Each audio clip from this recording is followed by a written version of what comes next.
Damn it. Some days I absolutely hate OBS. Because apparently what OBS decided to do on me, or is it? It'll be output.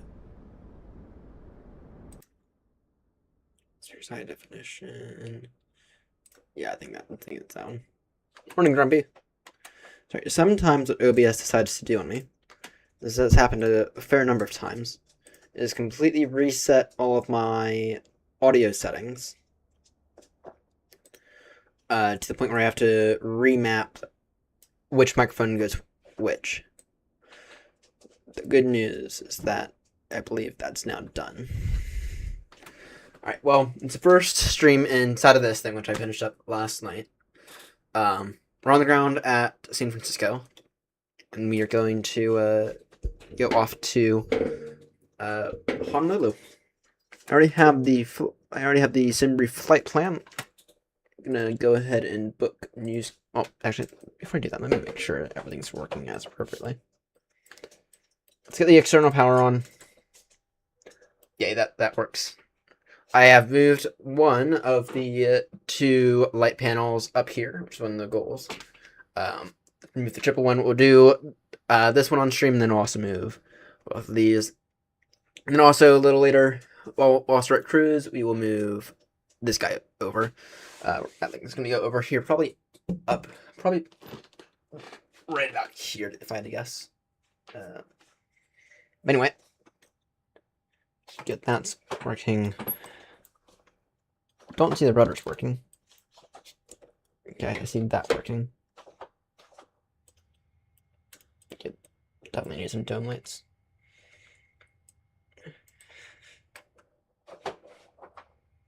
Okay. Oh, the rudders are working. Good.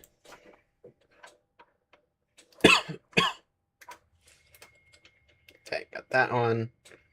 Good, and make sure everything else is off. Perfect. Thank you. It is 120. Is it 500? All right.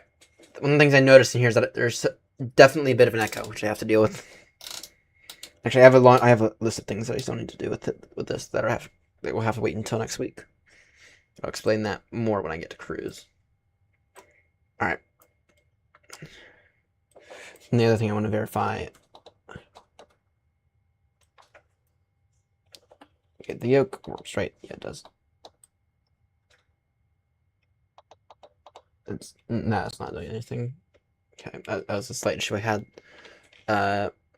last week. The autopilot disconnected, but not being mapped. All right, and then I just want to verify that the throttles are on the correct profile. Yes, they are. Perfect. That's looking good. All right. This screen is not exactly in the most perfect position. One of the goals that I had noted. I will copy that then.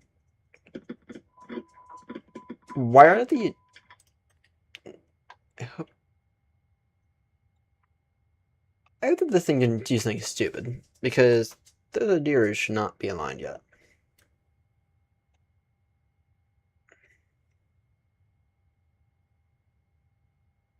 Alright. Is the parking brake working? Okay, the parking brake is working, so that's good. Alright. Logo wing lights can go on now. Let's see here. Let's get window heat on, get the batteries on, get the seats on, strap all the passengers in. Alright. Time to work down here. FMC, pivot, and knit. Still getting the GPS one, so that kind of stuck for the next 30 seconds or so. Oh, perfect. It did not do anything stupid with the iris. Good. Request data from SimBrief. So flight plan takes us... Don't know why that's being stupid. Settings. That looks like a settings logo, doesn't it? Oh, whatever. Being stupid and annoying. I'll just look at the flight plan on the iPad here, which I'm very tempted to buy a second of. For reasons. But I think the Moza will come first. Alright. Novograph. I hope that Novograph doesn't hit the bank account for the next few days. Which it might. Then I'll have to lose my Novograph until next week. Alright. Grinder 3. Yeah, that's actually what. Oh. Yeah, 28, right? Yeah, that's actually what I have. What are the winds here? 280 degrees, 16. Not bad. Altimeter 3019.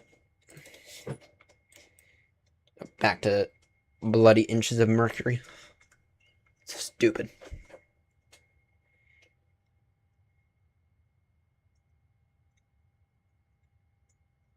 So I'll talk about the plans in a few moments. Once we're airborne. Alright, let me go ahead and book my new sky flight before I forget. Before this turns into a dummy flight. Book as passenger B772. Take the Rolls Royce because that is my aircraft. Even though we're in the Pratt & Whitney engines today. But pretend that works. Alright. That's booked. Good. Request route, sim brief, set payload, set the fuel, select the route. This is a little bit... The FMC of the flight factor is a little bit different, especially in this part. So in the flight factor, what I've had to do is I've had to create a folder,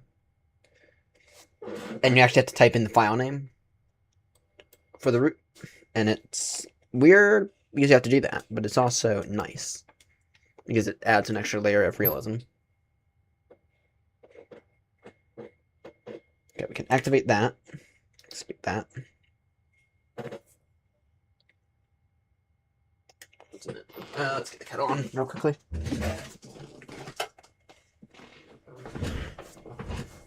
Set the performance in it. And in the flight factory, you have to do all that manually. Thrust limitation. What does SimBrief say in terms of our takeoff data?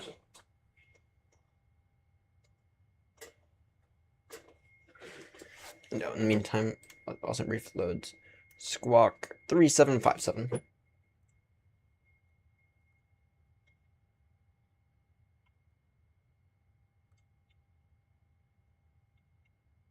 Perfect.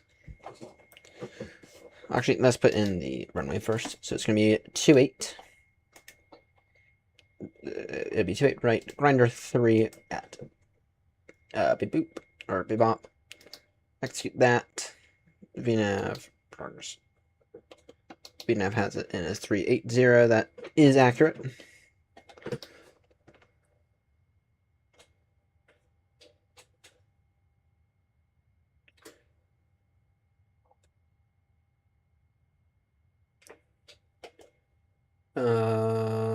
I don't want. Again, are those disgusting? Because if the winds were gusting, then I don't want to assume temp. No, they're not.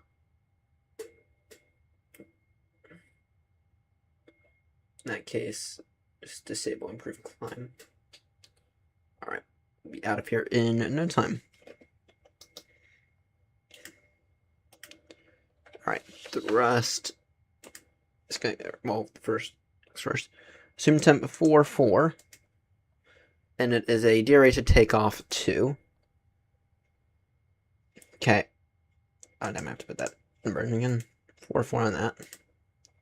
That'd be a flaps 5. Center of gravity, it will automatically calculate for us. In the other one, in the flight factor, it will not do that for you. You have to manually either run the calculations yourself or get it yourself. Or find it somewhere. Alright. The wind 28016. There we go.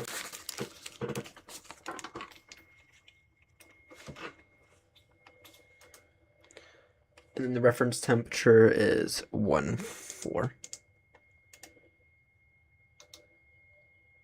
Alright. In terms of the speeds, we're looking at 138, 141, 147. Alright. There's Grumpy and his liveryless A350. I might reinstall it just for the sake of the livery. I don't know yet. Right. Adheres will align in 20 seconds. In the meantime, let's get the APU on. Let's get the emergency lights to arm. Grumpy, to be honest, if you want to go ahead and push now, I'll still be a few minutes, but if you want to push now, that's fine with me. Aeronaut 36 Romeo with a radio check.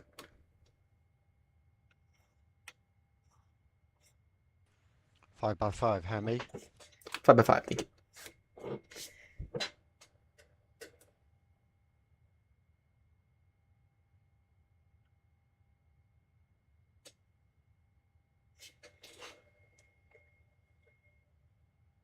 You're in the faster faster aircraft. Usually the recommended speed in the triple is Mach 8.3 for cruise. I usually go 8.4, though I can push it up to about 8.6. Last I checked in the A350, the average speed is 8.4. Most people push it up to 8.5, with the max of like 8.7 or 8.8. So, oh, I have to go into Honolulu first. Really? Is that the way we have to do things?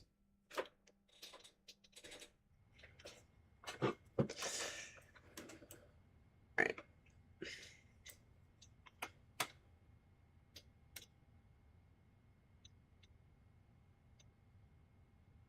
Also, I don't know if this is a Microsoft Flight Sim shitty default scenery thing, or if this is, well, I think it is a shitty Microsoft default scenery. The stands. San Francisco traffic, Air Knot 56 Tango, push and start from stand Alpha 9 facing south. Damn, what's happening with the frames? The frames have been pretty damn poor today.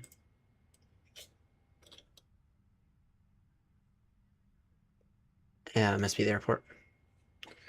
So, the default scenery clearly does not have accurate stands. Which I'm kind of surprised about, and I think I've had this issue in San Francisco before. Because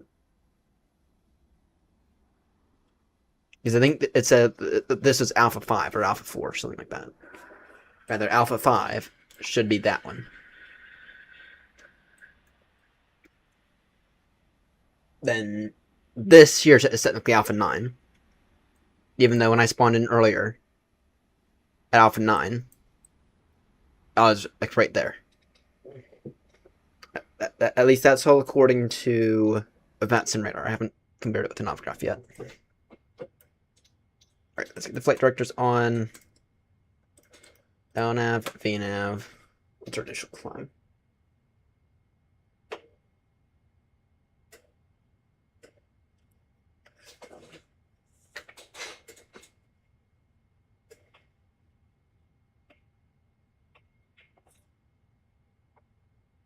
Unrestricted climb, perfect. That means I'm clear up to straight up to 380.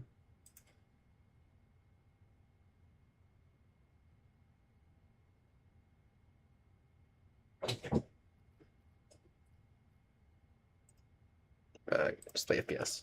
There we go. AP is on. Good. Beacons can go on now. Let's see the fuel pump's on. So I'm essentially ready to push now. Nothing in the centers. What's the total flight time? 41. Wait. Oh, 4 hours. That's 4.5 hours. It's actually better than I thought it would be. I was thinking closer to 6 because you're going. Well, actually, yeah, I haven't gotten the winds yet.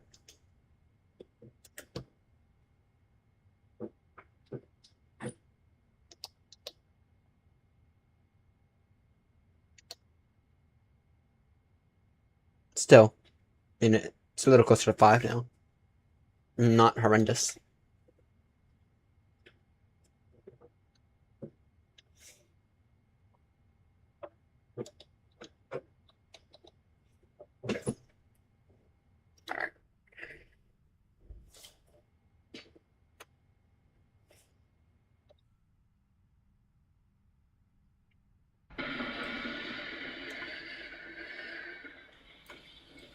The frames have maybe stabilized themselves out a little bit.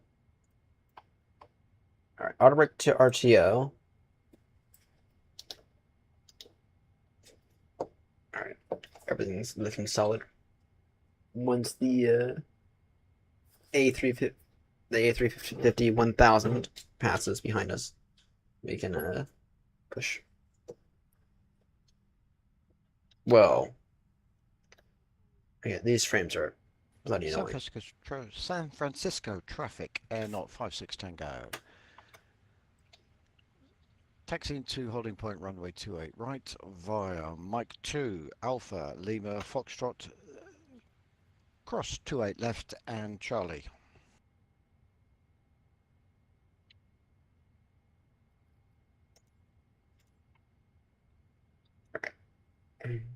Push back.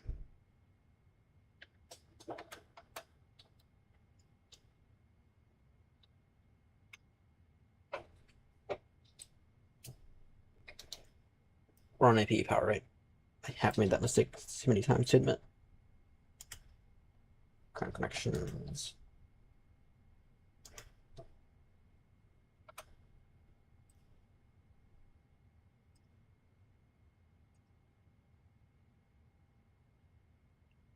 Fine, United Airlines, you get my business. Even though it should be BA, since BA parks over here. I think they park their massive A380 at like Alpha 6 or Alpha 11, something like that. San Francisco traffic. Aeronaut 36 Romeo, push and start now. Facing south from Alpha 9. San Francisco traffic.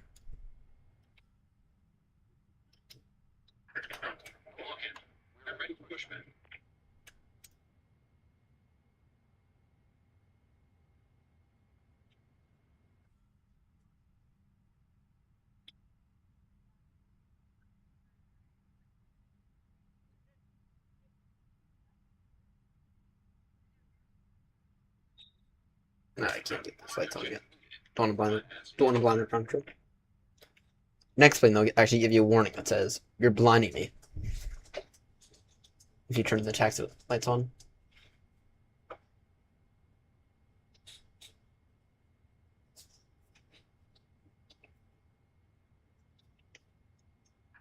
You always come over here the second we begin to push, or the second I begin to load in. Hey, you see, even this guy knows the 777's the best.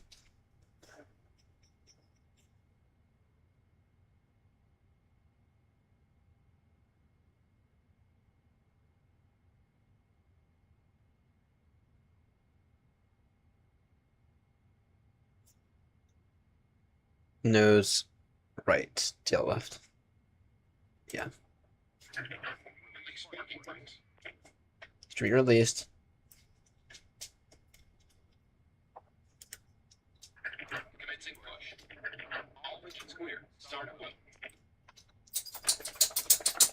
The hydraulics on. Beacons are all on. Go number 1 first.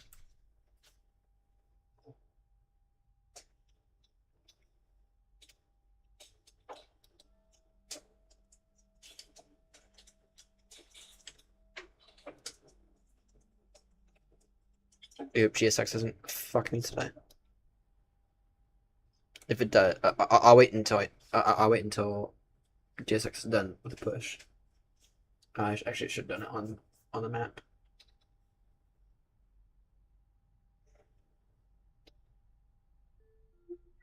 I'll wait until it's done in case GSX does something stupid that results in me having to pull forward and clear out an error.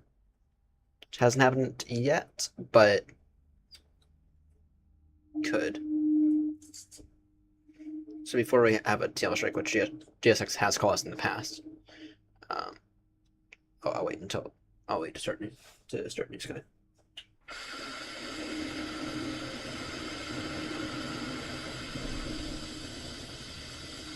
Damn, this is tight.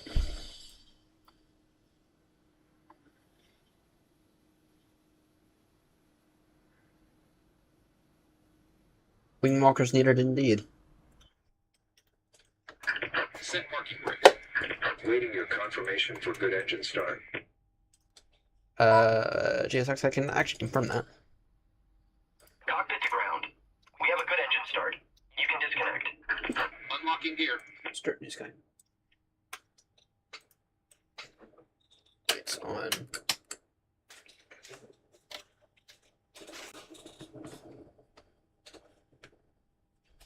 In the meantime, take care of the controls check.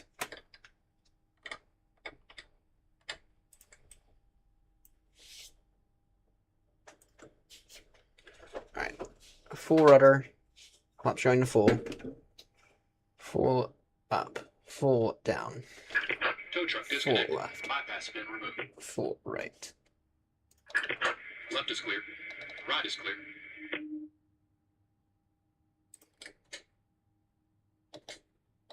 Oh, perfect. Autopilot disconnect is working.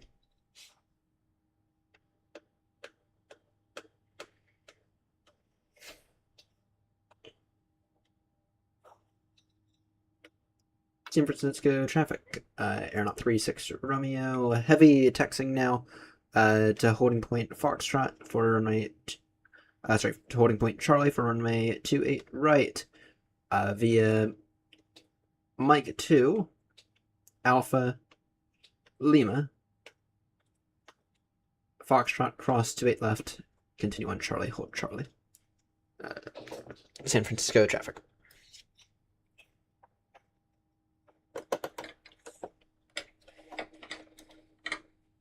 There, plus 5.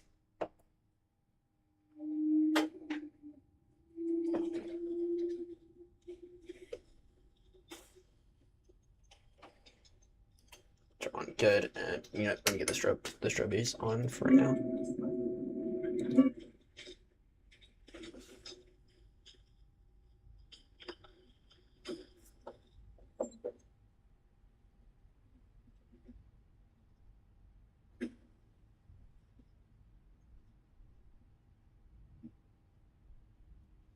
Alright, this airport's not that bad. Maybe it just needs an updated GSX profile.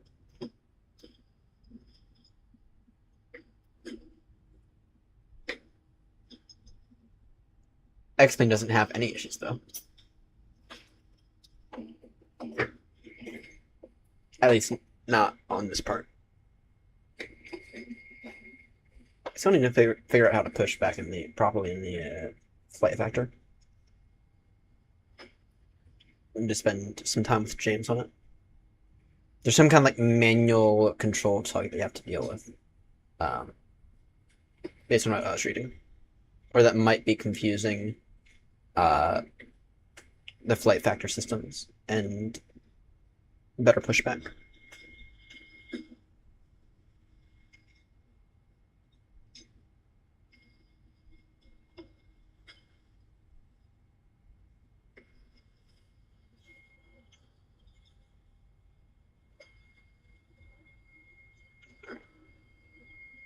I don't have RAS up. Yeah.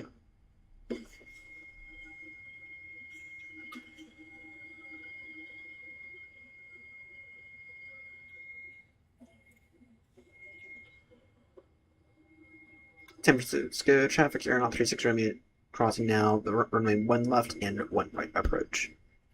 San Francisco traffic.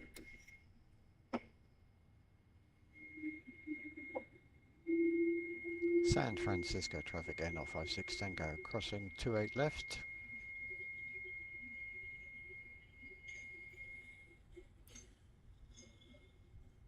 Let's see the landing's on just in case. San Francisco traffic N056 Tango lining up 28 right.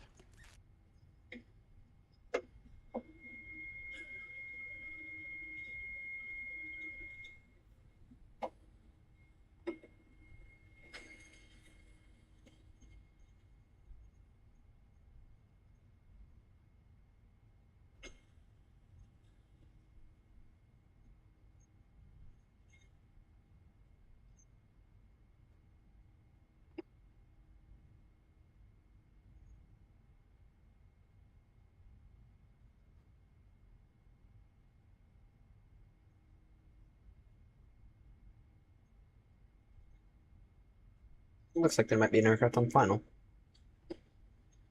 Can't tell though. No, I think that's just the light actually.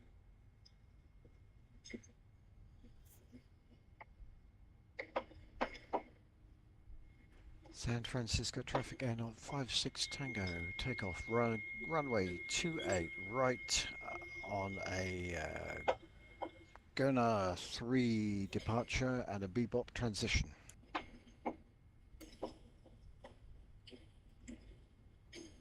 Turn on.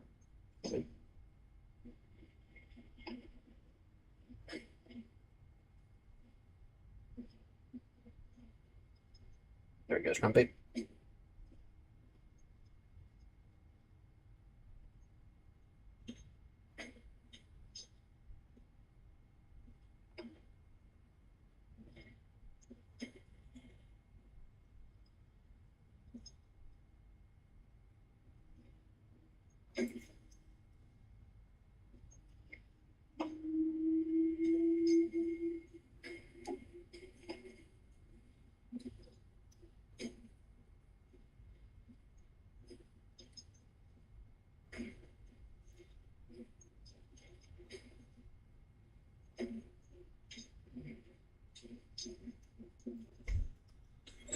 That's a good view. Kind of. If it wasn't for the strut right in the way.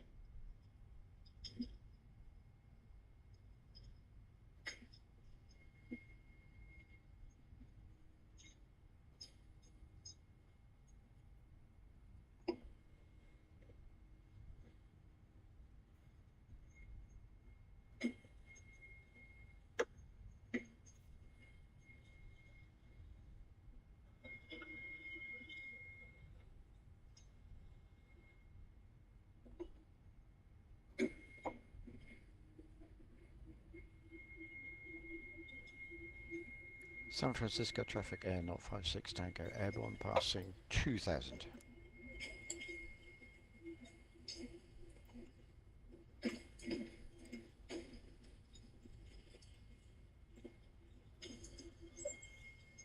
That's 5%. And then ground spoilers. You don't fully understand why. Landing lights are on, strobies on, taxi on, or turn off on, beacon, nav, logo wing on. Perfect. LNAV and VNAV are both on. Altitude up to 380, checked.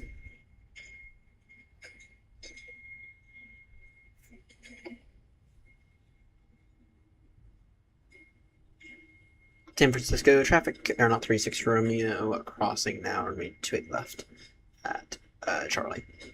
San Francisco traffic. Approaching 28 left.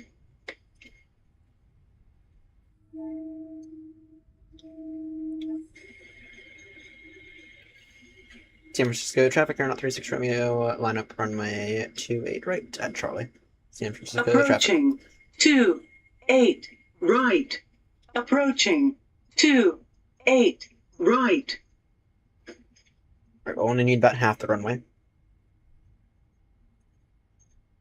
On runway 28 right.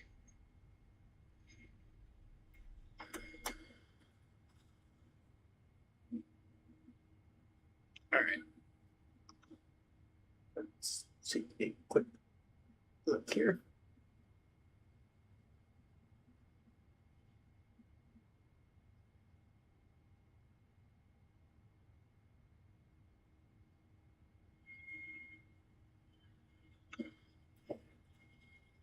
San Francisco traffic, Aeronaut 36 Romeo, heavy takeoff now runway 28 right, Griner 3 departure, beep beep, transition. San Francisco traffic.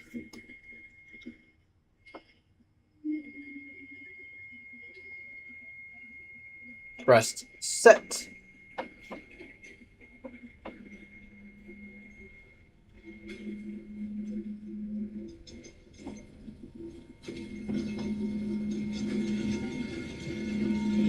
Eighty knots.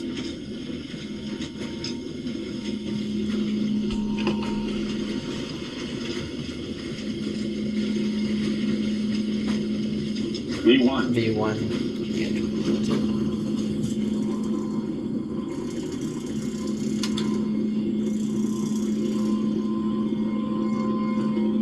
Oh, it's right 0.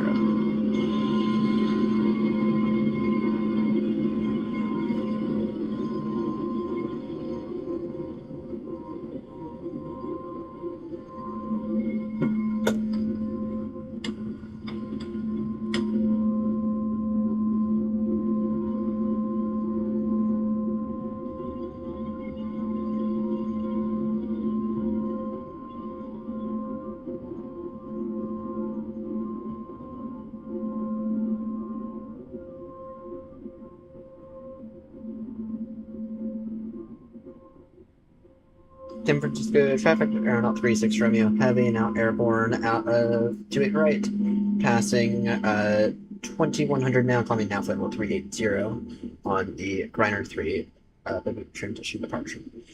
Final call, San Francisco traffic. Oh shit, never got C10, or never got income continuing on the standby.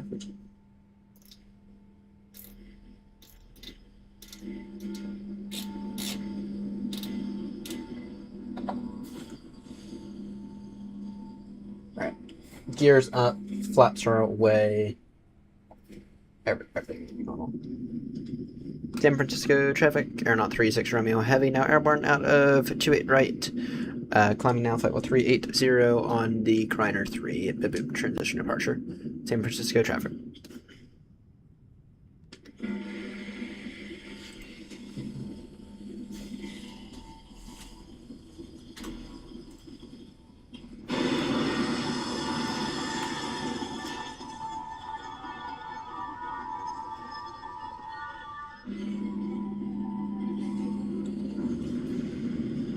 Goodbye, San Francisco.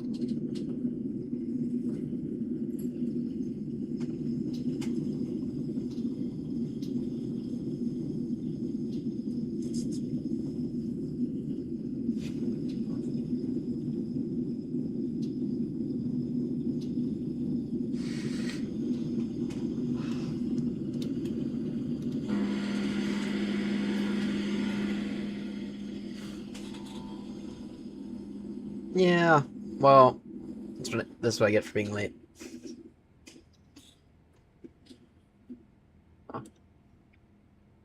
Hopefully it doesn't... Okay. Hopefully it does not end in the way that the previous tours have ended. The pole-to-pole week that ended with... It wasn't a crater, but it was definitely a not great landing. Tremendous views, though. The Euro Capitals ended with a bit of a crater with the Gatwick incident. And the only other one that I've done a pretty good job with the landing with has been the Around the World. So we're gonna hope for a decent landing. And the next one we're gonna work on is the Australian one. I looked at the numbers last week, and by a singular vote, it went in favor of the Australian one, and that I'm happy with. But it'll be some time before we work on that.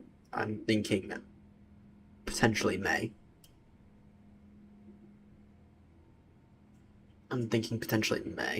Or at the very least second half of April. You're going to do some other stuff in the meantime. And that includes, hopefully, my training with VAT UK. Which I haven't gotten an email back from them yet, but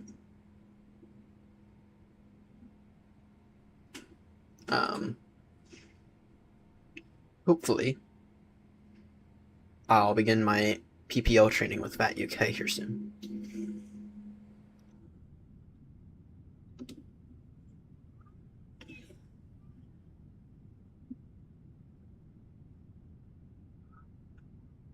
Alright. It looks pretty direct. My ETA for Honolulu is 409 Zulu. Sorry, actually. Sorry, no, I'm sorry, not 409 Zulu. 909 Zulu. Which is in roughly 5 hours.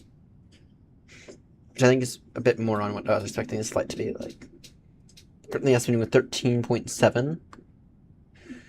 We do have to pay attention to the go no go point today, because we don't have 1,000 airports we can divert to in case of an issue.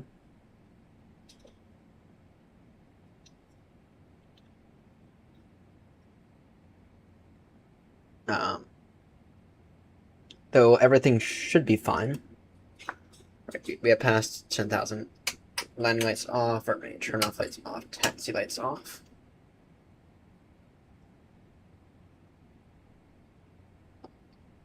I'm 380 as well. And I think I might have a step climb later. I do have a step climb at 710 Zulu to 400.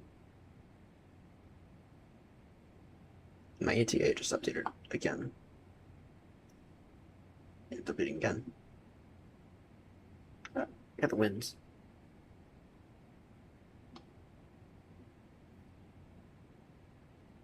Alright.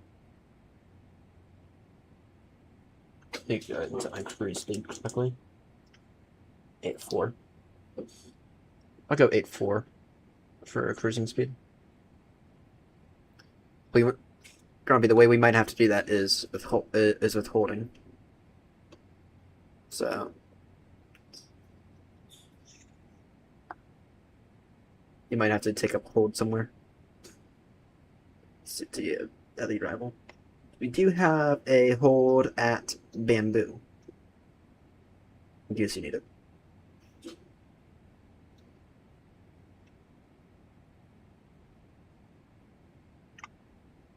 Alright.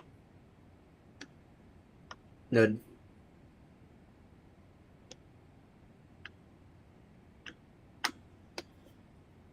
See if I can see you on the radar. Yeah, you might just be a bit too far ahead of me.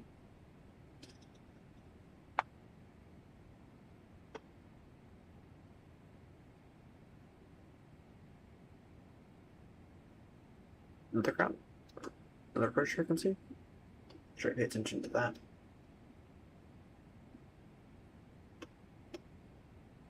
Oh, that's off direction. That's no factor.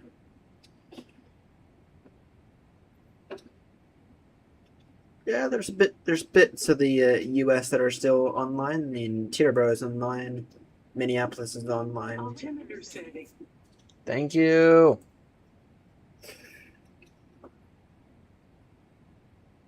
Oh yeah, I see you on radar now.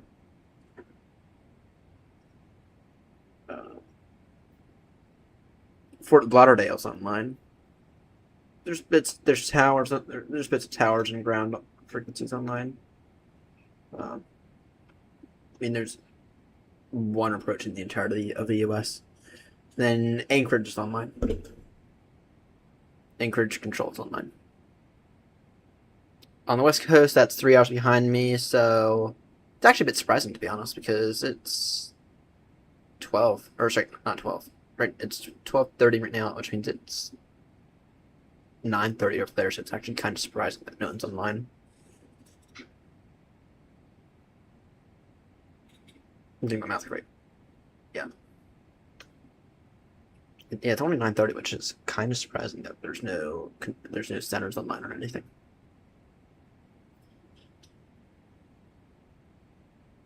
So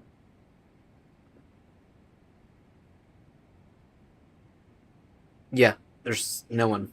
Well, yeah. I mean, there's Toronto, but that's not that USA. That there's the only ones right now are. I think that's Roanoke. Not mistaken.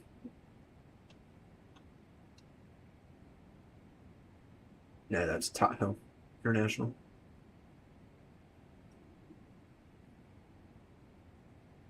So, and then I have no clue what town it is in Hawaii right now. I have straight up no clue.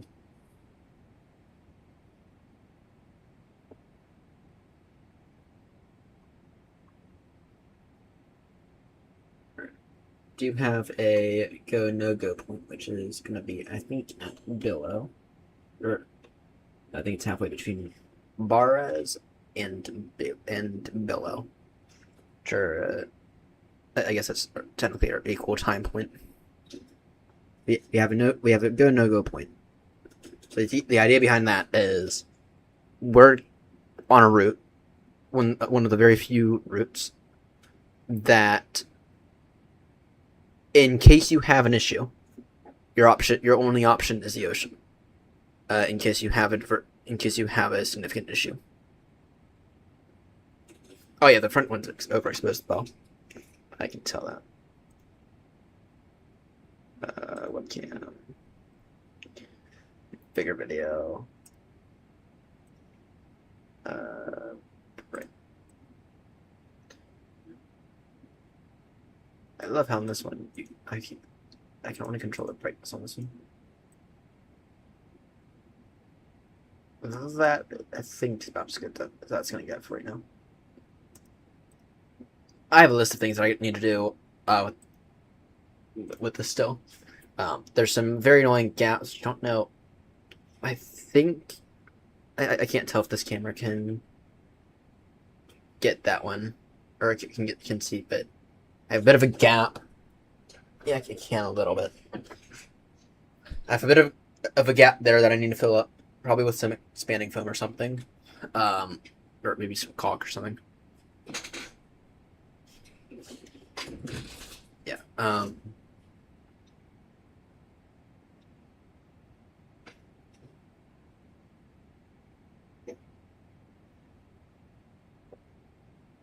Yeah. Let's see here. So there's only so much I can do while we're streaming. All right. Get that off. You on that. All right. So this camera here is actually going to get moved over here. So this one's going to get straight plugged for a few moments.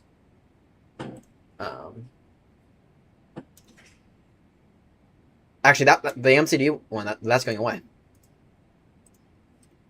This one is going away after this, because I'm going to position this guy in such a way that it gets everything, which was reason number 3 of me building this. Reason number 1 was because I wanted a place to put the things right here. Reason number 2 was so I can actually hide the wires in a way that people wouldn't get mad at me for.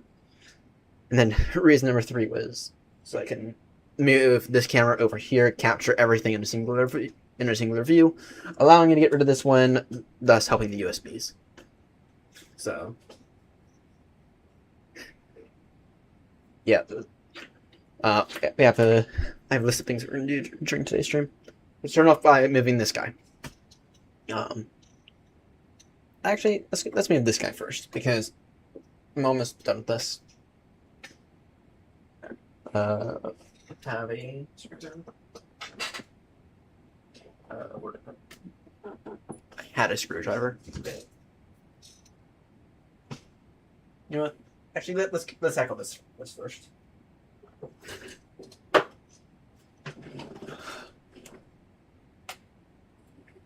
I might need to go. I might reach behind it, try to.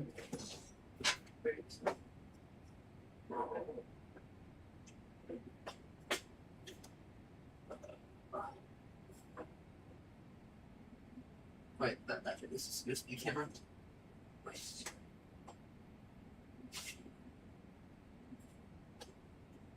Alright.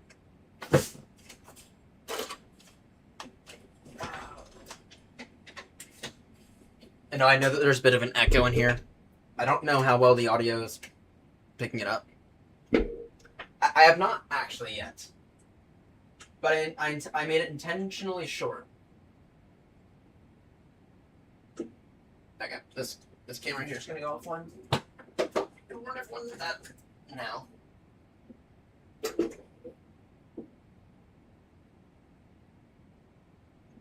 I've been very lucky. I've not bumped my head once in here yet. But I made it intentionally small. And that's started.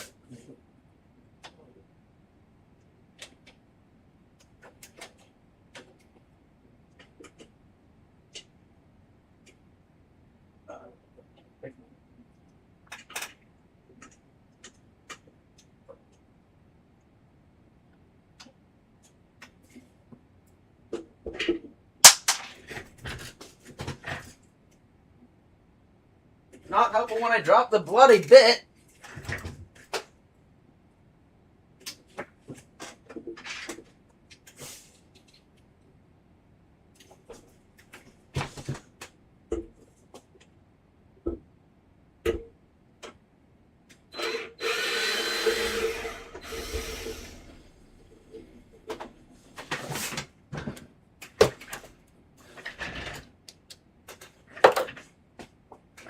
Now these drills, I have an interest. I actually have a story with these drills.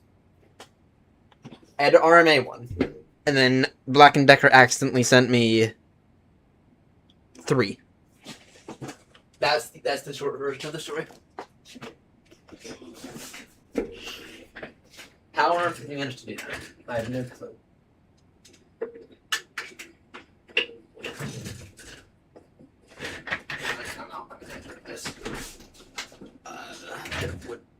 At the same time. Now let me just move this guy over here. Now rotate the screen just slightly. Y'all can find what I'm doing. Stay. Up, bloody bastard. There we go. I'll move that later.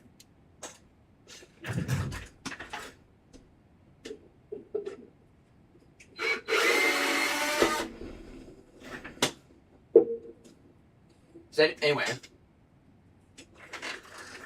I think it's partially blocking.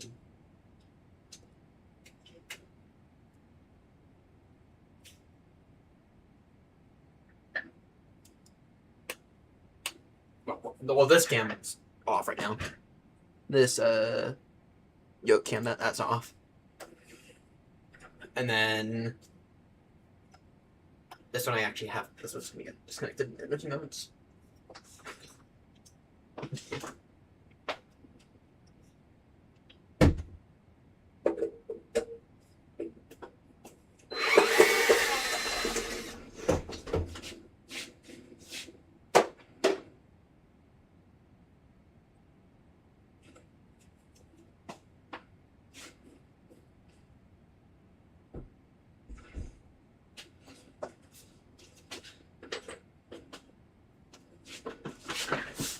Let's see here. This cable might be a little bit annoying.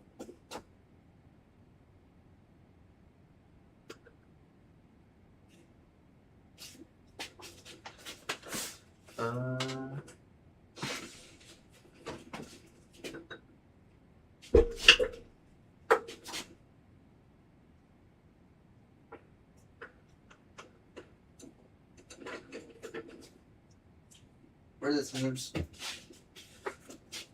Where are the scissors at? I had them to deal with, okay, there. With mounting this. Yeah, I noticed. That is intentional. You just watch me struggle with the... Because I don't care about this one anymore. It's to watch me deal with it on this guy.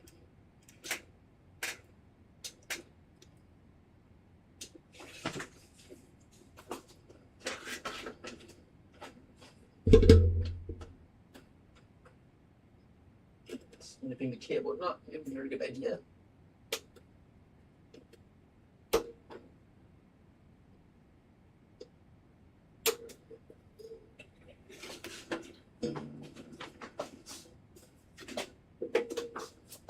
Screw cable management.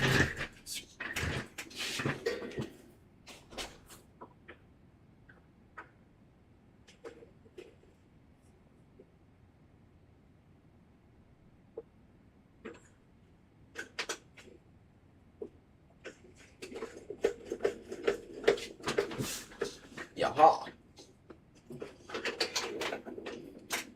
Here's this cable. Is this cable gonna be long enough? I have a USB extension. Yeah, let me grab that extension.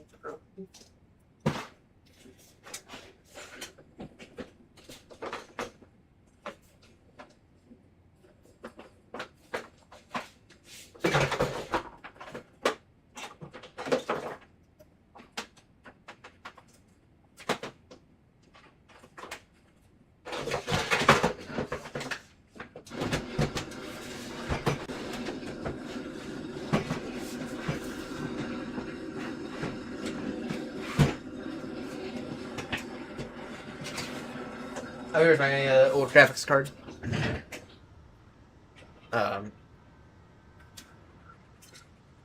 RX 580, 8 gig. That's what this guy is. And I think it's broken, actually.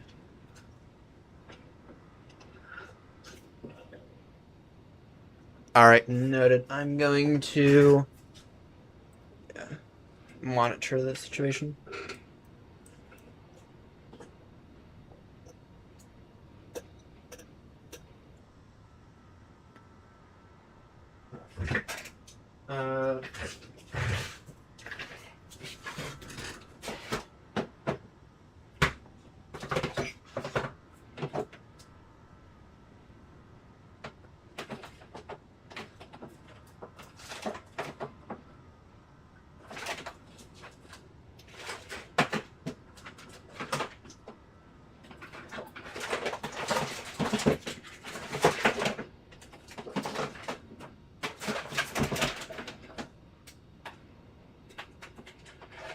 Where did those extension clips from?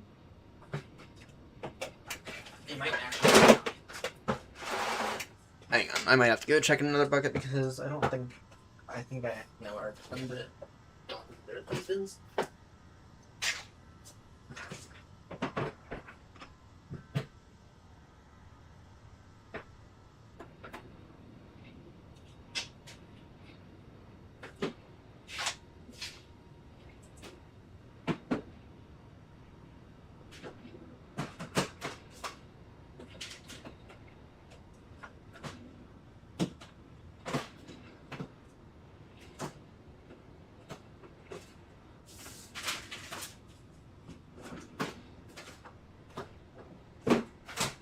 Or not.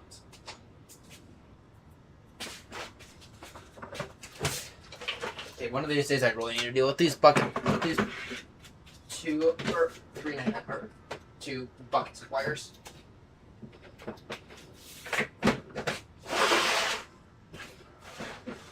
Surely there's one here.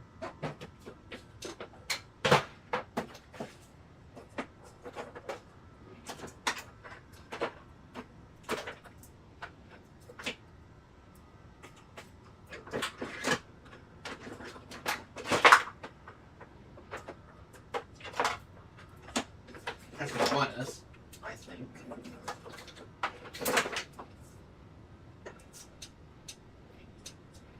Yes, here's one. The one will hopefully work.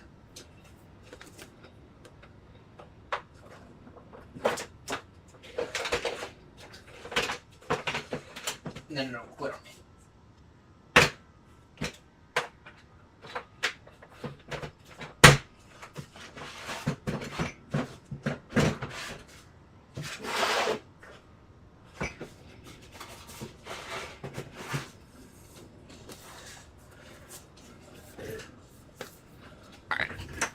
Let's take a look at is this cable here.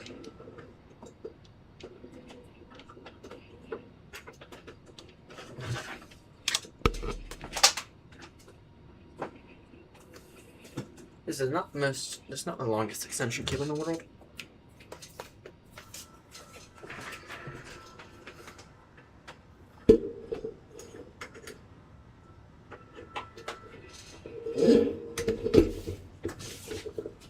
In case anyone's curious, this here is an Anchor camera.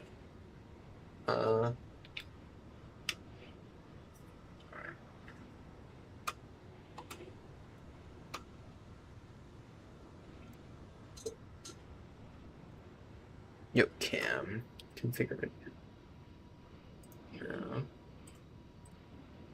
There we go. So plan is, essentially, your cam will maybe go up here or something like that. Maybe over here. Figure it out.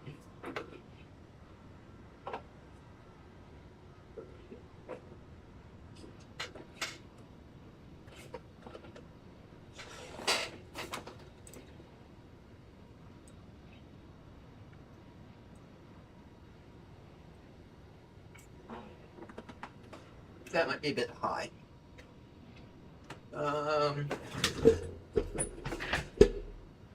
Really not keen on putting it all the way over here, but it might have to.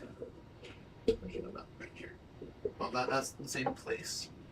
I feel like it was coming down well. Is there a way to rotate it 180 degrees? And is there a way to rotate it?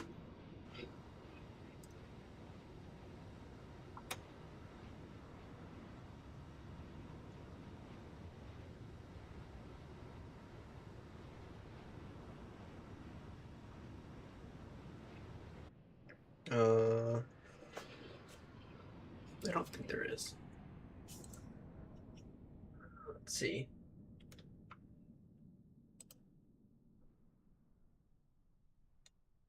Can no, anything?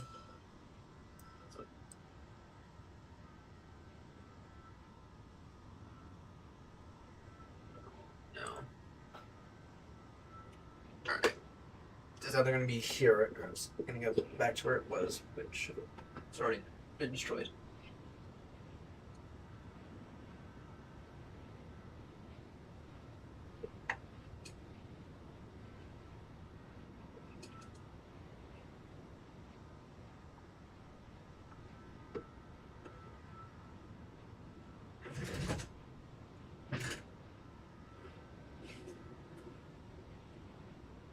About that. About that. Right there. Or obviously some adjustments.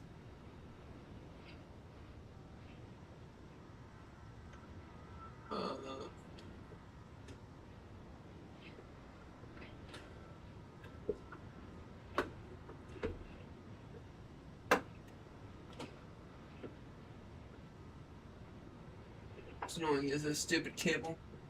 Okay.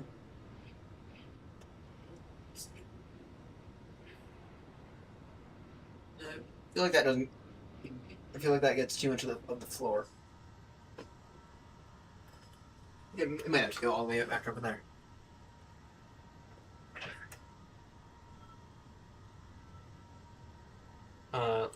Find the other extension in case I need it.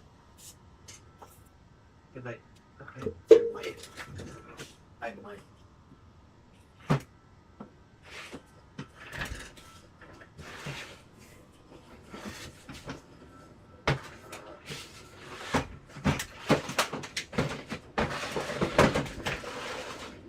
I do have a USB. Do I have a USB? I might. I think I have somewhere a 100-foot fiber optic HDMI cable extension, which I can guarantee you never doesn't work right now.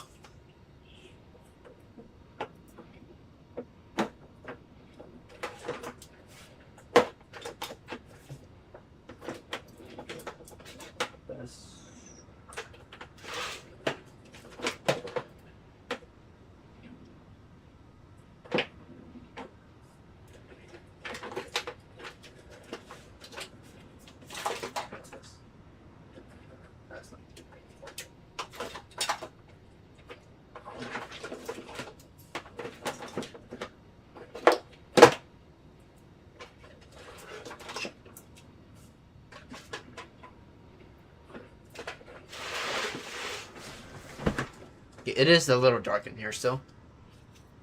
I'm going Mach 8-4.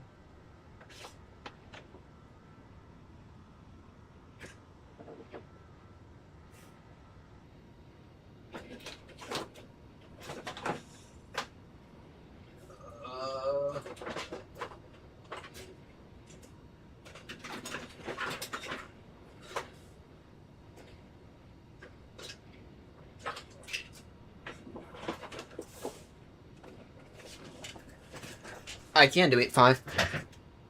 I can do 8.5 with ease. Wait, what?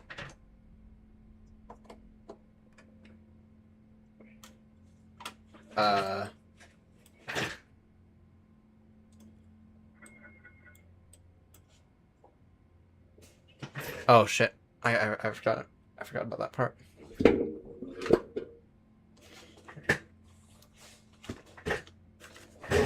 So what happened? 13.2. Aeronaut 36 Romeo climbing back up to 380. Resuming normal speed. Traffic. I can do 8.5. I'm very happy that you reminded me of that. Because what happens and it's so annoying is whenever I have a USB disconnect, whether it be a camera or a yoke or something, the speed brakes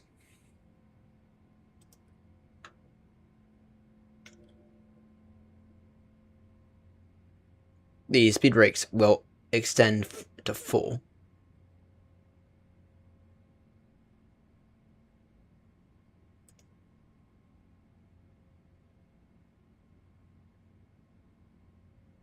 I know what it wants to do.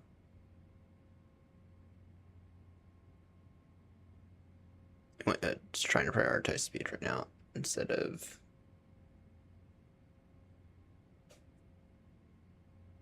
I know what it's trying to do.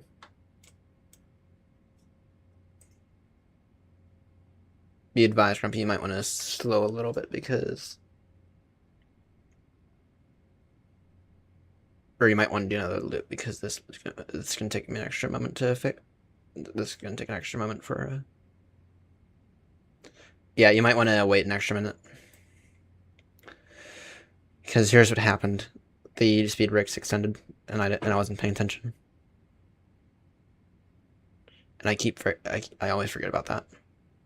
Whenever I have a USB disconnect, whether it be a camera, a microphone, or something,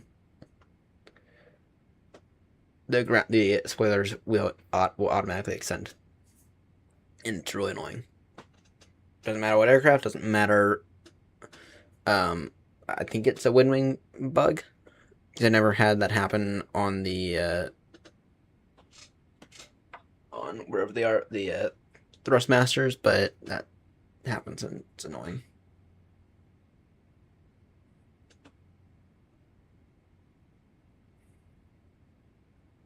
Yeah, for right now, here I can increase it to 8.5. I'm gonna re-enable VNAV here soon though, and then once I re-enable VNAV, that will get me up to a selected speed of 8.5. So, all right, we are recovering now. That could have been very, very bad. That could have been bad. Stall and cost the airline million pounds or $1 million bad.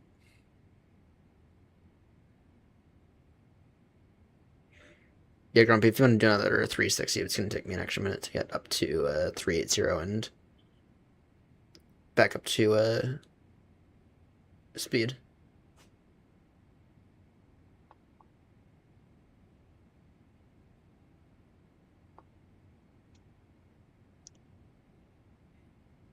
I might advise you actually do a 360.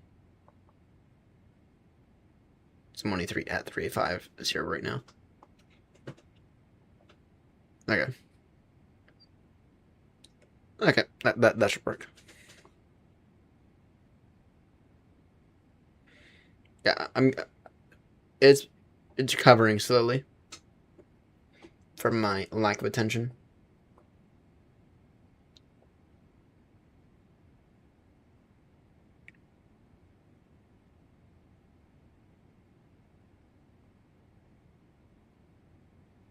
I'm going back up to 3.8. I'm going back up to 3.8. Remember, we have a 49 knot headwind, and it's trying to get to a good speed first.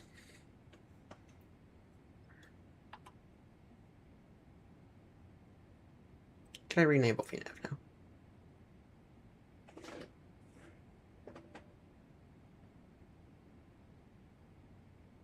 See what that'll do.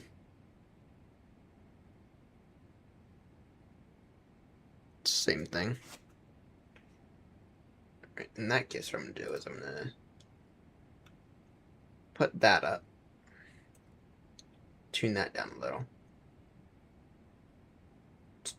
just sort of altitude a bit more. Take that down to 8.1, so you can prioritize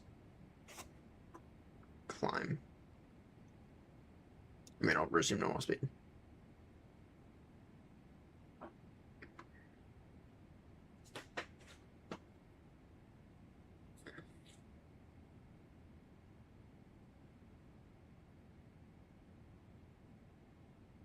Damn it, that ruined our fuel as well. Took nearly a ton off our estimated. Took nearly a ton off the estimated. On the right side, I don't have to be worried about landing over our maximum landing weight. Not that I ever have to worry about that in the triple.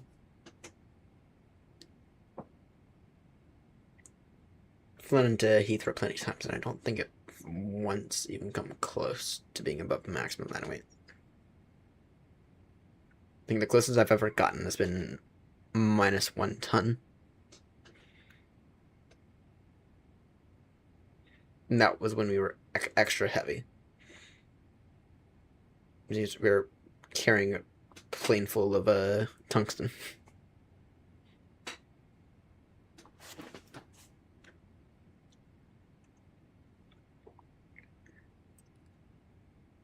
Alright.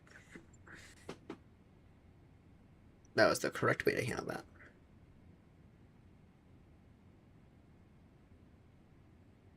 Alright, Grumpy, you should be good to resume normal speed in a moment. Once this thing gets back up to 8.4 or something. 8.4, 8.5.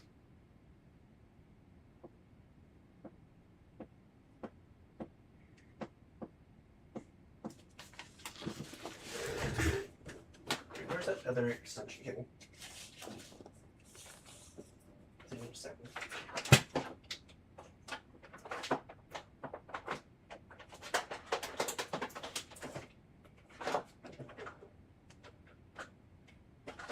Don't know. Alright, noted. Speed is increasing slowly. Alright, I see it. I see it now. Not even 10. Oh, 10.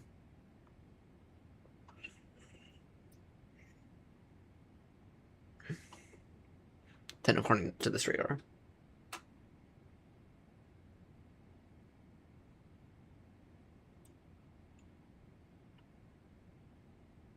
It's having a hard time for some reason. But I've done 8.5 plenty of times in this thing, so it should be net factor. We're at 8.3 now. It's increasing slowly. Alright. Disaster averted.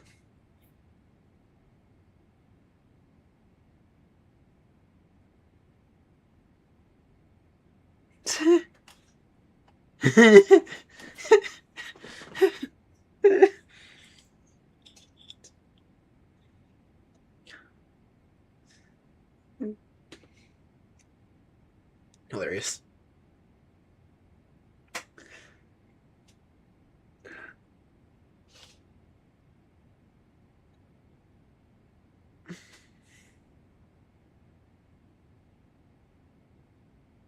Alright. Back up to normal speed. Back up to normal speed, back up to normal altitude. What did that do to my step climb?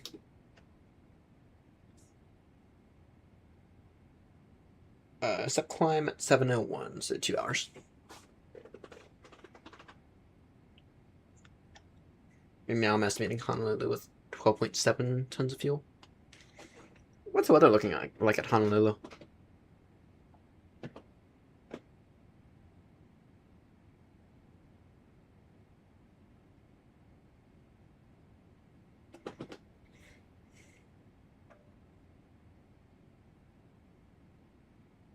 It's looking fine.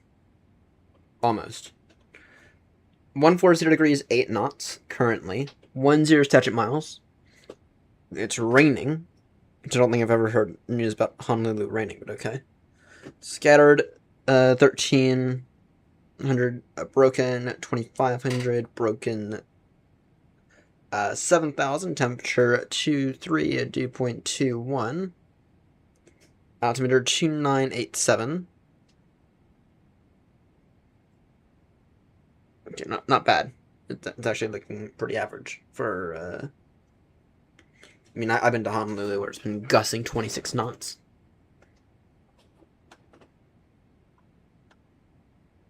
So,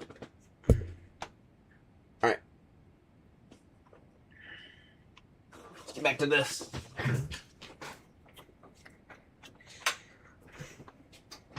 Alexa, turn on Ryan's desk. I need to rename that. Yeah, I need to rename that flight sim.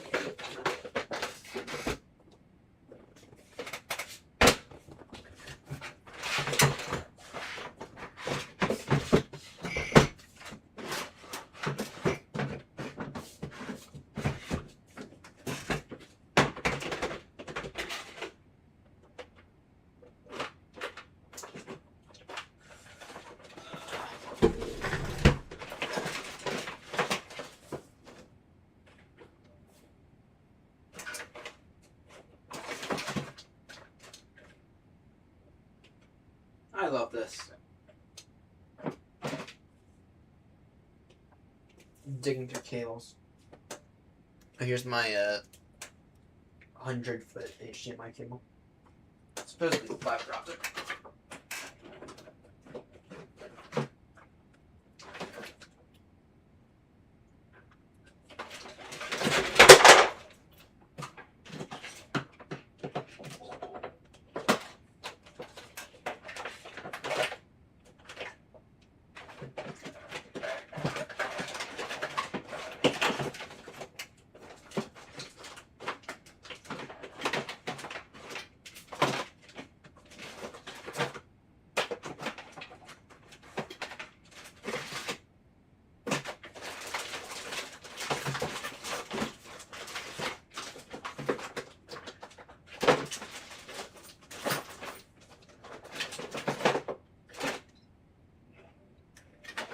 Damn it.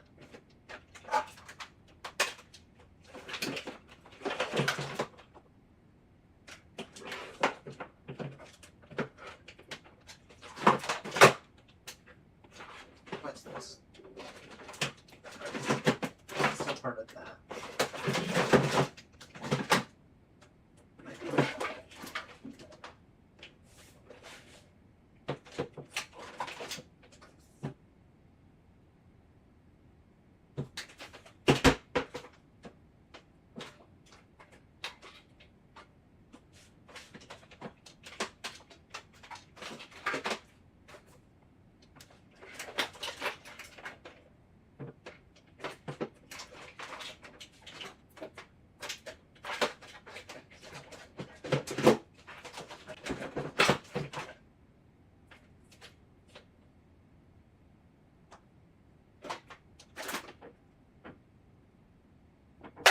Type C that out somewhere else.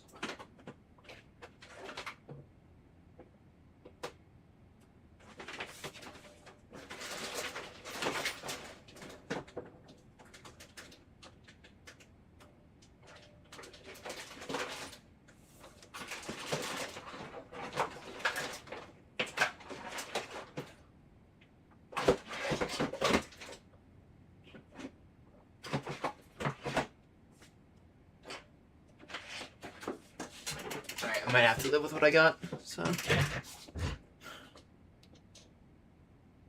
That's when it stuck. Alright. Do I have any small scraps? Not inside. The ones outside I don't really want to use again. Those are all going to go in the rubbish bin. Because, that's where they belong. After it snowed. The second that a 2x4 gets wet outside, I don't trust it again. Alright, in that case...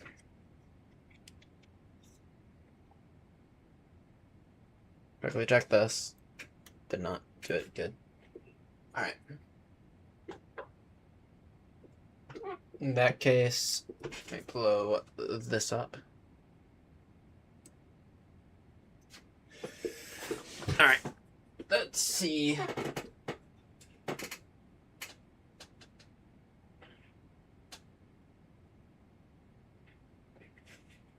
How's that position? I think that is about as good as I'm going to get, to be honest. Don't exactly see it getting much better than that.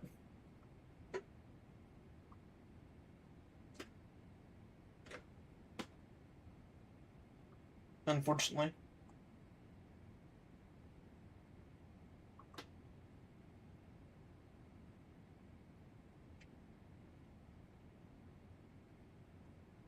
Don't exactly see getting it much better than that.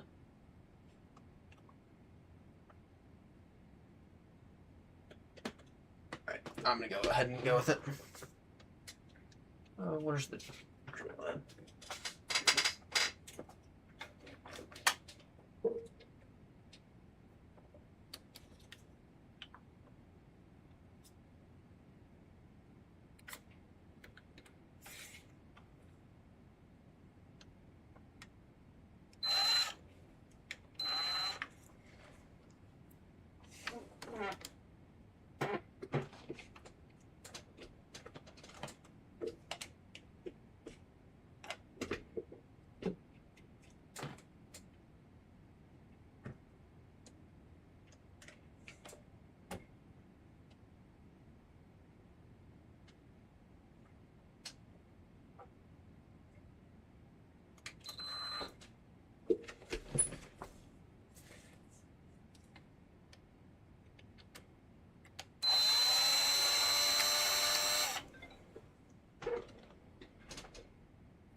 It's not exactly perfect.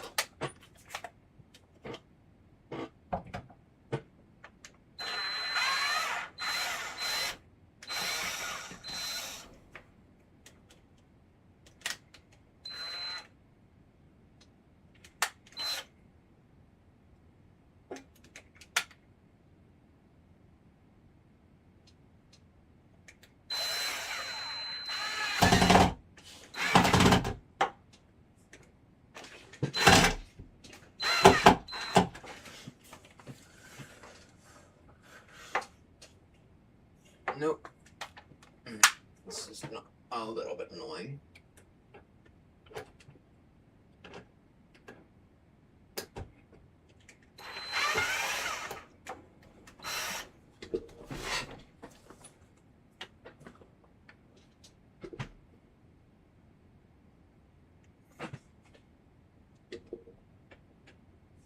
Alright, that's true.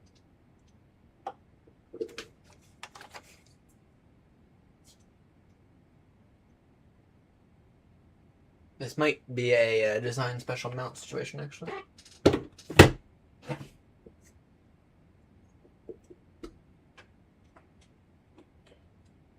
Alright. that screw needs to go in there. It needs to go like that, right?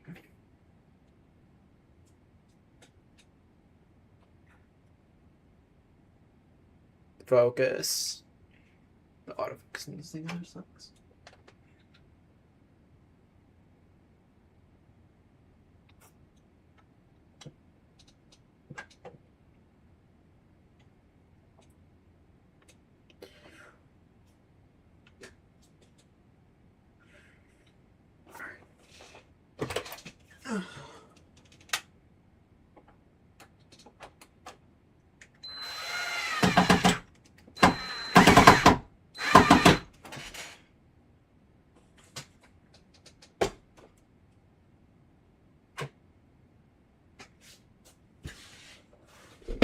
Alright. Aside from this cable, which for right now, just chuck it like that. Then I'll deal with it later. Or deal with it in a few months. How does this actually look? Okay, you can clearly see the throttle location.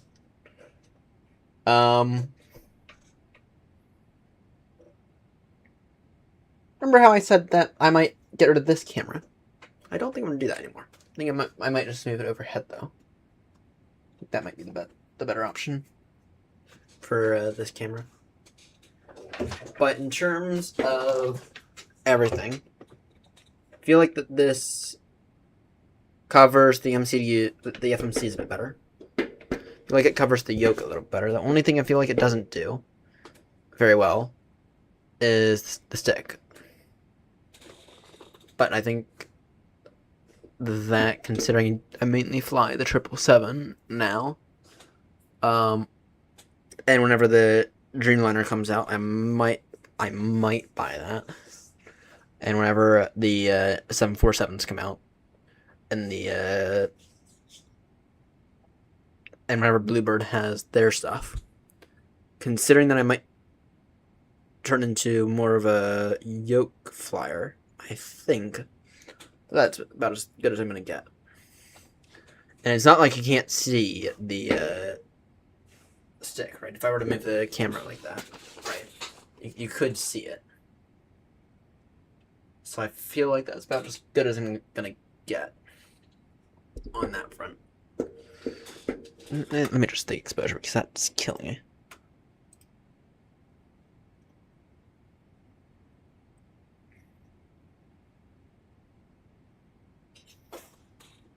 That exposure is a little bit better.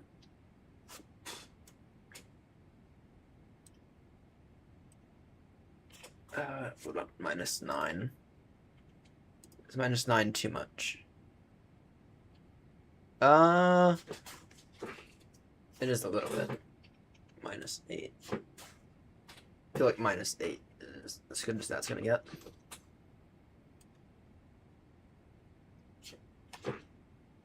Alright. I'm gonna call that the new yoke cam for now.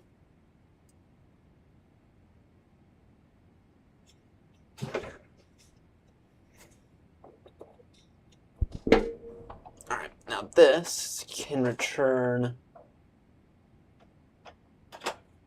to being right there. It'll bloody stay. Alright, there we go. Just having to wrap up this cable. Or more accurately, deal with the cable like that. Do I have any cable clips? Yeah, damn it, I don't. What else will work?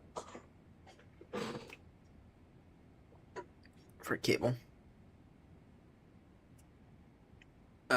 Zip ties and a thing.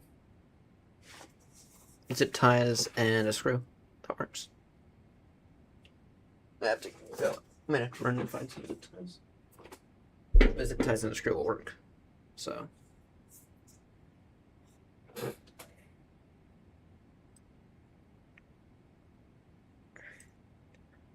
And I'm thinking that this camera is gonna actually face down now, kind of in the same spot. And then you can kind of see the radio panel a bit more. See the radio panel, see the flaps, and that stuff. Actually, let me deal with that one now. Oh, no, let me deal with this cable first. That's going to kill me first.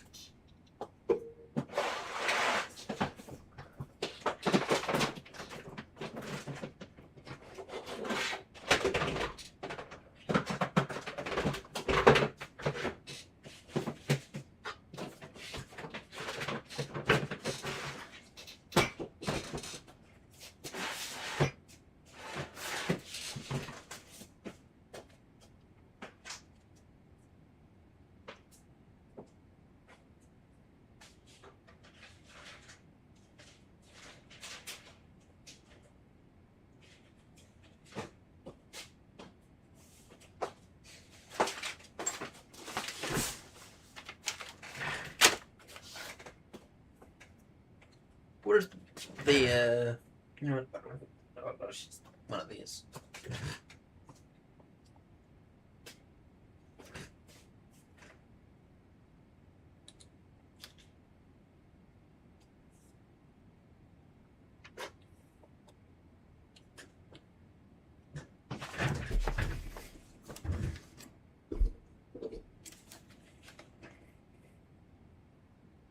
How far will this thing go is the question.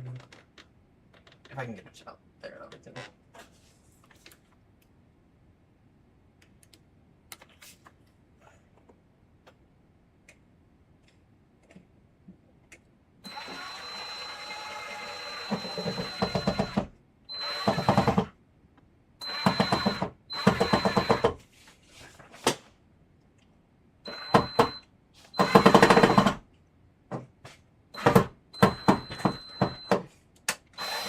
No, let me not trust that screw. No, enough. That's gonna be hit like that. And I'll never be able to get it out. Not when I have an alternate screws.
Alright.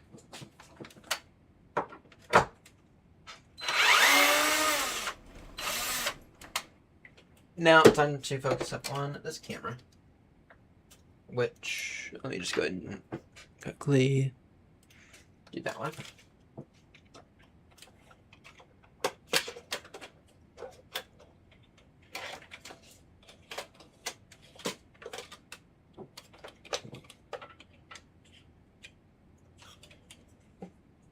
And I did it to the wrong one.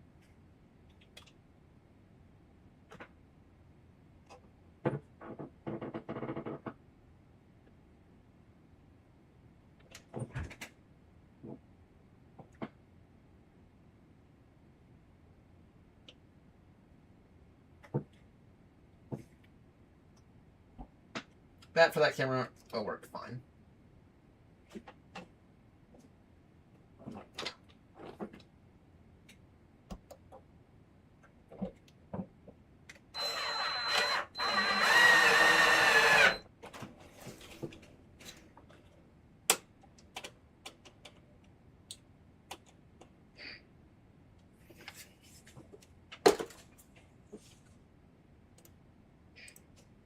Alright, so now you guys can clearly see me use my wonderful radio panel that I built. Parking brake, all that stuff that you couldn't see before. You guys can now see. Which that wasn't initially the plan, but I'm actually happy that I've done that now.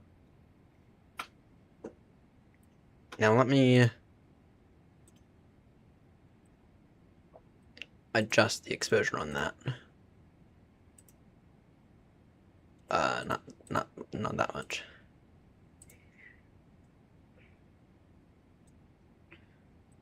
All right.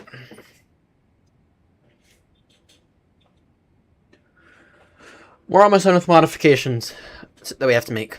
The next thing I have to do is I'm going to move the MCDU and FMC up a little bit because this keeps digging. The FMC keeps digging into my leg. I'll move that up in a few moments, but first I need to move this guy. Move this bus light panel. Which I'm going to show everyone the way I've been able to get these mounted.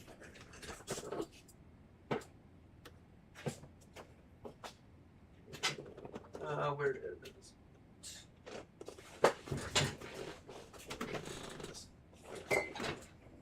so, take a screwdriver with the custom bit on it, and there's 4 screws in the corner. Here, I'm gonna blow that up just so you can see it. There's 4 screws in the corner. 1, 2, 3, 4. I'm gonna undo those.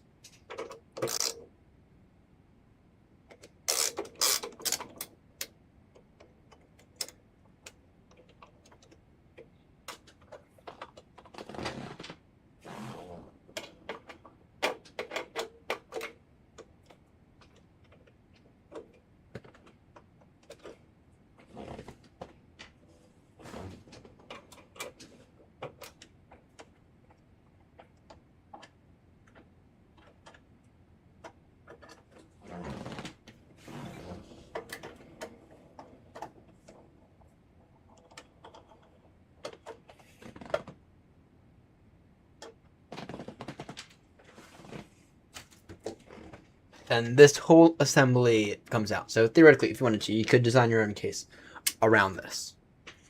I'm not gonna do that because I actually found this case, or this housing, is better than nothing, and better than me having to design my own. So get the flight. Fine. Take that off to the side. Now, I drilled my own holes in the back of this. Well, more accurately, the screws do it for me. Say for wood screws here.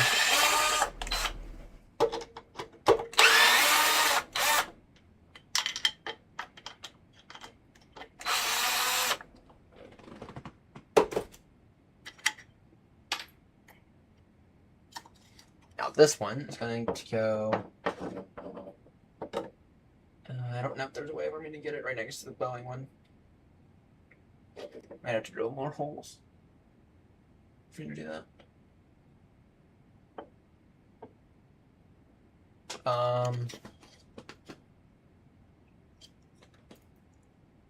What if I were to get it over here?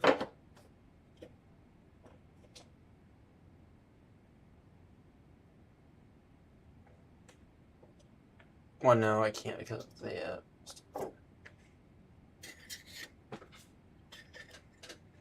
Alright, I'm just gonna have to go here.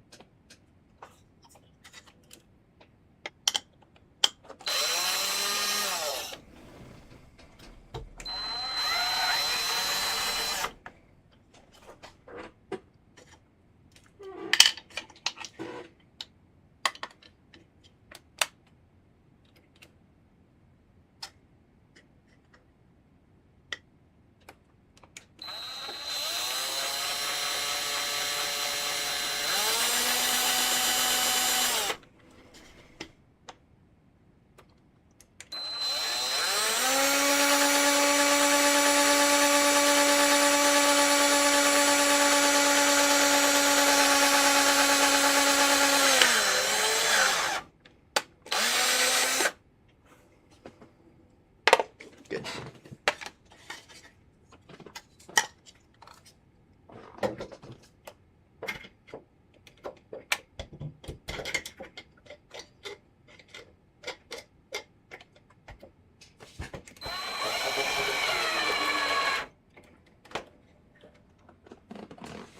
That's gonna sadly kill me.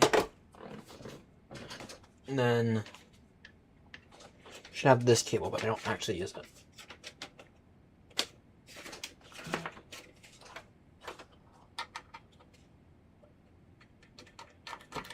That'll work fine. I know you guys can't actually see these panels anymore, but that's fine. That's fine. Alright. Let me throw in the other screw. It doesn't move around.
The second one's almost done.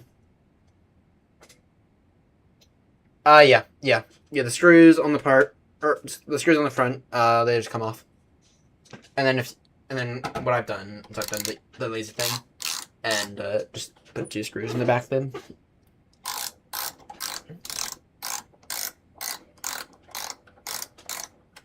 But it's literally just the assembly and the case, so.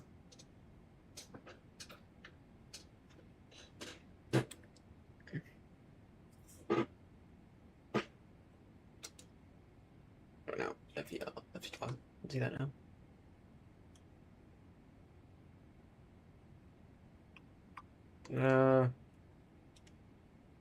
No, not really. Damn, this thing has such a narrow depth of field.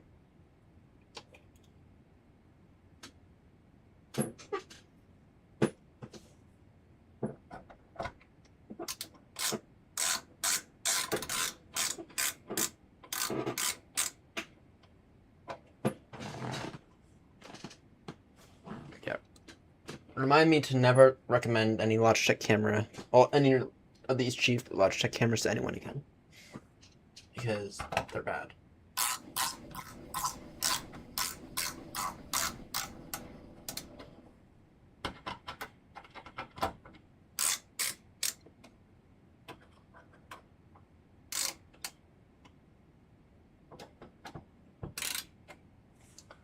All right, perfect.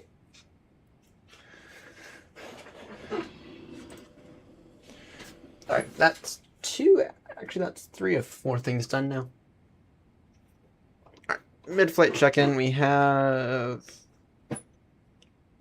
No, that only took 30 minutes. Alright. 12.8 tons now for Honolulu at 909 Zulu.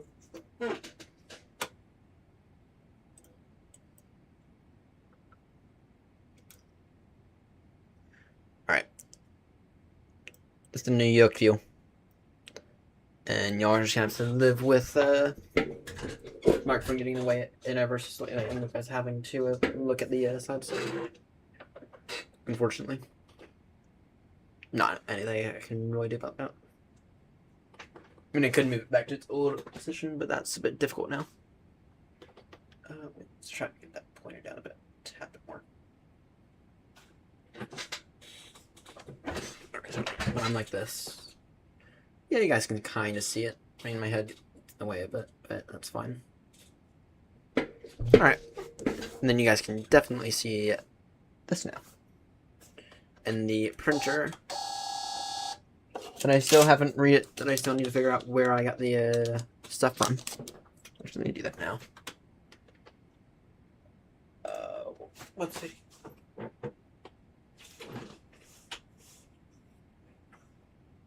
Amazon, you get to tell me what the printer this is again. It's really, really cheap ACARS printer. Unbelievably cheap. And great.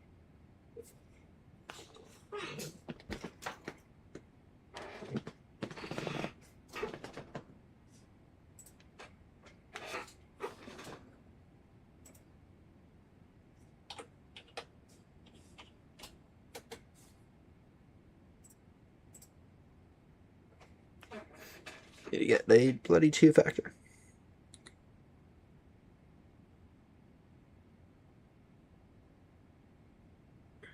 Authenticator.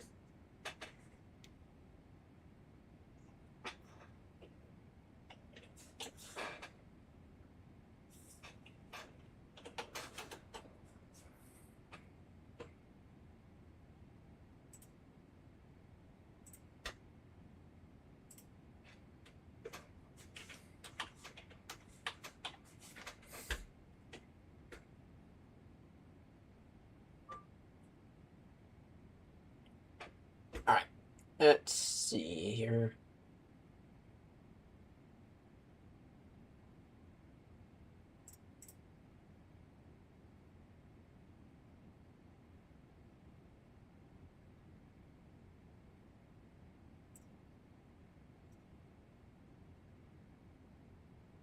This ACARS printer, here it is.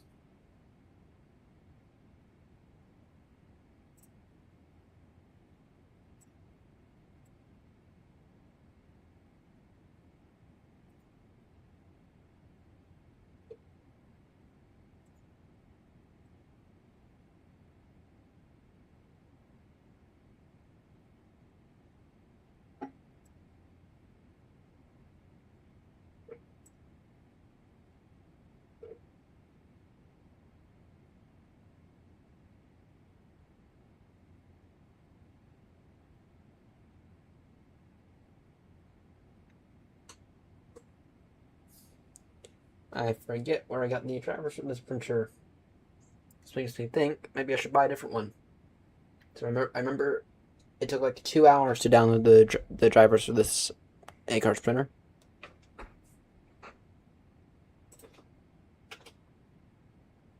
Alright, sim code.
What's my name?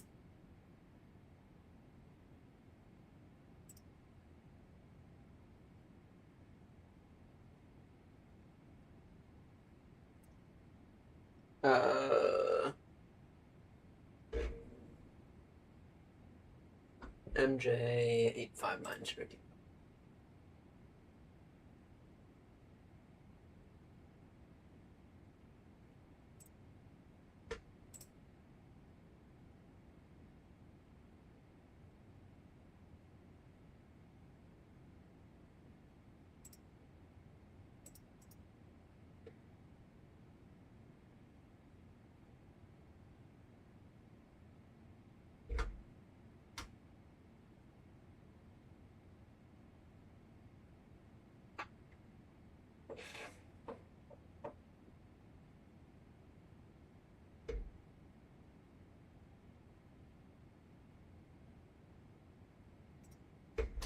with those.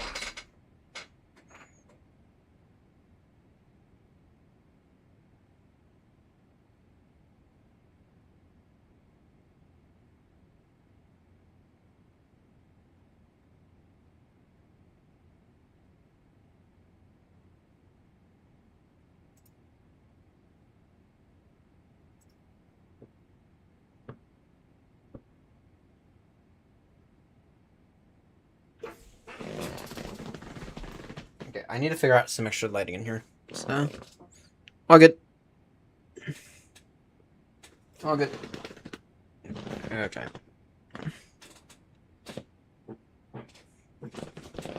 Um.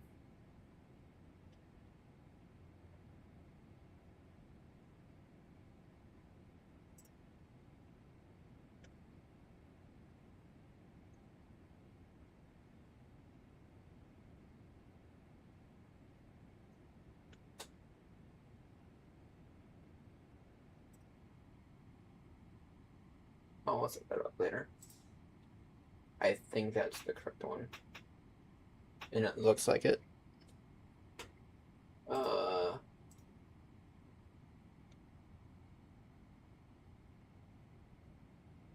Is that from the cover? You're not sure what I'm looking at.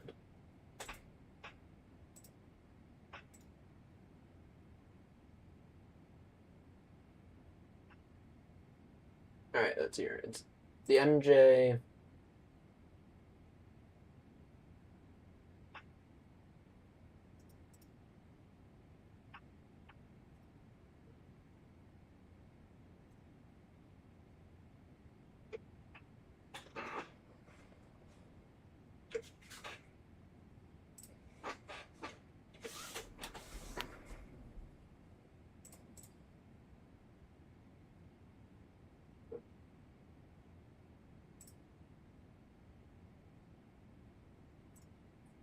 Oh, wait. This very much looks like it, like the shitty website. Yeah.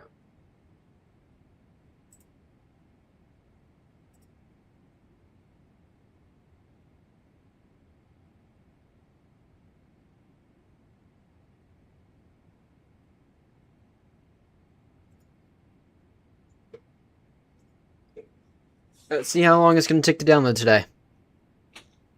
Last time it took over 2 hours. Just to say it.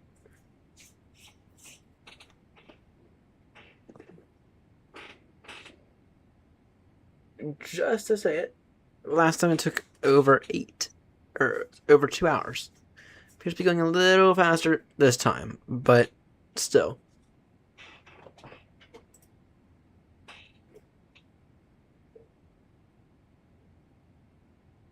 They've very clearly updated their website since. The thing is 83 megabytes since last time. So, all right. Let's take a look here.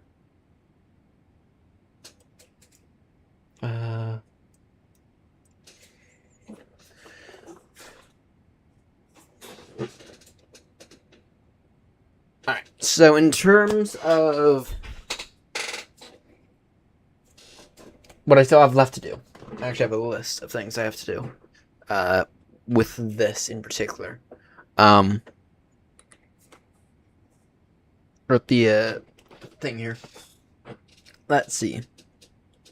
So I need to fill up some gaps that have become apparent.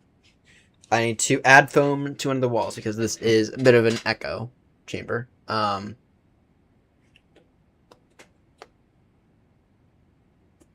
was thinking maybe add foam or something to that side. I need to cut a hole for a fan, which, to be honest, I don't know if I need to cut a hole for a fan, but I need to add some kind of vent over by the window.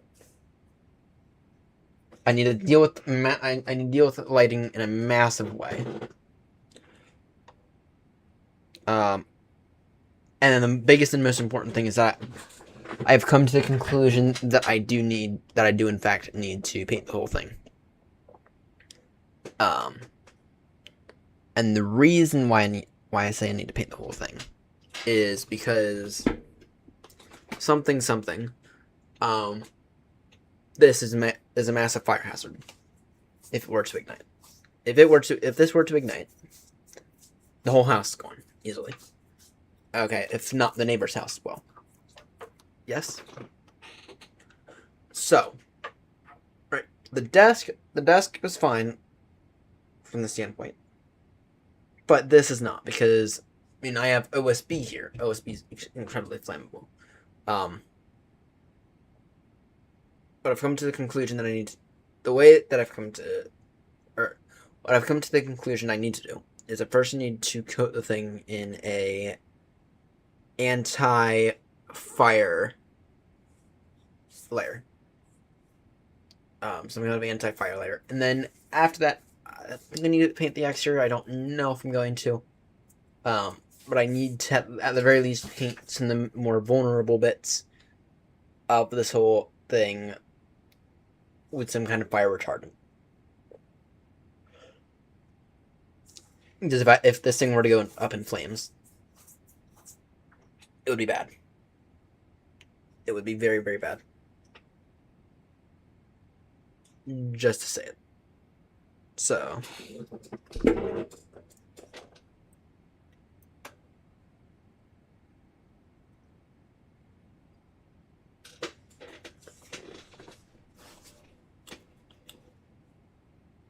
That would be the end of the channel. That would be the end of the house. That'd probably be my move to get the fuck out of the U.S. That'd probably be my final straw, if I could afford it. If I could afford it in any way, shape, or form. But yeah. By the way, we need to. I do need to. What's wrong with this pen now?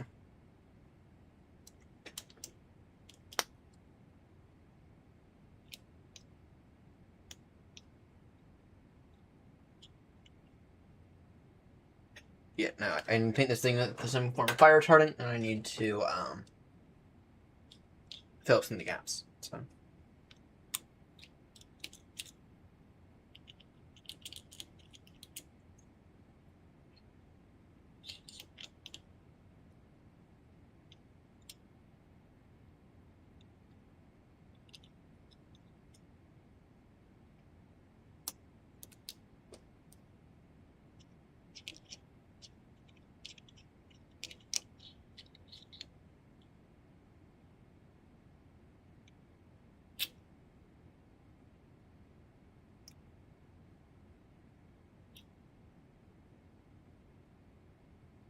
Oh, I see the issue. It seems like a few bits of wood got into this pen. I wonder why it wasn't working. It's wood.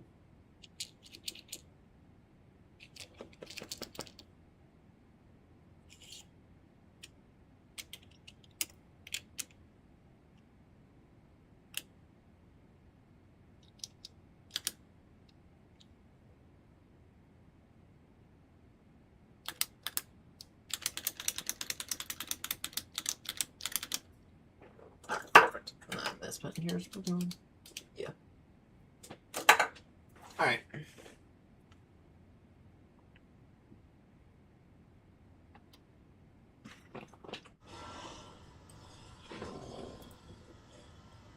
There's a certain plastic A350 over there. Alright, let's see what Grumpy's about the A3. Or the A340 600. Take it to buy in a week.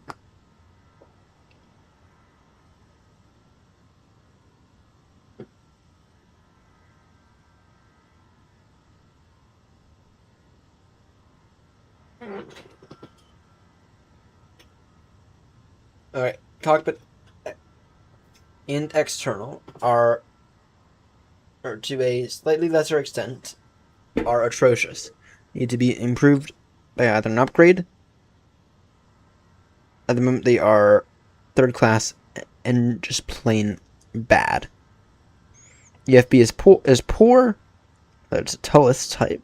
but everything is all over the place.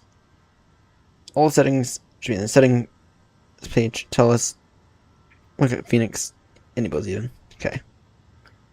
Handling. Only had a short experience. But promising twitchy on taxi, but would dampen that out with control settings.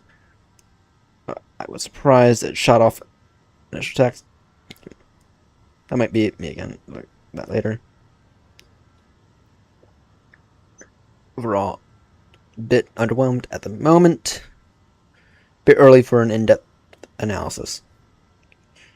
Be a bit happier at wing control. Get their stuff to work with this aircraft. I'm sure they will soon, but my mouth is. They hate it. Alright.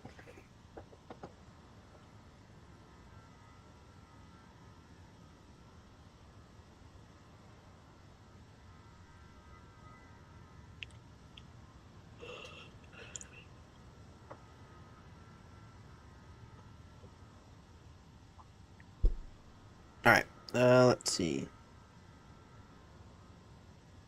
I'm peckish, but I get to go make a steak after this flight.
My coffee. You made me hungry now. Alright, Grumpy, so I was just looking at your thing on the with the A340.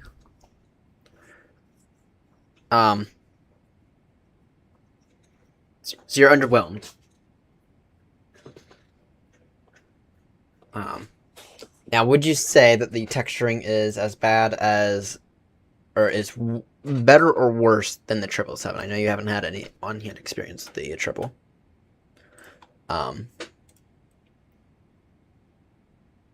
Maybe I can get some lighting going on here, because I find the texturing in this thing to be not great. It's not, at least not as good as I feel like PMDG should make it. If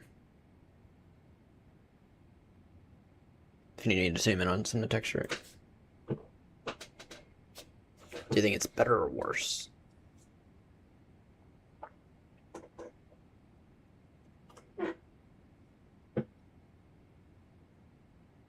Oh, bad. Oh, no, that's bad. That's horrendous. Ouch.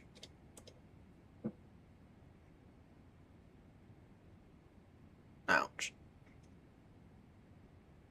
And Aerosoft, supposedly the men of the texturing.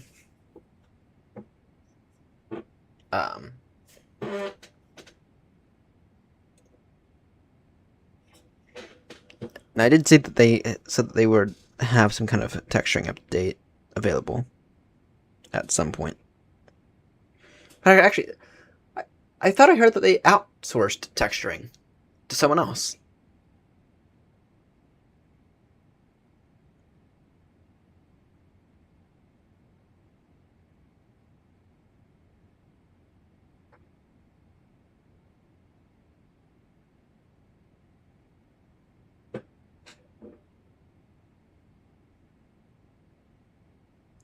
I thought I heard that they outsourced texturing to someone else.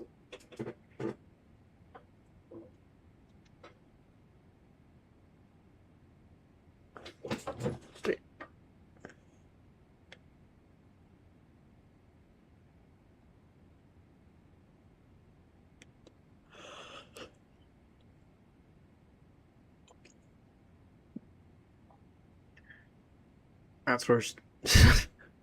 Surely. Now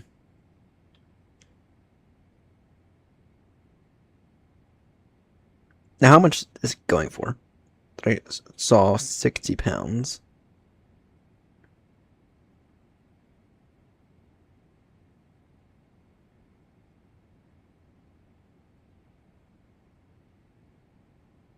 $70. $70.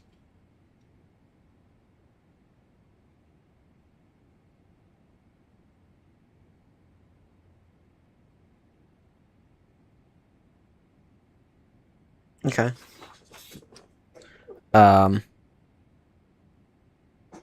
That's the same as I think that's about the same that I paid for this thing. So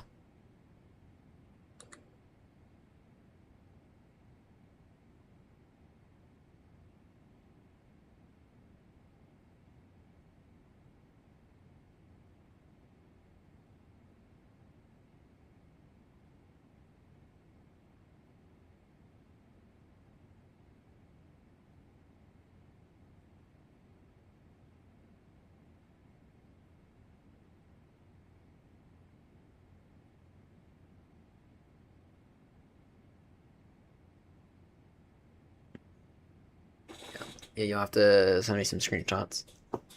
Now, the big question is next week when I get paid, should I buy or should I wait? That's the big question. I know you haven't had that much experience with it. Based on your initial impression, would you say it's worth the money that you paid for it? And would you say that that I should buy it next week, or do you say I should wait and maybe buy when the sticks, or part one of the stick? Whether I get the Moza first or I might get the Moza first. I might just get the Moza base first.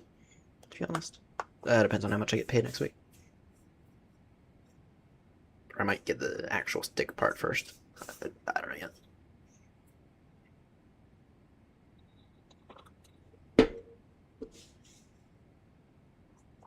Think you might go with CN Tech with the stuff. Can this exposure? I don't like how. No, that's a lighting issue.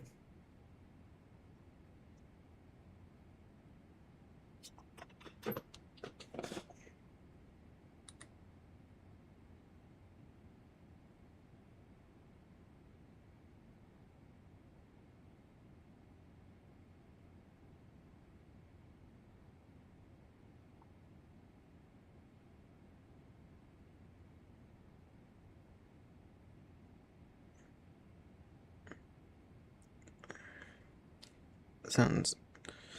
I'm looking at this EFB checklist. I don't know why on Earth credits is its own tab. Startup situations. Aircraft. Yeah, aircraft config sim control.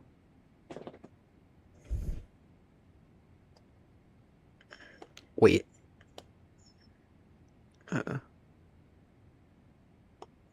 No, okay. I will wait then. Maybe I'll get the maybe next week I'll get the I'll purchase the CN Tech stuff in addition to finishing up this. I have a list. I have a list of things I still need to do here, which none of them I can do until next week, because I spent way too much money on wood. The first and biggest thing is I need to fill in some of these gaps. These gaps are killing me. And I also need to paint. I heard that disconnect. I also need to paint at least some kind of fire protection on this thing. And then And I might wrap it with some kind of vinyl or something. I don't know. I don't know if I'm gonna wrap the outside, but the outside is a bit more of an eyesore than I initially thought. But I might wrap the outside with some kind of vinyl. Actually, that would solve my gap issue.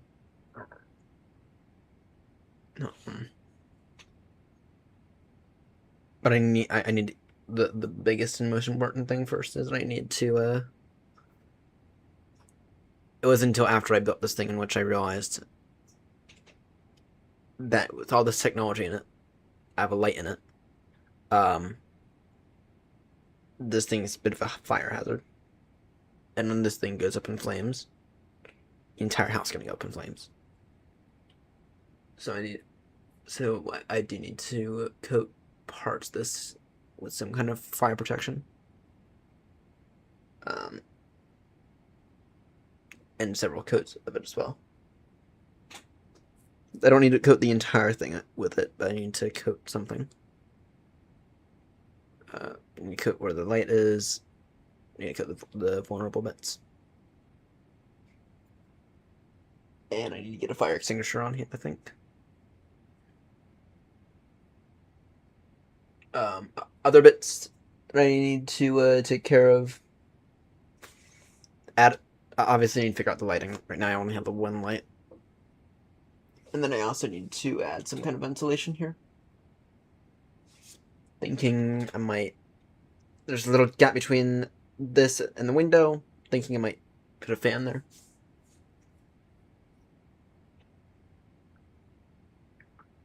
And then after that, I get to wrap the outside up. I'm thinking. Don't know what color I'm going to wrap the outside with.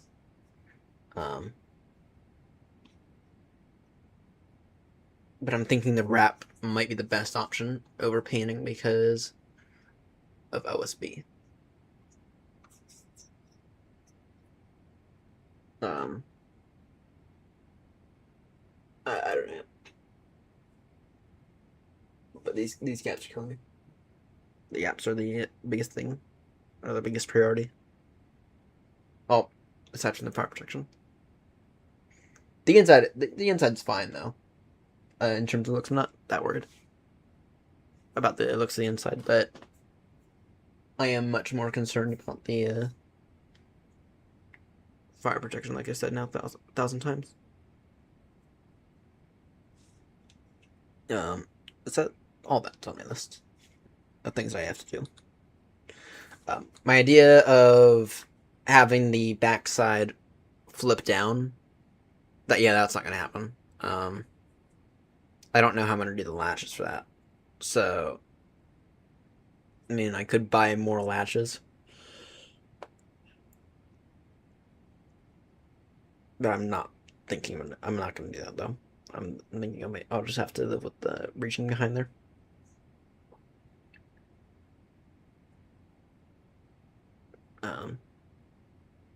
Yeah, that's what I'm thinking anyway. All right, how's that? That might be better actually.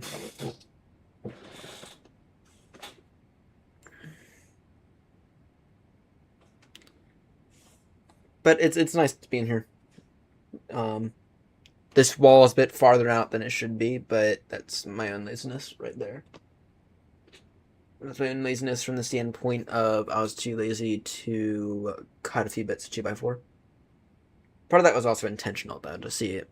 Maybe if I need to allow these monitor arms to be able to move. But with that said, though, I'm not saying I needed that much space for them to move. I mean, I have basically an entire foot gap here, which is beginning to kill me. Basically an entire foot, maybe even 14 inches between the desk. I can't say anymore. Between the desk and the outside frame, we've got a whole nearly a foot, I think.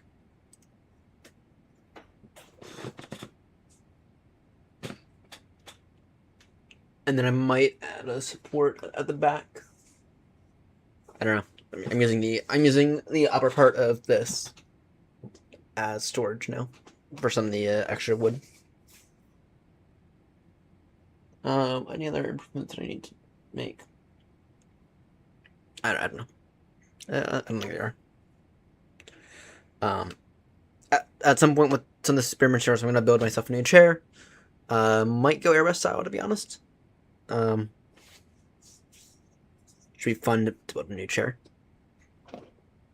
even though this chair is fixed.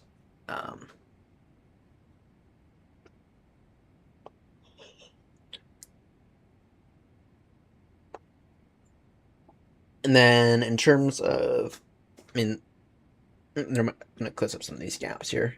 Some of these gaps that I don't think anyone can see. Yeah, you can see it a bit more now.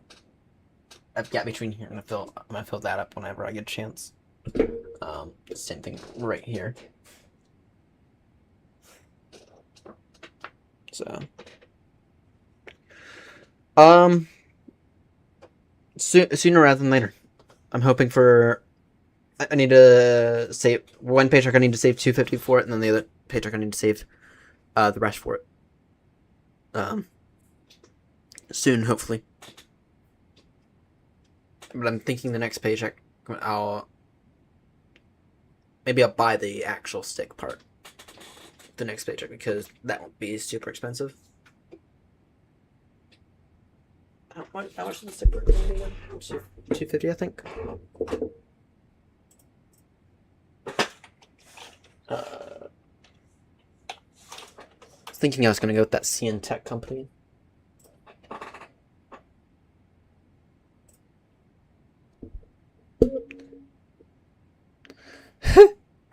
Yeah, I noticed this was 25 seconds.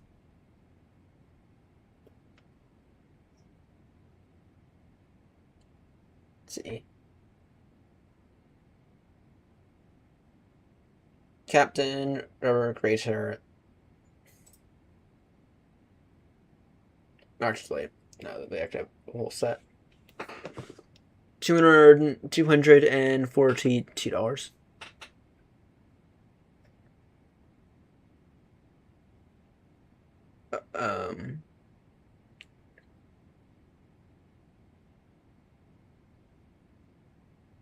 Yeah, $242.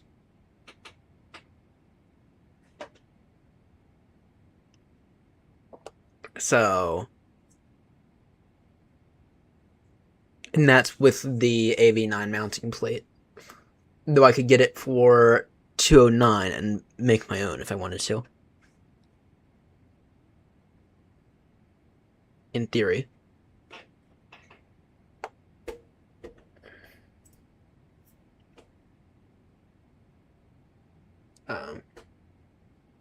They said that this CN Tech company is legit, right?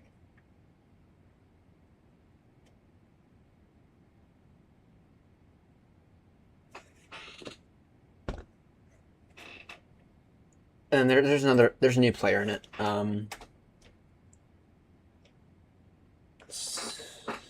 was looking at their stuff last week.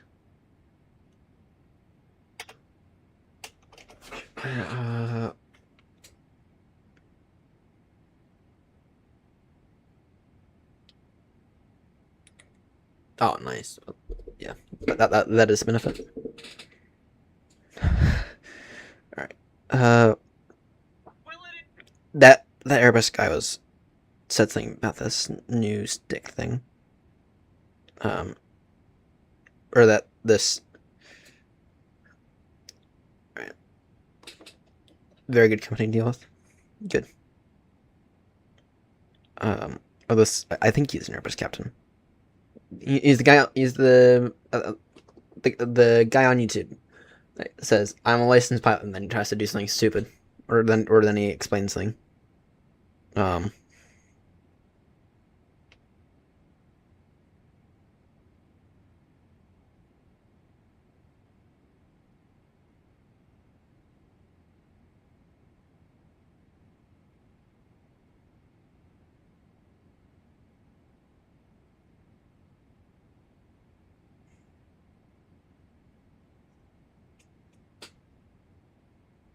I forget. I forget his name. I think I'm subscribed to him somewhere. Alright, this exposure on this camera might be a little bit too much.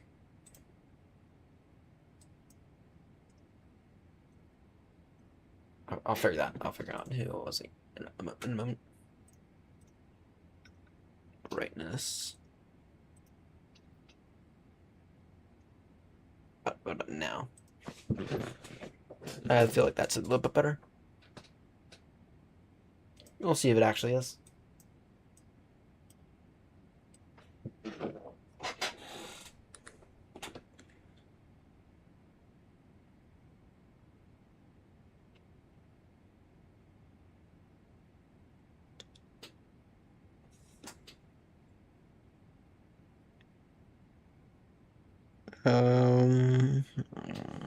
Let me find. Surely I'll recognize the name when it comes across my thing.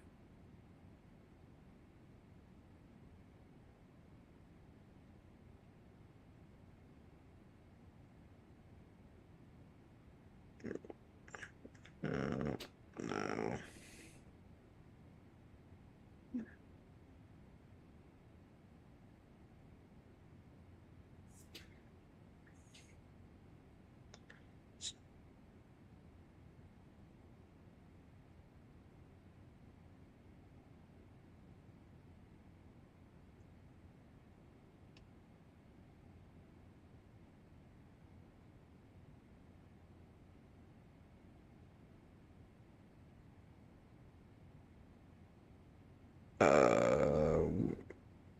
What is it?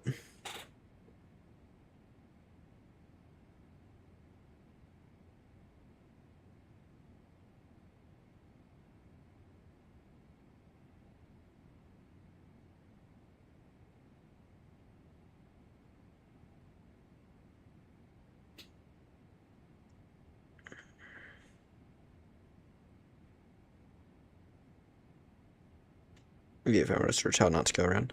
Yep, McDine. Okay. It's this guy. It's the Sim Workshop. Yeah, Sim Workshop Workshop S3X. Let's take a look at this company.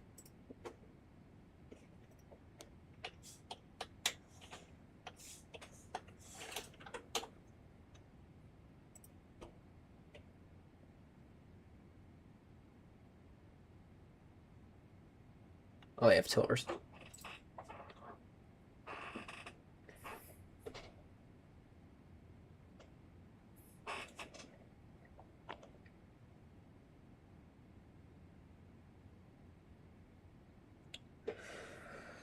€289 or €290. What does that come out to be? What does that come out to be in terms of American freedom units?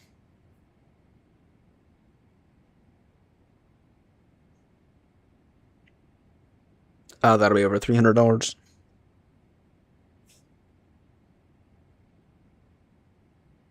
$300. You know, that'll be $340. That's not including international shipping. Ouch. Yeah, that. Well, it's not this. It's not the stick. It's the stick, the grater, and the I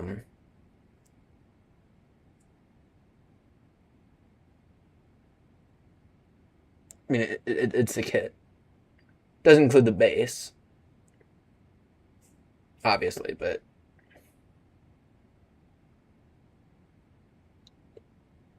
yeah, but it is a bit steep on the price, especially compared to what I could get it for. And I'm not gonna wait forever with the FS projects, I don't think.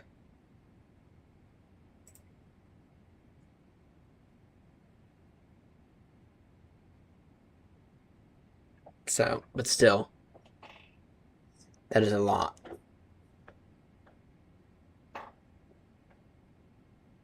Yeah, it is actually. It is. Because the wind control throttles, those were 270. Those are 270. These are, by the time I get them, it would be 400. Rather, even with the... I think that's even cheaper than FS products.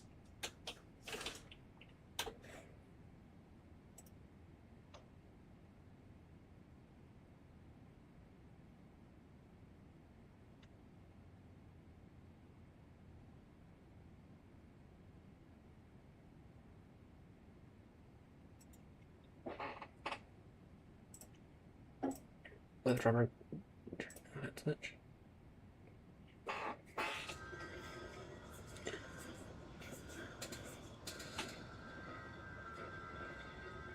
I have, but according to David, that's a no-go. And I haven't seen anyone else use the AB6 either.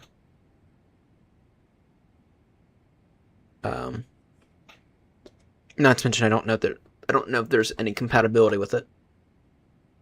From any of these. But I have considered it. So. Oh, you're talking about the actual stick. I'm an idiot. I have, but I'm right-handed. Kind of like the way everything's set up right now. So I'm not gonna go with the Mosa stick. So.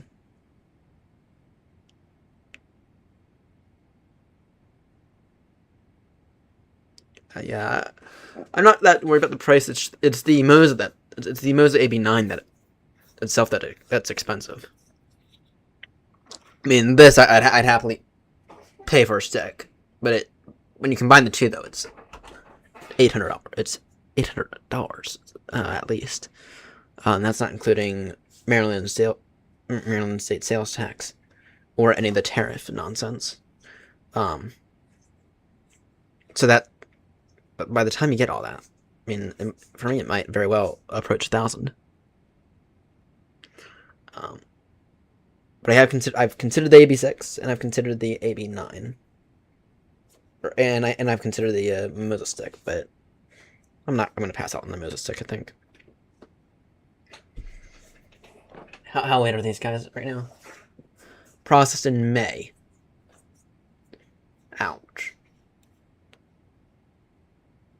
Ouch.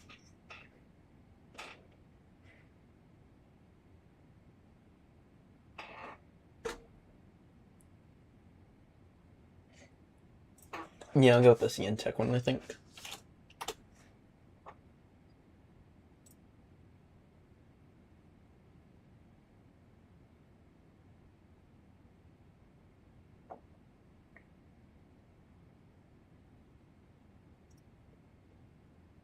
Yeah, I'll go with this one and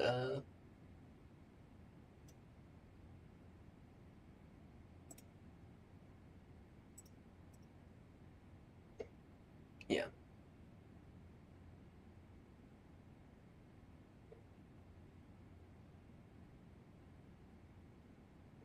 I'll go with this one for the $242.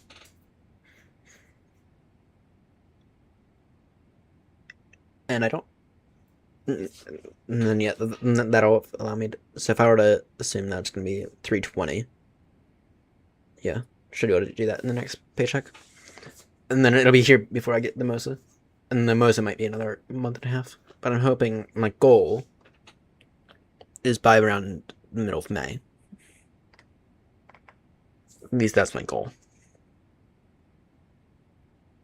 Maybe. I need to start setting up for another UK trip as well. Maybe even the final one. My final get out the fucking US trip. Now that'll be a memorable flight. So, I'm not going to speculate here, but I have a weird feeling that when I do eventually leave the US, I may or may not end the Baltimore Heathrow route. but it'll be some time before I do that. At least a year and a half.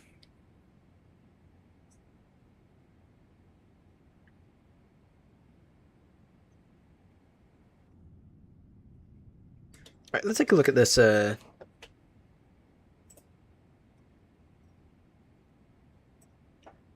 Australian tour.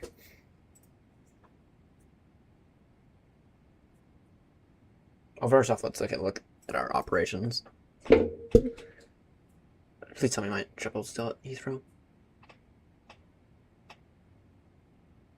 It is. Perfect. We're gonna knock that out tomorrow night. We're gonna start it at 10. At 10 my time.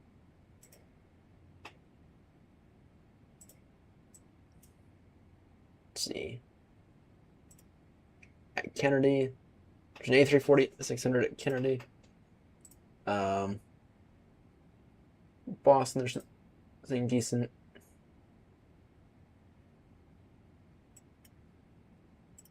Anything decent at, anything else decent at Kennedy? There's a 737-800. Need to do some more. I asked David for a very specific route because there have been days where there have been aircrafts here at Kennedy that I went over at Baltimore. For example, a 777.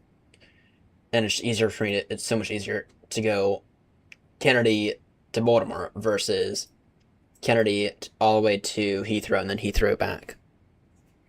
So I should probably take advantage of that route before it disappears. At LAX, there's a 777, an A340-300, an A350, and a 737, a rusty 737.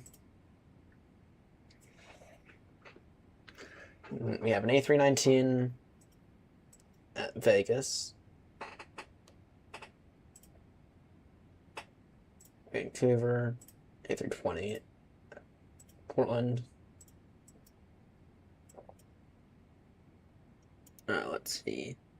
It's at Dubai. Well, there's that Pratt & Whitney 772.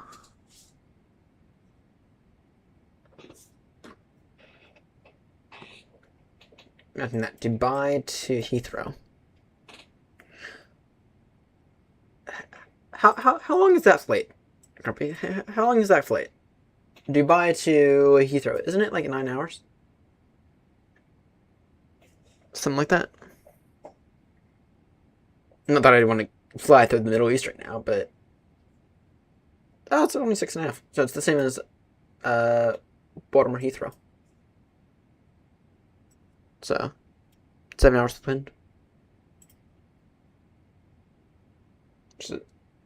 There's another 772 at Singapore.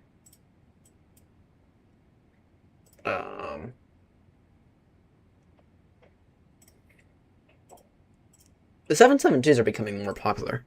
Something I've noticed.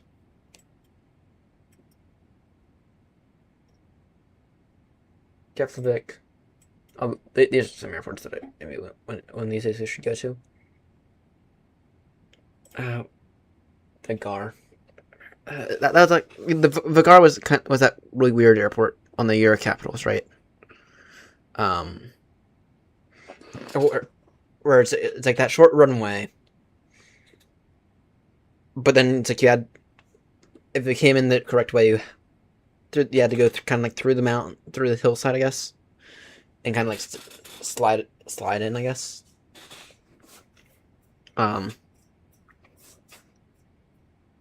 Is that one right?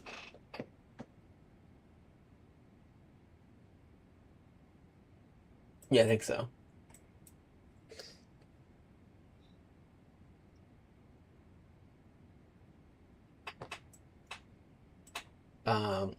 And there's Stockholm, A321 at Stockholm.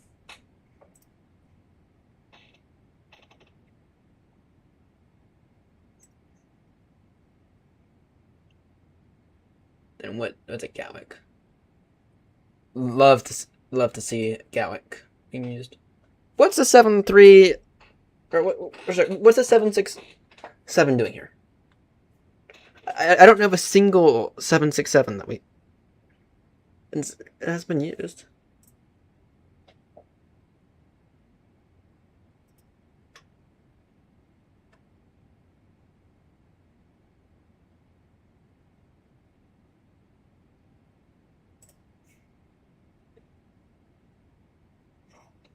Okay, who has... Okay, is there a 767 out for X-Plane?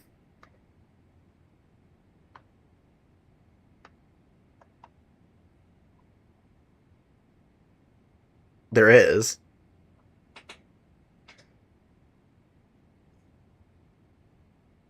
Ooh. There is a 767 for X-Plane. I'll have to ask. Let's see. Oh, okay. Officially licensed by the Boeing Corporation. Okay, let me pull this up. Because this might be my way into the 767.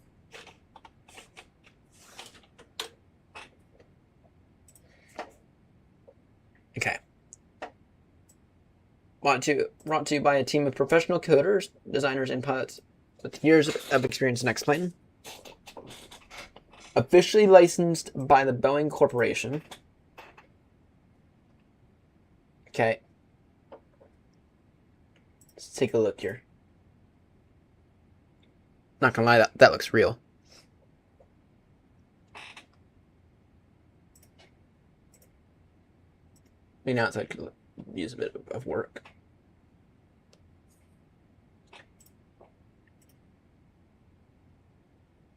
Now that looks good.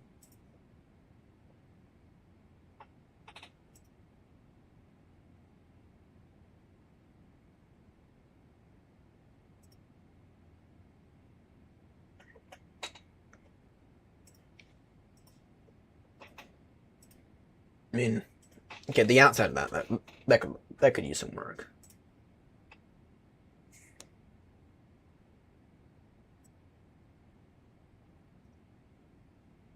Tested by real pilots and translated text. Okay.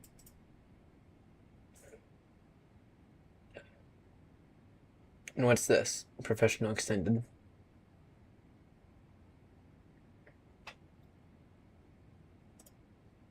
What's this?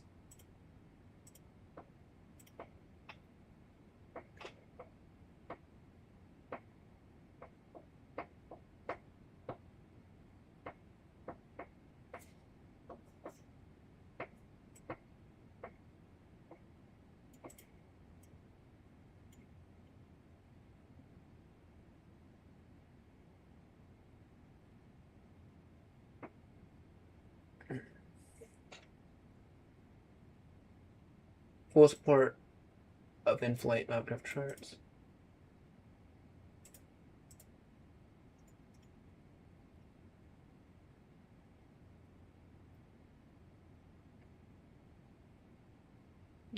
Grumpy, we might have to try this out. But that looks real. That modeling looks very, very good. I love how they're giving you a close-up view of some of the stuff. Alright, now what's the difference between this? Okay. Includes 4 variants of the 767. The 767, okay, the cargo one. The 300 freighter one. The 200 ER and the 300 ER.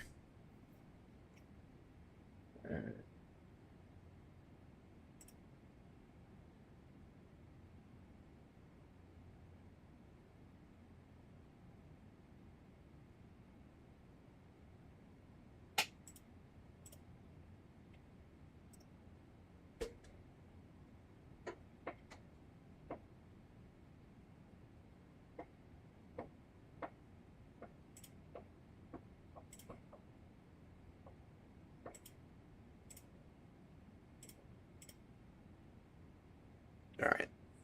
I'll have to watch that video later. So is that the reason that we have that 767? Because there's no 767 available for Microsoft. What variant was it again? It's like Gatwick. 7-3 freighter. Alright,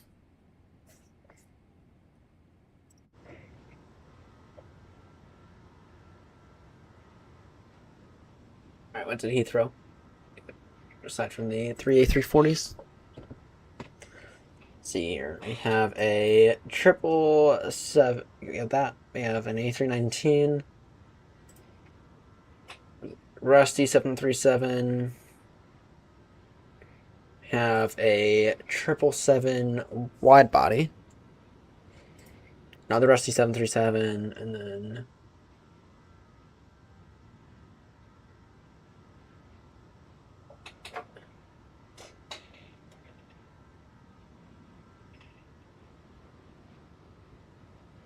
what? Why is?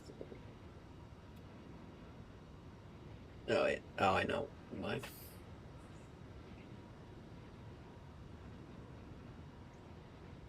Okay, I feel like you guys need to cut that ATR.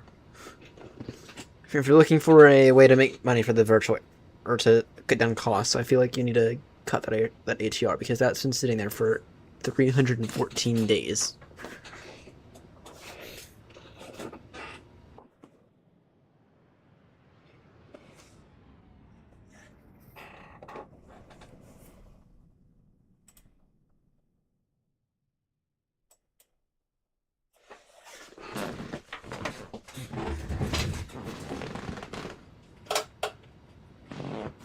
Get the kettle back on. Ah.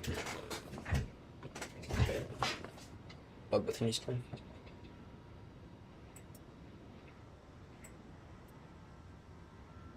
What's that triple?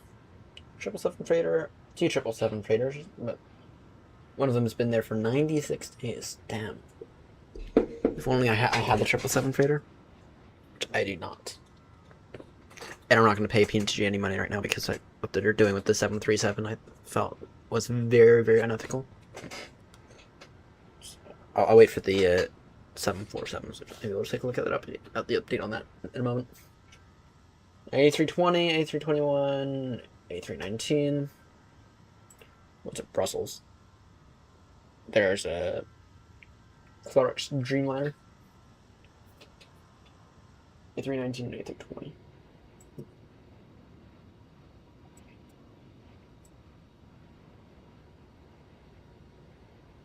Someone took a Rusty 737 to your favorite place, Grumpy.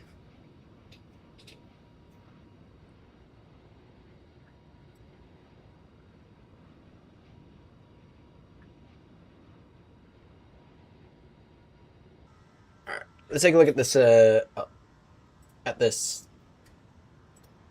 Australian tour.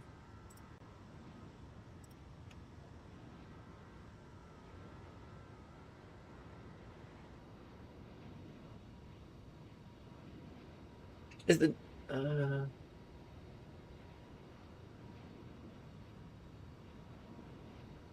which one is it again? Is it the Down Under run? Yeah, it is. All good. All good.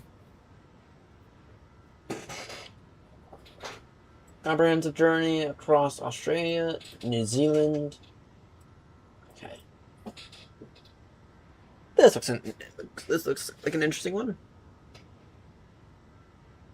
I'll have to take a look at that.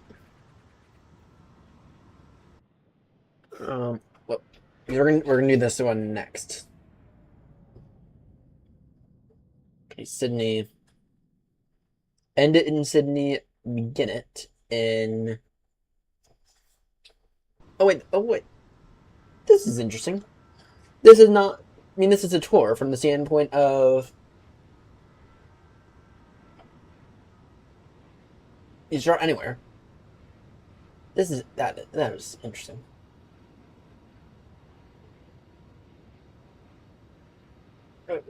No. You can do it in any order.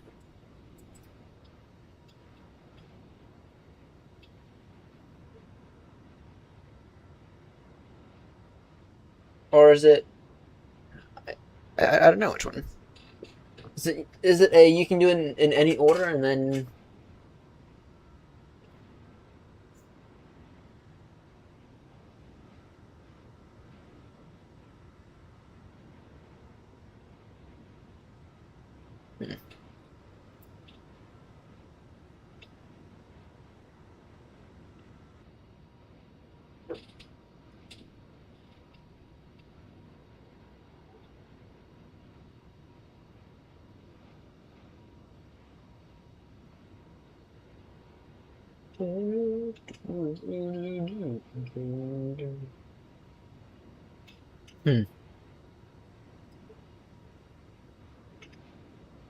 Or the European detour.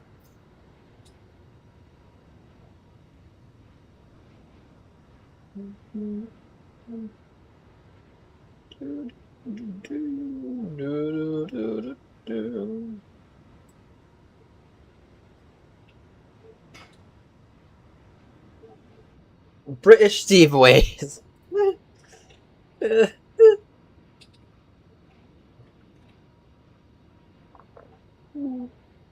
Bottom, bottom, bum.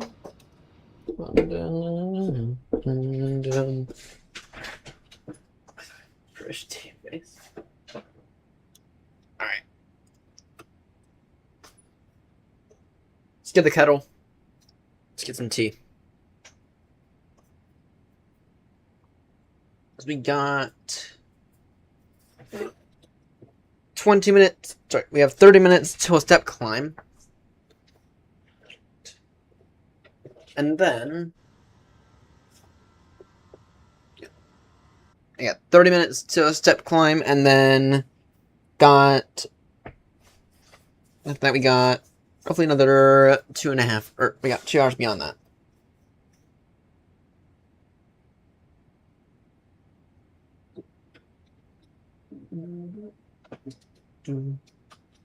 As it just mirrors that side, or is that beginning to bow significantly? Might need to actually add that support sooner rather than later.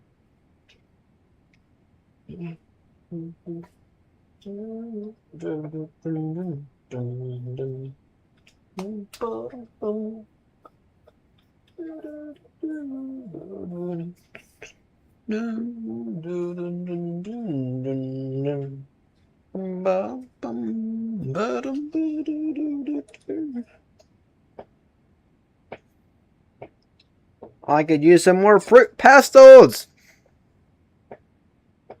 and some candy.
Alright, let's take a look here.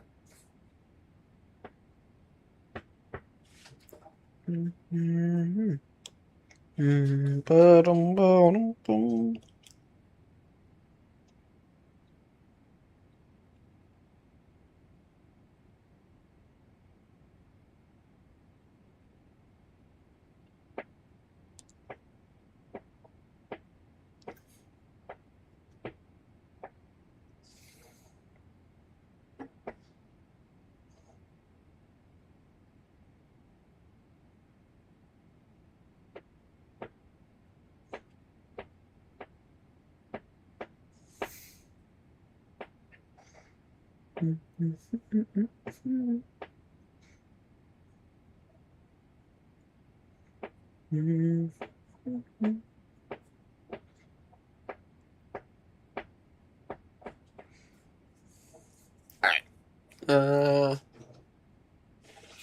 Do you have anything in here actually? I think I do. Yeah, I have some milk that's gone now.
Should be stupid and go upstairs and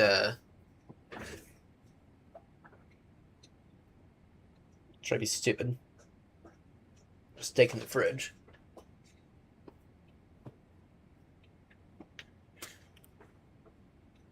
Oh, what time do I need to go into work today? I think I need to go in by about 3.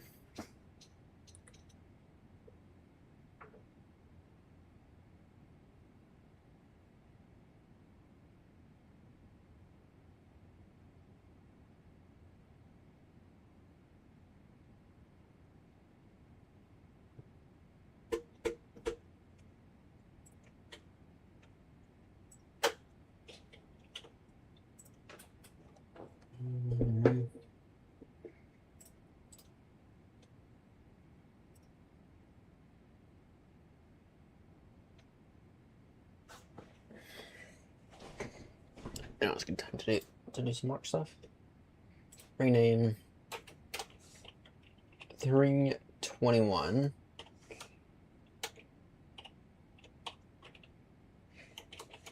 Dash 23. Yes. Yeah.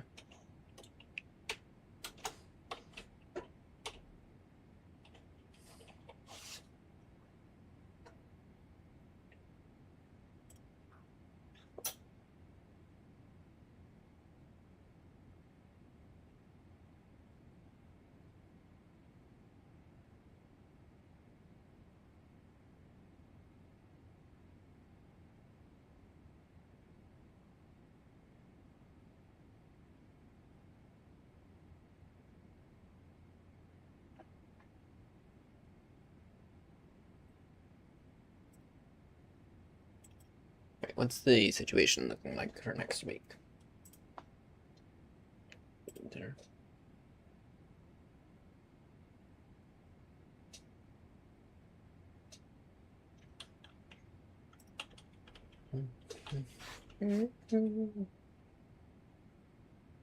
No. Tell you what.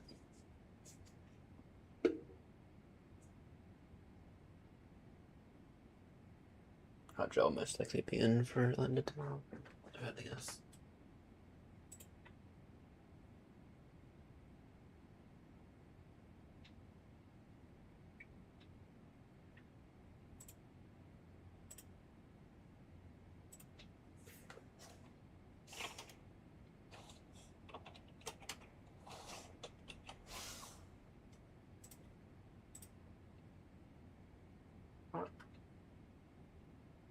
No. I'm sure you do.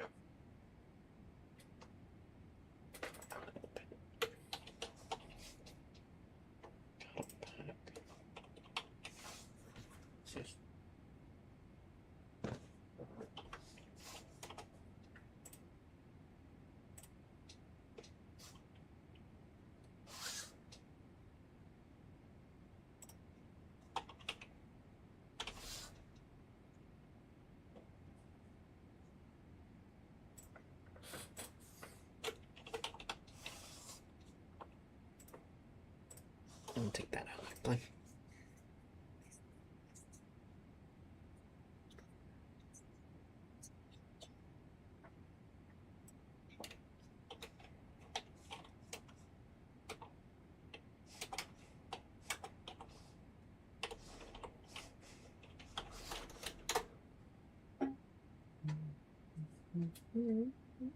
Saturday morning. See here.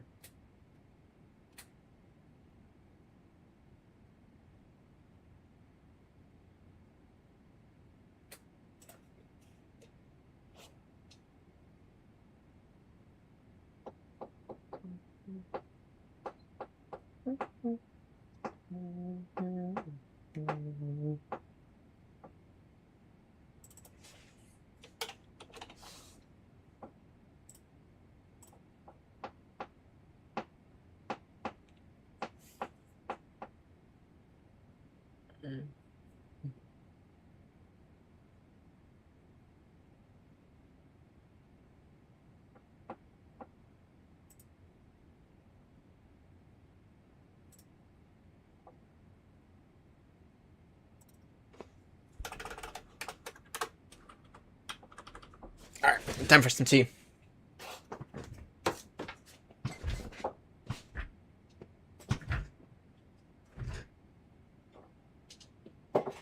Time for some tea.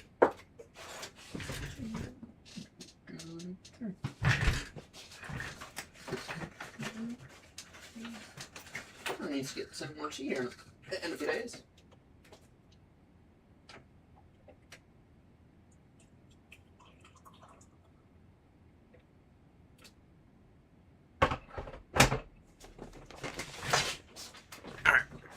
Let me go ahead and write my setup for now, I think. What I need to do? Setups.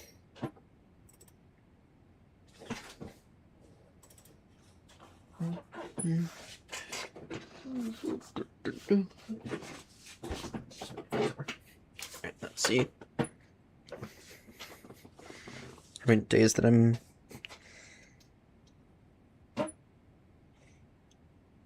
one day. Friday, Saturday, as usual.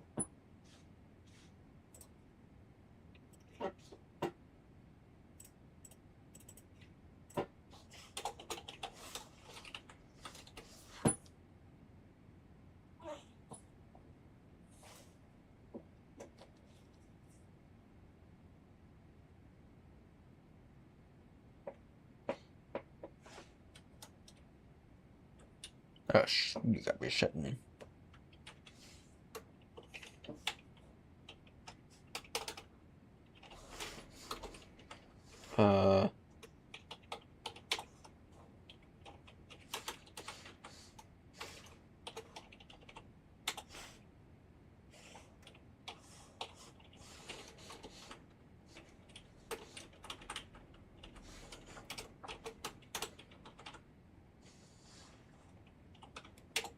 Some 3 to 8.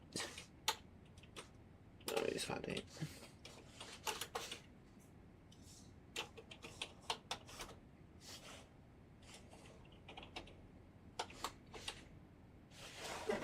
Morning, Max. We're on our way to Honolulu, and we're just doing some tiny bit of work here.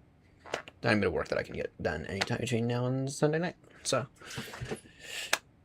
work that's not that important right now. So, all right. So here's the deal. Yeah, I need your input on this. This is the new yoke feel, and this is the new throttle view.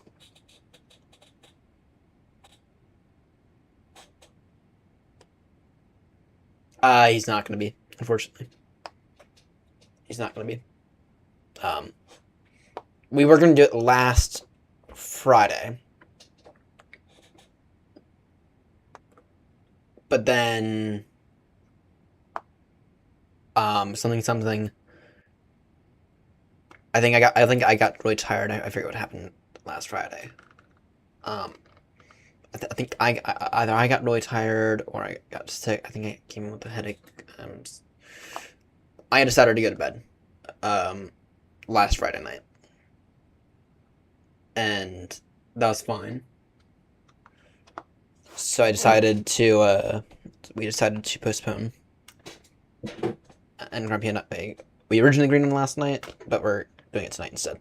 Because last night after I built this, I was completely knackered. I was completely nuked.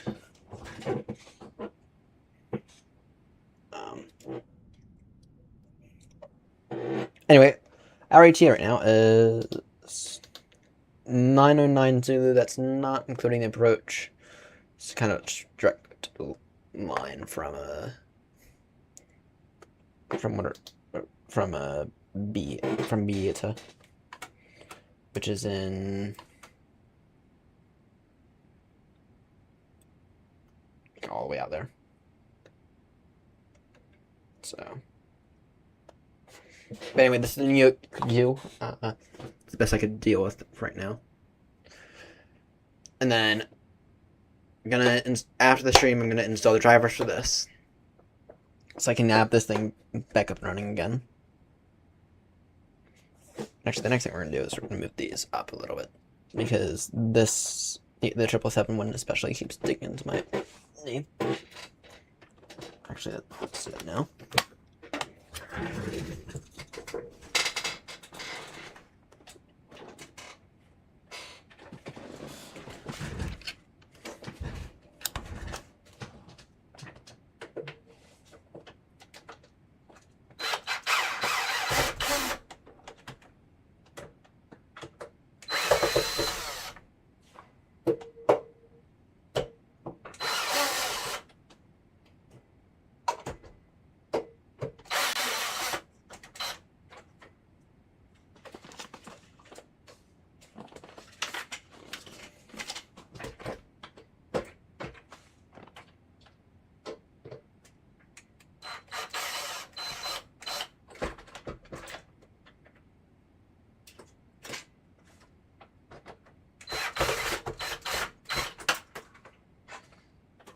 These guys are gonna go, and they're gonna be right here.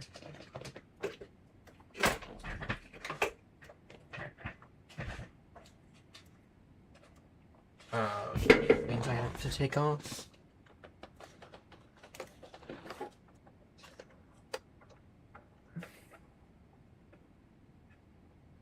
This guy.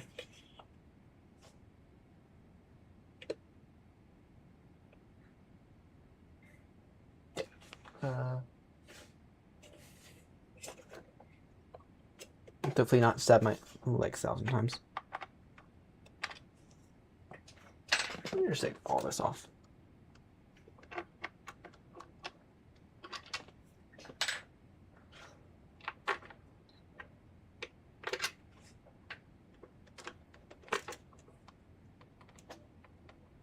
Oh dear. Oh dear. No, I use screws here. I'm using pure screws. Pure, actually construction grade screws. Because, that's what I'm easiest to work with.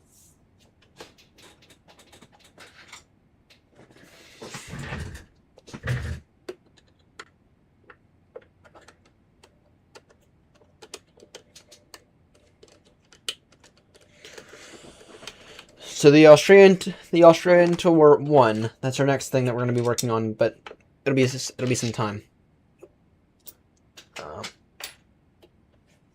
I need to ask Grumpy if he ever talked to you know whom.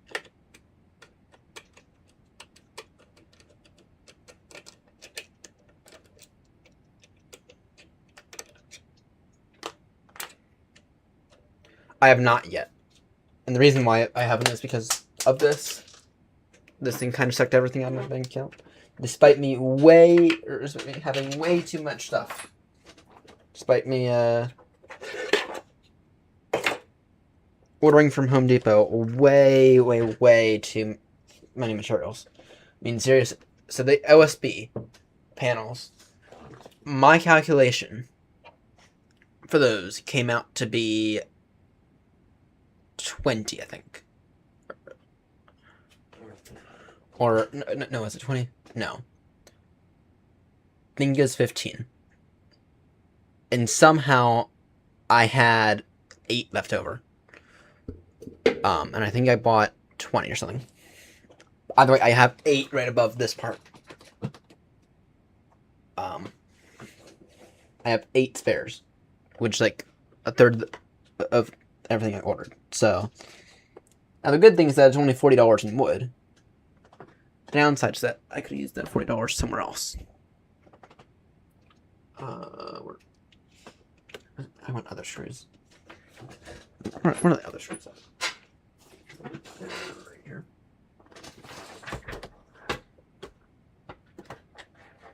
Oh, these are gonna go. I'm moving these up to be.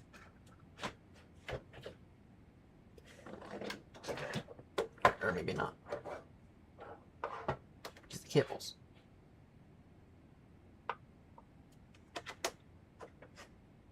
They're gonna be like that now.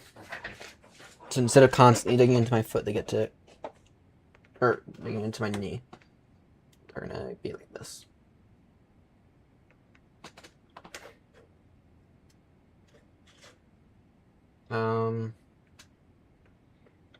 Put that like that. How am I gonna do that? How am I gonna screw that in? Some of the longer screws, I think. You're holding off for now, I see. Yeah, I'm gonna. If you were to scroll up a bit in chat, I'll see what Grumpy's opinion is on it right now. He's not super impressed. He's holding off, or he's told me to hold off essentially. Which is funny. There are things I still need to do with this. I need to paint some kind of fire protection layer on it, parts of it. I need to fill in some of the gaps. I need to wrap the outside, I think. I'm holding off for a bit. At Grumpy's advice. So, alright, 1 second. I need to go grab some screws. 3-inch screws.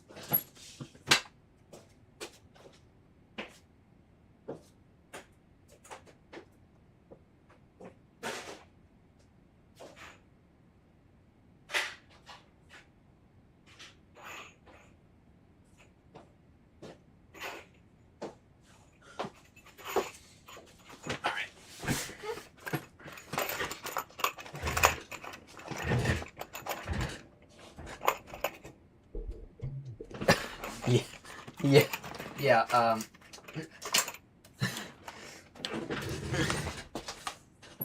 yeah, he is not too good at all. So,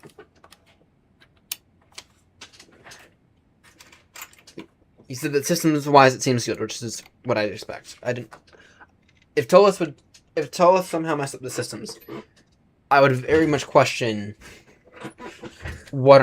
I would very much question the entirety of the world, because Tolis doesn't mess up with systems. But modeling, though, I was expecting Aerosoft to kind of do a better job. And instead they outsourced modeling to someone else.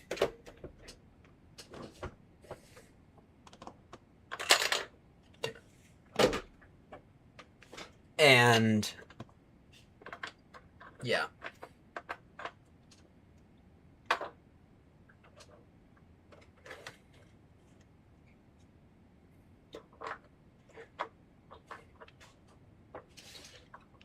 Way that I'm gonna do this.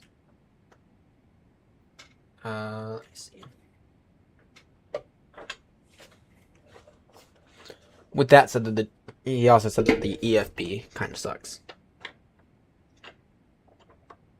Stuff should be under settings, under like its own settings tab, which I understand the frustration on. Even those are not exactly big enough. Yeah, I might have to make my own mount for this. Yeah.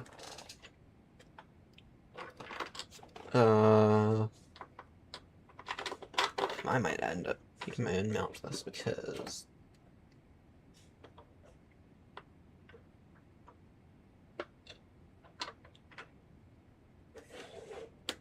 I'm not gonna put it back where it was, because that digs into my knee, or into my thigh.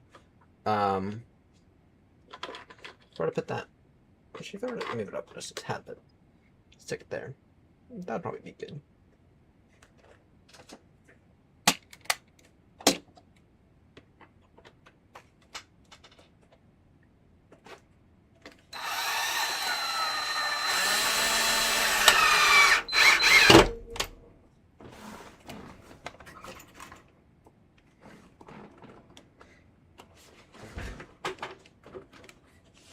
Have step climb coming up.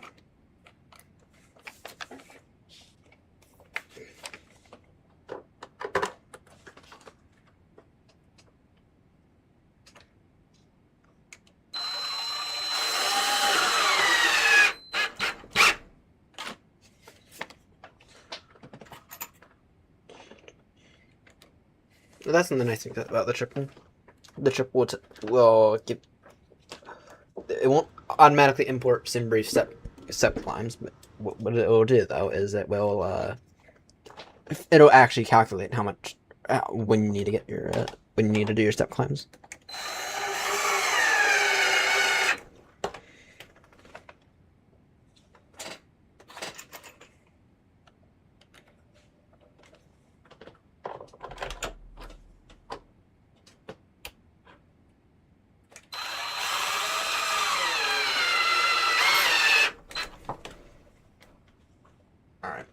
And then maybe I'll throw in a screw right there.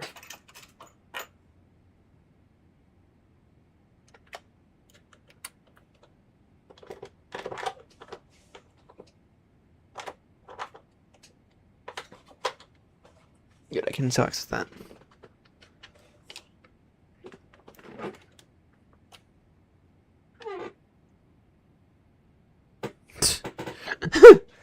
Yeah. Yeah. I'm hoping that they figured out a way better than what they have been doing in X-Plane, because X-Plane and Microsoft, two completely separate markets. I mean, half the people who fly in Microsoft, half what they want is just to be able to take up this plane and be like, oh, I'm a real pilot now. Half of them are children who don't know exactly what they want to do, right?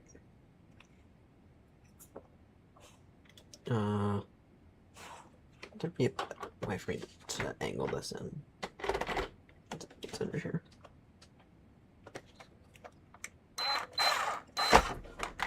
Nope.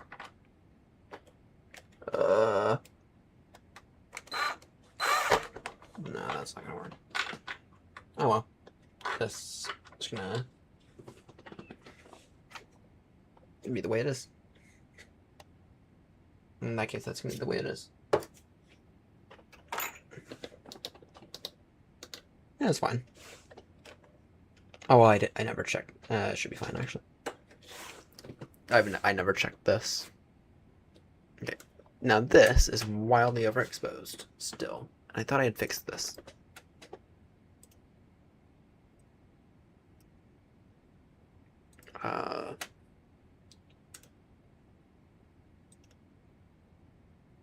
The brightness just needs to get down. Yeah, I saw something about that. Did you copy it down before he did? Did you copy it down before he did that? Oh yeah, zoom. I'm an even bigger idiot.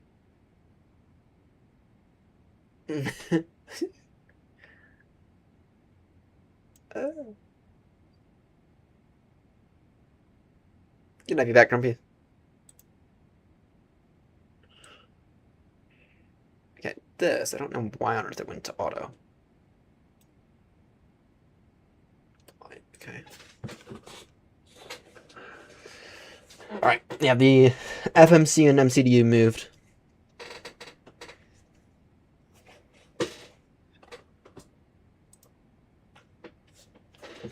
Alright. Can't wait for this time because I've moved my light panels up here. This webcam won't allow you to see it, but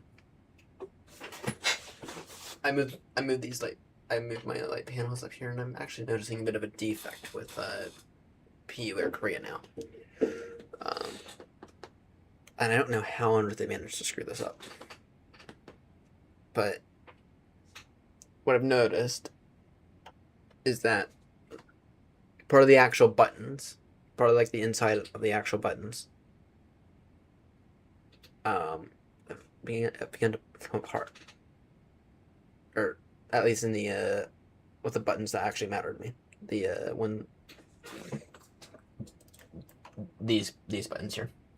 So especially on the nav one. That one's it's done it twice now. No, whatever. Not much I can do about it. If I need to, I'll put 3 different man buttons. Don't exactly want to, but I will. See, Max.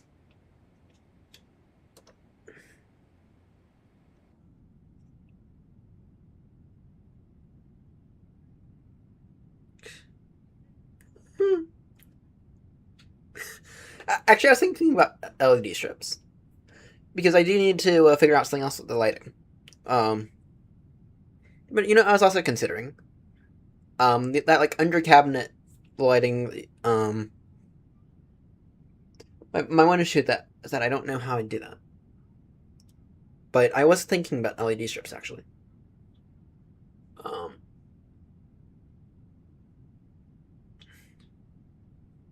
Yeah, that might be a good option. The one concern I have, though, is the fire risk.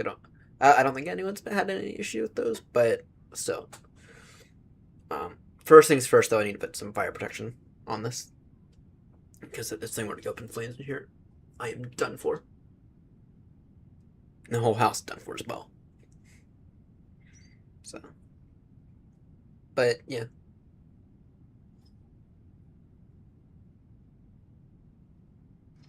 Fire, yeah. That'd be good.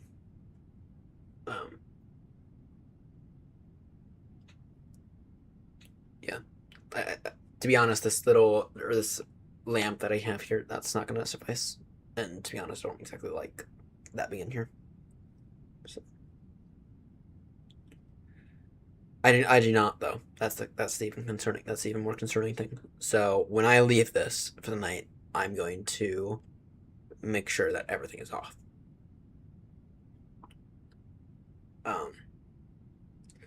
Smoke detectors showed up on our house inspection back when we bought the house. All of our smoke detectors are out of date, and we don't have enough of them to meet code requirements. I do have a fire extinguisher, but it's upstairs. So by the time I were to come down here, it would have been too. By the time I were to run up there and grab it,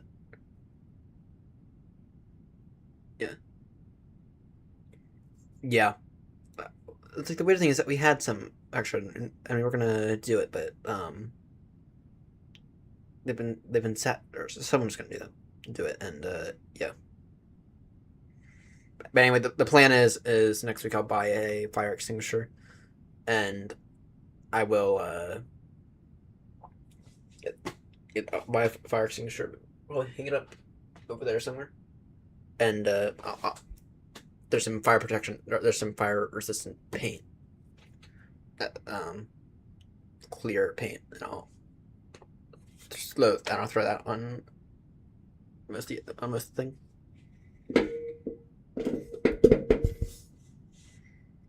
But I think anyone can look at it and be like, "That's massive." With all the electronics under here, I think anyone can look at it and be like, "Not the best idea." So, and I realized it while building it. But yeah, this is not in a position where I can leave it for an hour, leave the sim running for an hour. Like I could. Not that I would leave the sim running for an hour, but I could if I wanted to. So, at least before.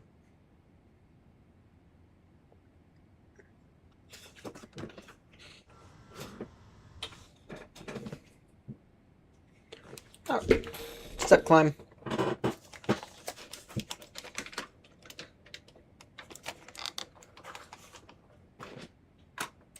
to flight level 400. Traffic aeronaut 36 Romeo heavy, step climb now, flight level 400 traffic.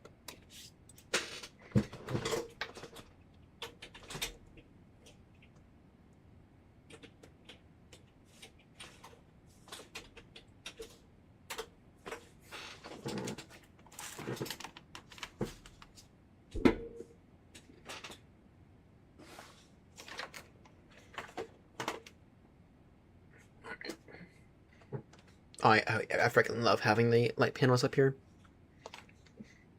Such a genius idea. Freaking love having them up here.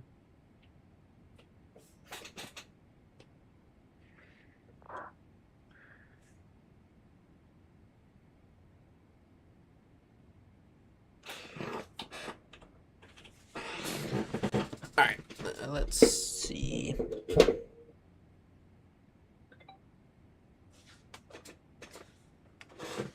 I'm bloody peckish now. Still warm. 1 second, let me go and dump out my tea bag.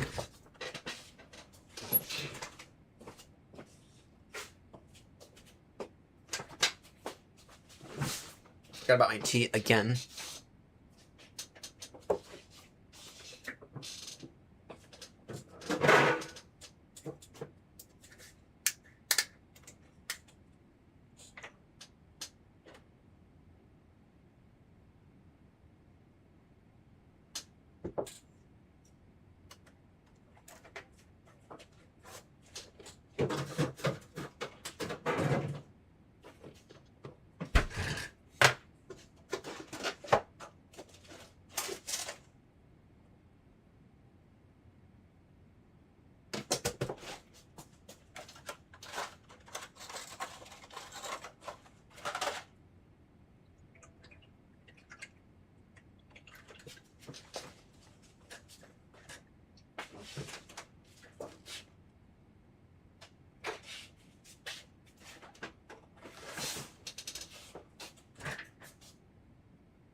So Grumpy, I need some advice on what to do with this. This here was the 2-in-1 that was sitting over here. But then it's also the same 2-in-1 that I showed you, that I sent you that message of those temps in the 90s. And that was after a reapply of the thermal paste, which was very crusty. And that was after a really good cleanout of the fan. So I'm kind of torn on whether or not it needs to go into storage permanently, or whether or not there's something else I can do to try to get it back up and running. I haven't used it since, but yeah, the photo that I sent you was after I had done the thermal paste reapplication and done the cleaning, and I did a pretty thorough cleaning.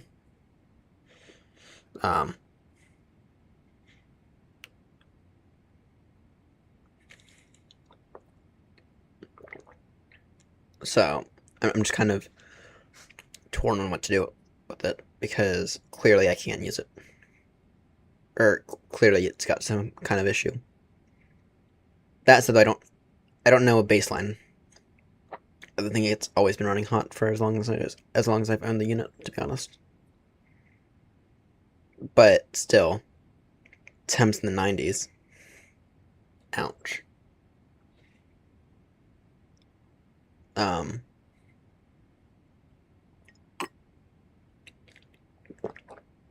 But I would like to have it back over here. Back right here. So I can actually use it.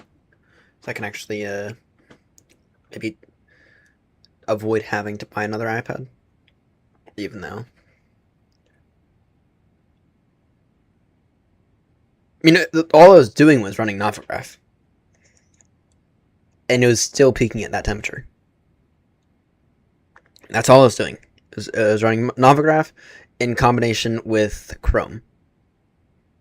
And that was it. And it was peaking at those temperatures.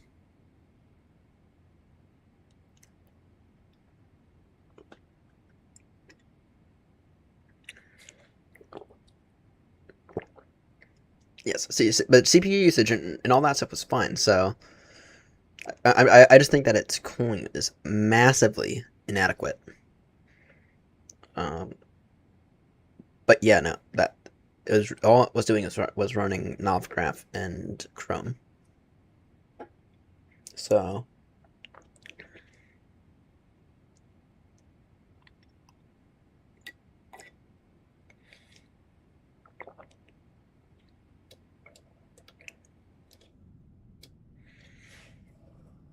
I'm kind of tempted to buy another iPad at some point.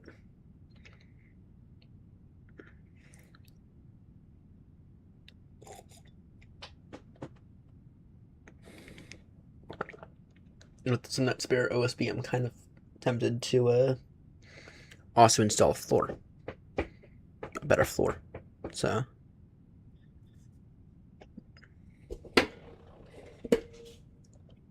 you'll have to send me a link.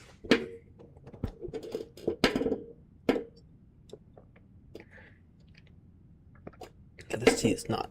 This tea was super sweet. Uncomfortably sweet.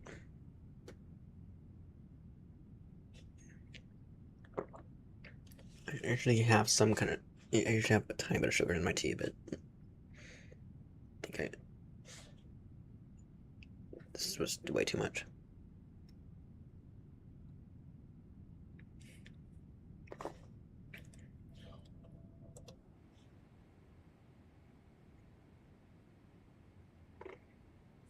Oh, good. Oh, good. And the reason I say that is because hopefully no one's tail struck the thing.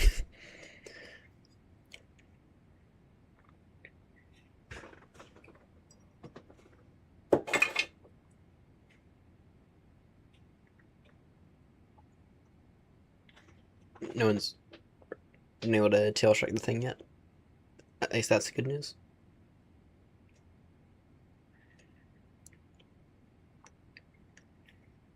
Yeah. I can't wait to try it out and then tail strike the living shit out of it because.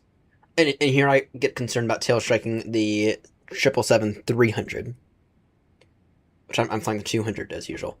I get concerned about tail striking the 200 or the 300. But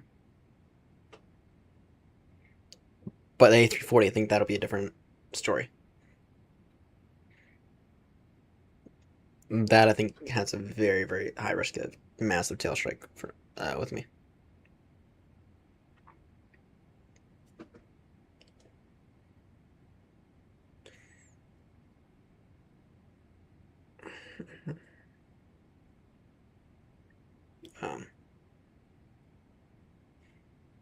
Yeah, that's both good news and bad news, but what? How the? I don't understand tail strike an A319. I mean, isn't that thing like? Isn't like the gear? Oh my word.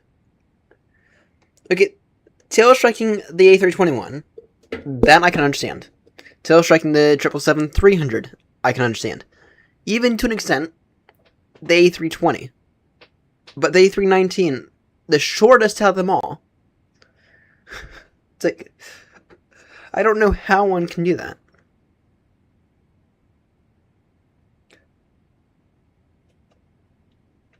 Maybe. That's like the only possible way to do that. And usually I'm extremely cautious of tail strikes. So when I pull back, it's like I pull back maybe a degree first, and then I pull back another degree. It's a very, very, very slow rotation. To the point where it's almost screwed me in the past. But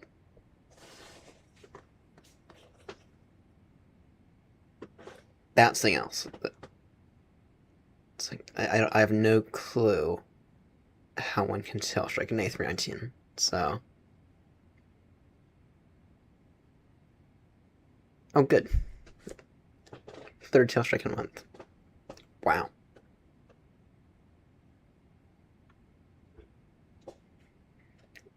Yeah, I have no. On the other hand, I saw that British Thiefways join the thing.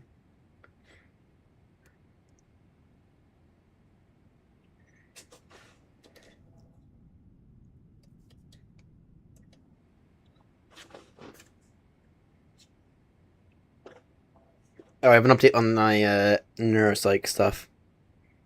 They approved my extension request.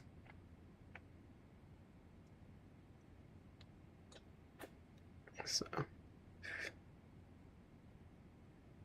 he sent it to all three of them. Yeah, he needs to. Damn. Yeah. Damn.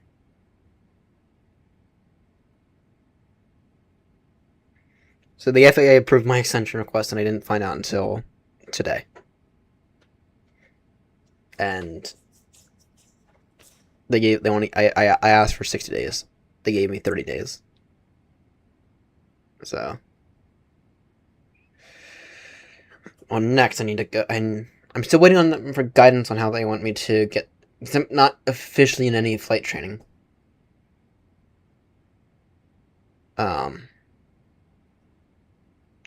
They want someone to evaluate me to see how well I can handle emergency scenarios.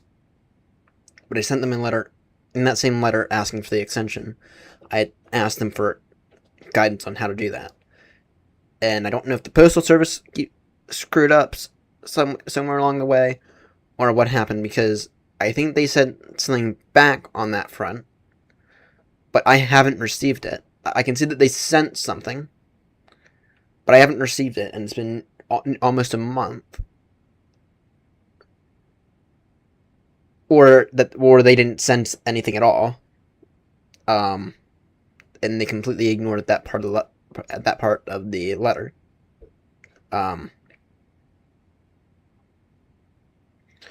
The good news, though, is that the psychological evaluation is done. So they've sent their report in, or will be within the next week. But there's a very slight chance I'm gonna have to find an emergency flight school and have them run me through some form of training, or some form of emergency scenario training. There's a very good chance of that happening, and I have to do that within the next 2 weeks. So tomorrow, my job's to do is call around.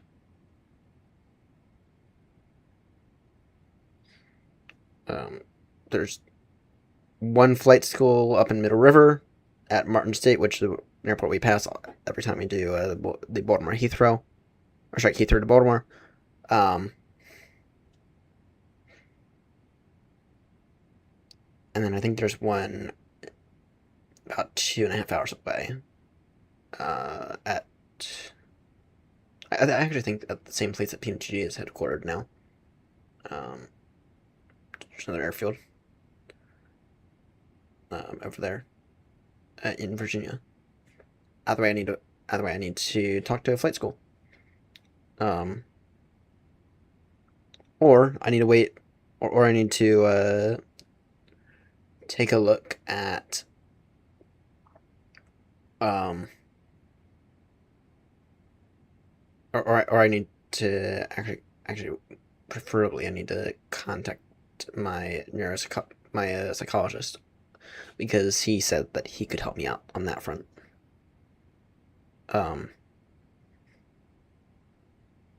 But yeah, I'm still kind of screwed with that one bit.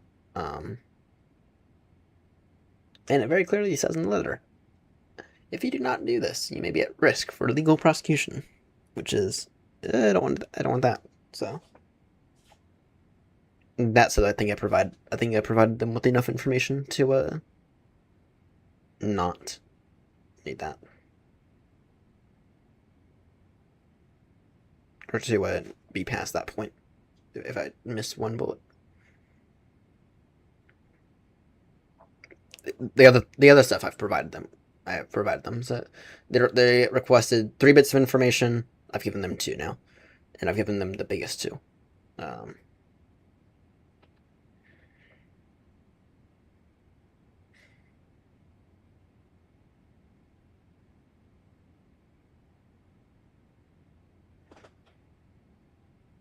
But I do need to figure out that final bullet.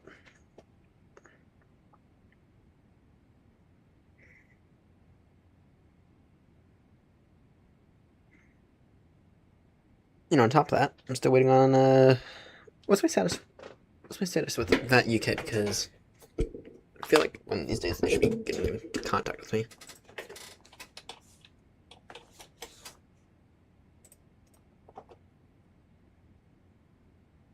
Regarding training.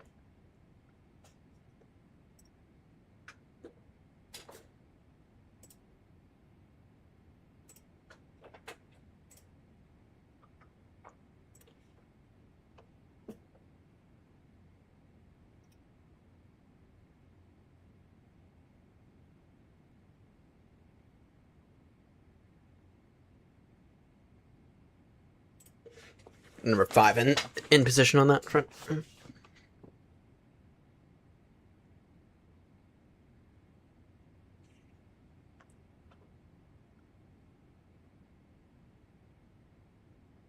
And then my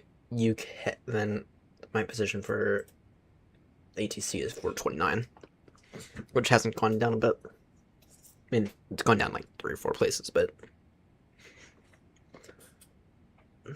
I think that maybe next week I'll begin to work on the material. Either next week or the week after.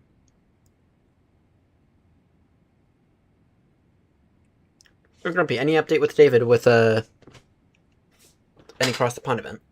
Because unless he has another date in mind, I'm very much thinking about the date about the 6th.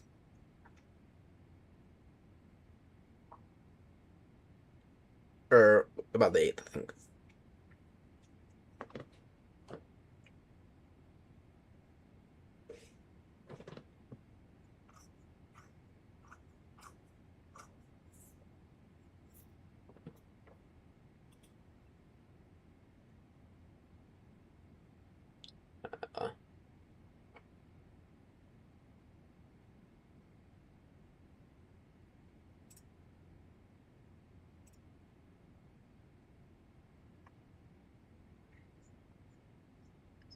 All right. Yeah, just let me know.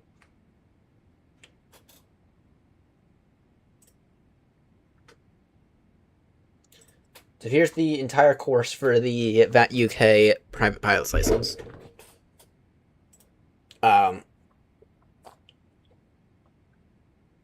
So once you complete this, you get the PPL. Okay. With that said, that you can only get through this on your own. So, so when you join the waitlist, you go through all this, and then you get stuck here until all your stuff, right?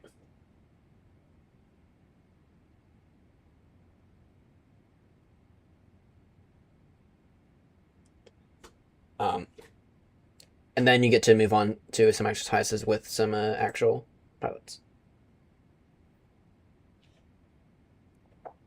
all at Shoreham. So, and then when it comes to controlling, it's kind of the same thing, except with controlling.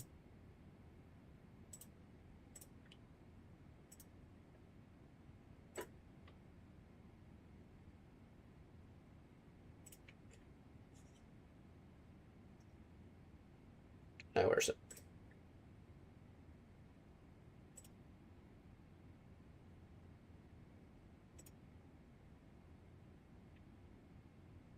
I think it's S1. Yeah.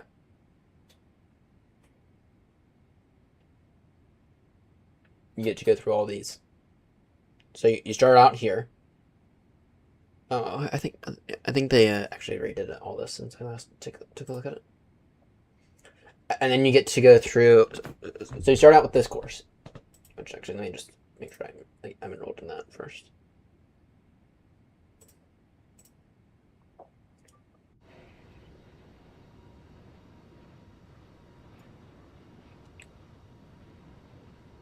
And then you get to move on to, once you're done with that, then you get to move on to this aerodrome specific course,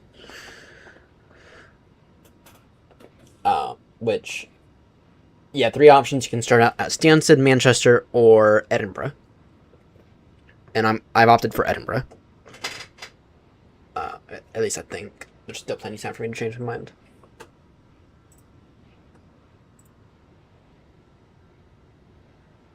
And then you complete yourself, and then you complete this course. So,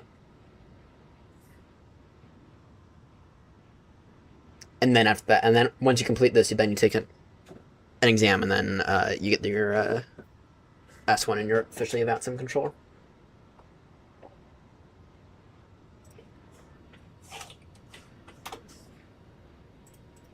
And here's what that process looks like a bit more. So, you join the waitlist. Then you get the seminar offer. Or, then you get the offer. Then you join the seminar. Then you go through an aerodrome course. Then you go towards mentoring, and then you go with the exam. Then once you pass the exam, you get certified. You get your rating. And then, apparently, according to Clark, the Gatwick endorsement is no longer a thing. So theoretically, the second I'm done with controlling, or the second I've completed Edinburgh, theoretically, I could, or theoretically, once I pass S1, then I could go straight to Gatwick, even though Clark said he didn't recommend that. Who knows? Maybe we'll do some Gatwick controlling. Maybe I'll do some Gatwick controlling at like a night one of these days. At night when it's really, really slow.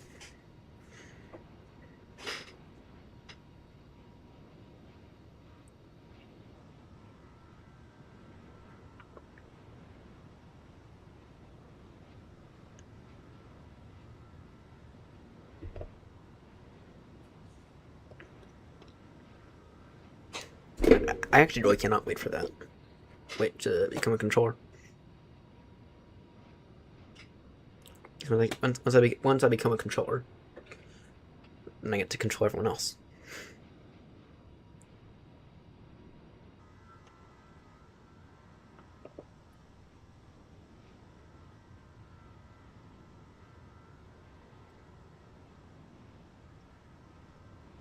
And then if you want to become an S2, you need to have control as an S1 for 50 hours.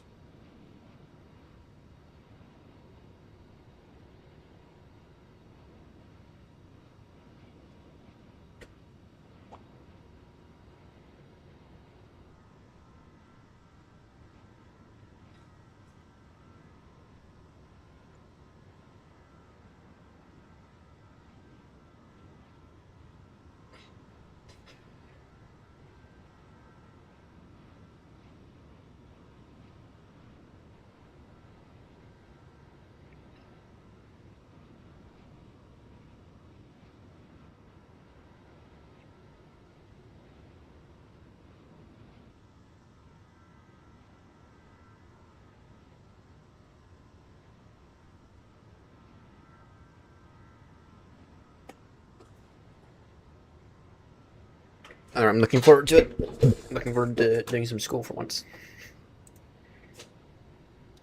Alright. Everything alright in here?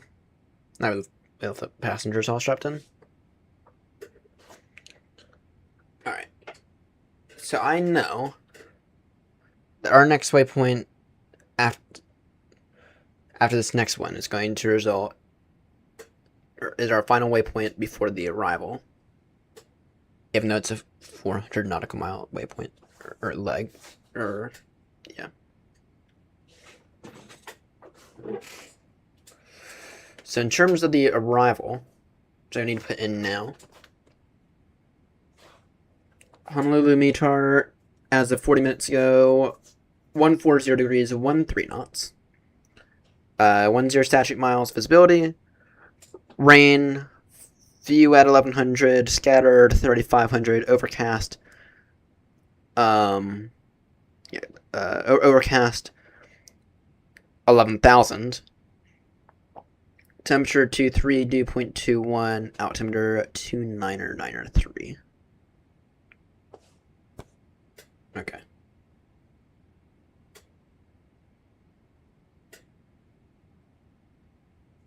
Well, actually, I have beta after this. Okay.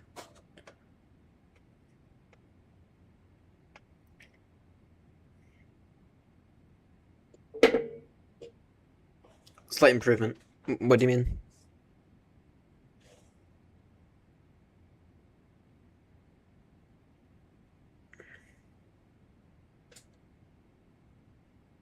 You mean slight improvement?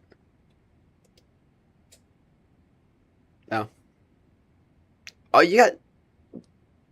Oh, you mean 04 left? Because I got 08 left, or I got 04 left.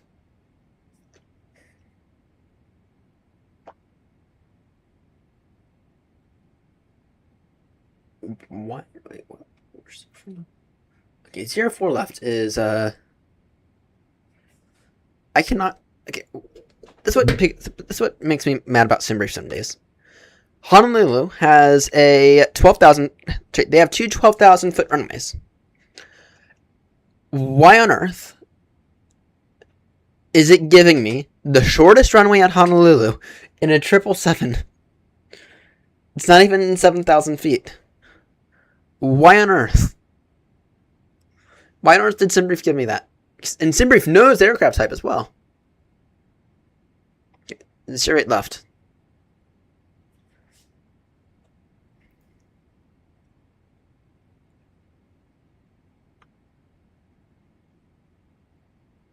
Because 04 left is what it gave me.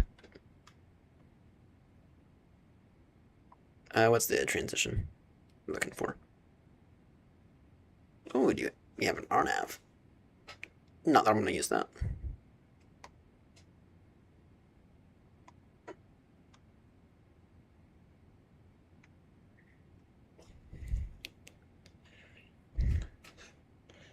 Is it radar vectors from, what's that waypoint? Yeah, I got Maggie 3 beta transition. Oh, the METAR just updated. Wait, or did it? You actually get it from, whatchamacallit, from the actual government.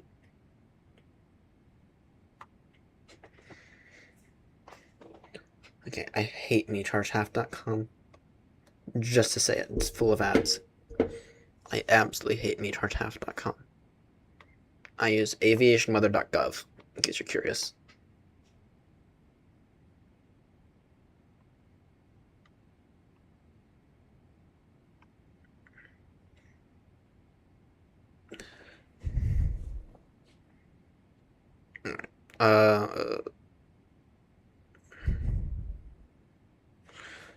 Go ahead. Some of these waypoints just make me laugh. Alright. Yeah, radar vectors for the approach. So, at Cocoa Head.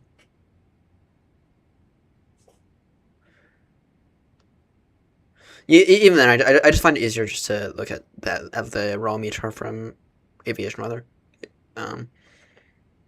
the ads kill me, but I just find it easier.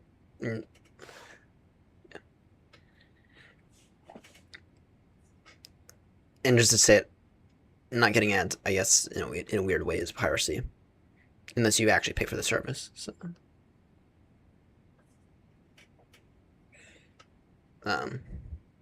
and I'm just not going to engage in any of that. I mean, the people who develop it, they rightfully deserve their fair share, in my opinion. So, and ads are a way they get to keep their stuff free. So, all right. So from Cocoa Head, we'll go radar vectors. 0-8 left, so I'll probably just go straight downwind at that from Cocoa Head.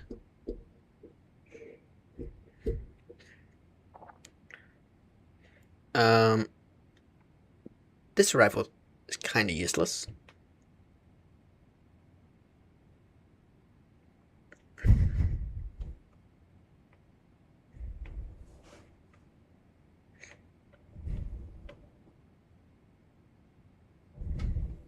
Yeah. From Cocoa Head, I'll go straight downwind, and then in terms of the approach for 0-8 left.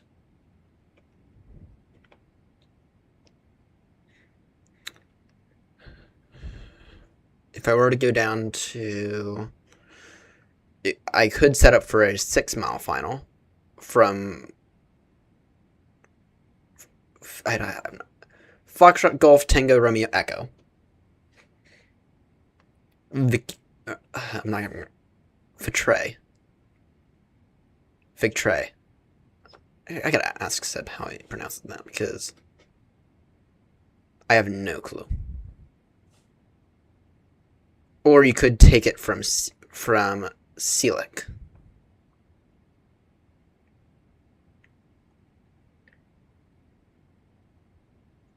But Celic sets you up. That would mean about a 15-mile final.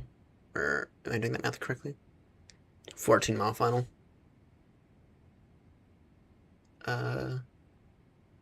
Yeah, 14-mile final. 14 to 15-mile final from Celic.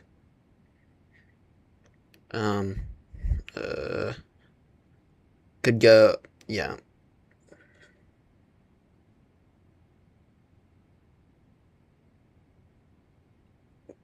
Get the Mackie 3, right? There's no blue in that star.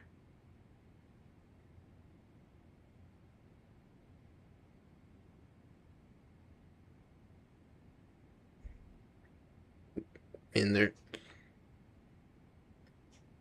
isn't real. We're looking at the same thing, right? Oh, I did not read that correctly. Yeah, no, that it's not. It doesn't recommend any altitudes in that star. It doesn't recommend anything, which is stupid and annoying, but okay. All right, let me just quickly put the Mackie 3 in.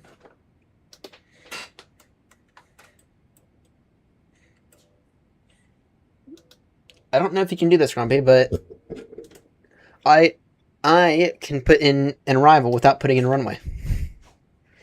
Just to say it. Even though I'm 95% certain we're going to go 0-8 left. I know you can do it. I know you can put in the star without the arrival. Or without the approach. And the runway and the Phoenix. And potentially other Indy-builds aircraft. I've never been able to do it in the 350 though.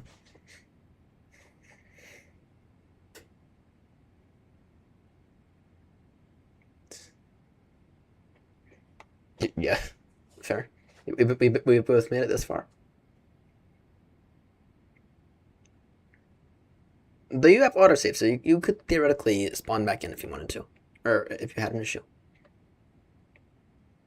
You have autosave, so at least you got that going for you.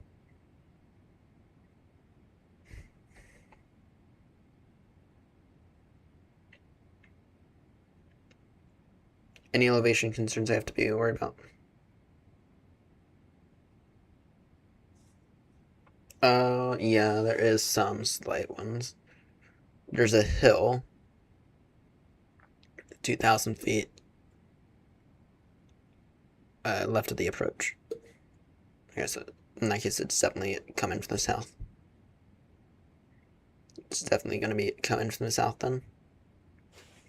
Unless I wanted to come in from the north and go to Sealek, but even then,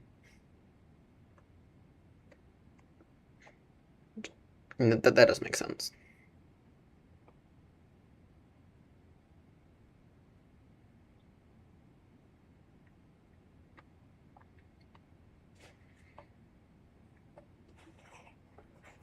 Runway elevation is 13 feet, which is, I wouldn't expect anything less.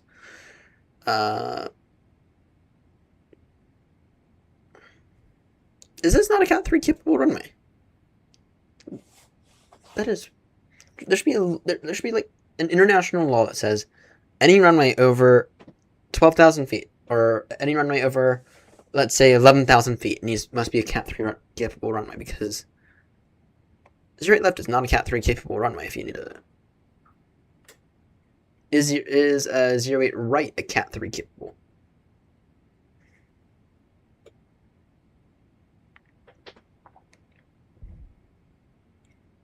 Just out of curiosity. It's not even... 08 right isn't even Cat 1. It's not even an ILS for... Wow, Honolulu. You're the only airport out in the middle of nowhere, and your two best runways, one of them's not even ILS. The other one's only ILS, only Cat 1.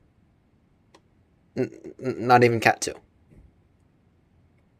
Okay, at least tell me that 26 right's Cat 3.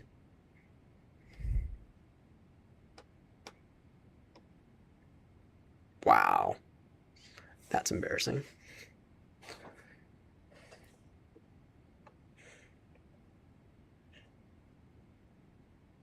Wait, there's a multiple ILS. Oh wait.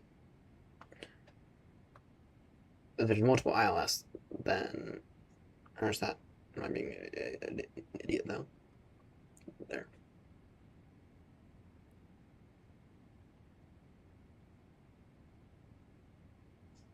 So I'm looking at 26 right then.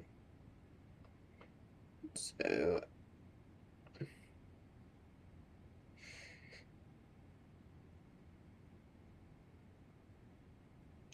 26 right. Is 26 right a vision? It's VOR only, I think.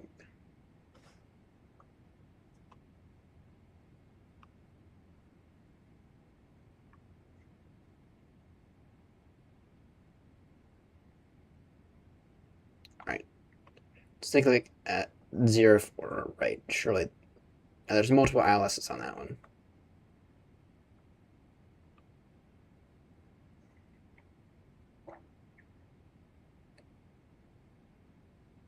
Roger. It's ILS Yankee. What about the ILS? It's neither. Damn. Still not Cat 3.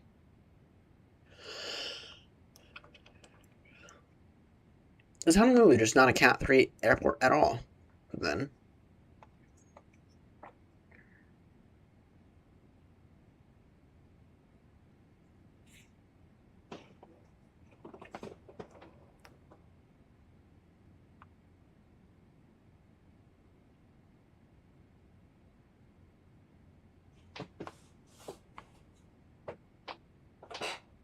Zero 4 left. What's 04 left look like?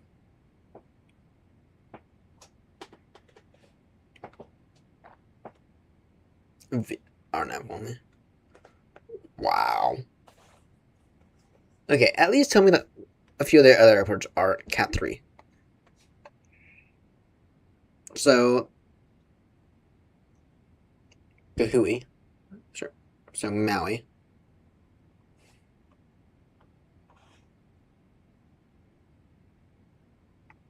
which is where we do most of our VFR flying. We really need to get back there with sub. Let's see. Approach. Not even that one. And I've seen an A350 land there.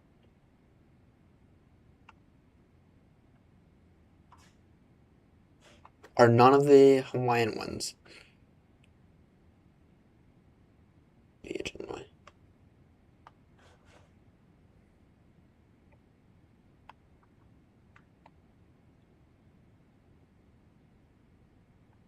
Actually, that's gotta be a visual approach only.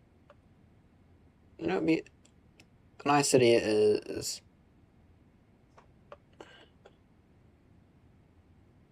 also it's a cat. It's a cat. There's an ILS there. You got plenty of ILS options if you need them.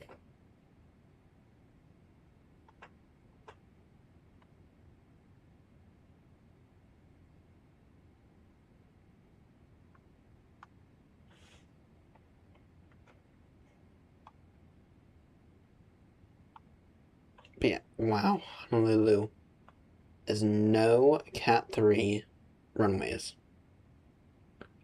Wow. That's embarrassing.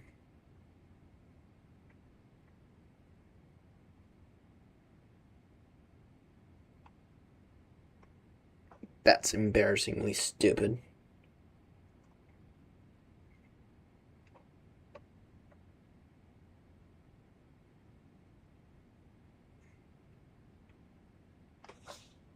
Wow. I'm sending that to Seb, but...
Wow. Okay, what about BHLI? Surely not. Surely one of the Hawaiian airports is a Cat 3.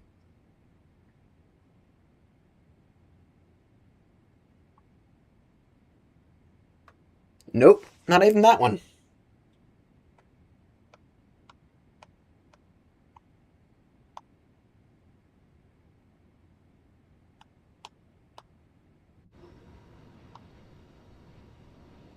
So in that case, if you're stuck in the middle of the Atlantic, your only option is Honolulu, and Honolulu is in the middle of some kind of issue that results in no visibility, which would make sense due to, volcanoes, the same way that those islands are formed. Then that means you are straight up screwed. That's what that means. It's not even Cat 2. I mean, you have to have the runway in sight within 2 feet. Or, sorry, within 200 feet. Now, that's just insanity right there.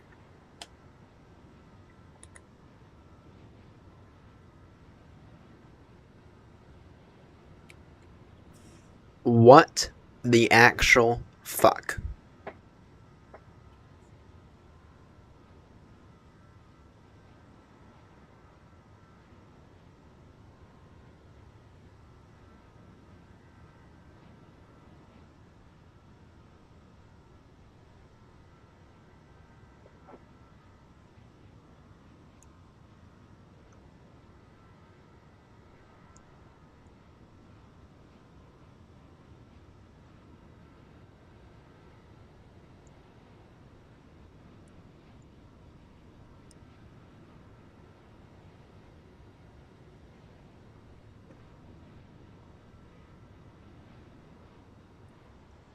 I mean, what else is there in the Atlantic? Hopefully, you're not running low on fuel, because your other option is nowhere.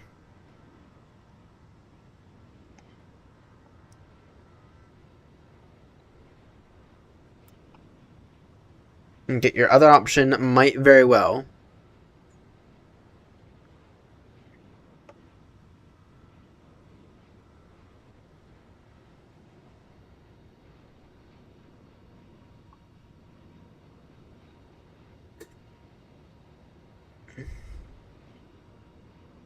I have no.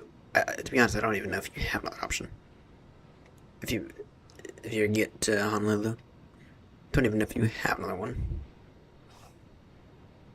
Wow, that's so stupid. So unbelievably stupid.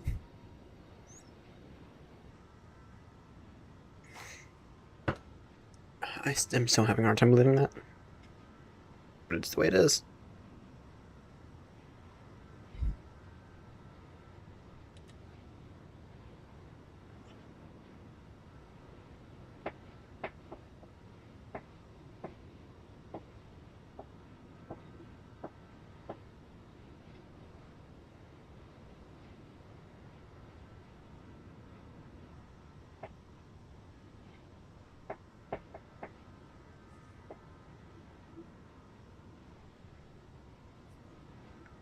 Alright, let's see. See, in terms of people online, Copenhagen Control is online. I can see that.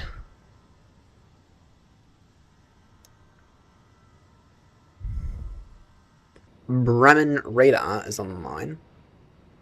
That covers Hamburg,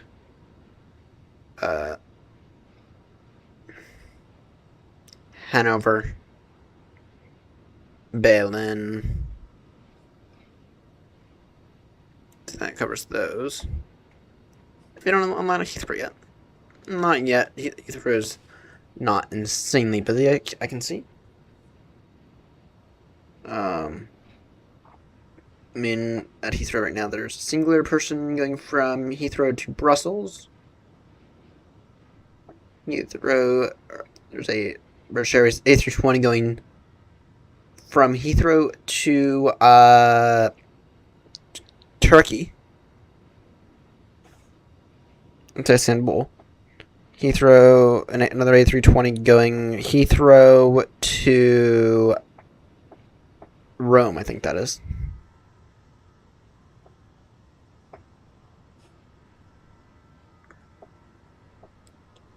You have a 737 going from Heathrow to Kastrup.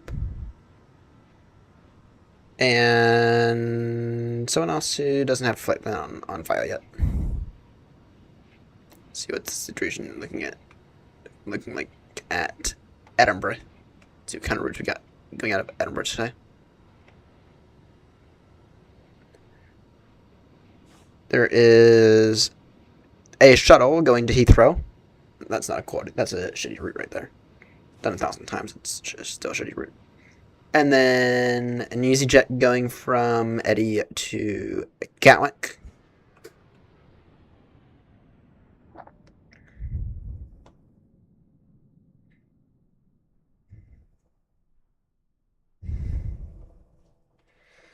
See what's happening right now at other airports.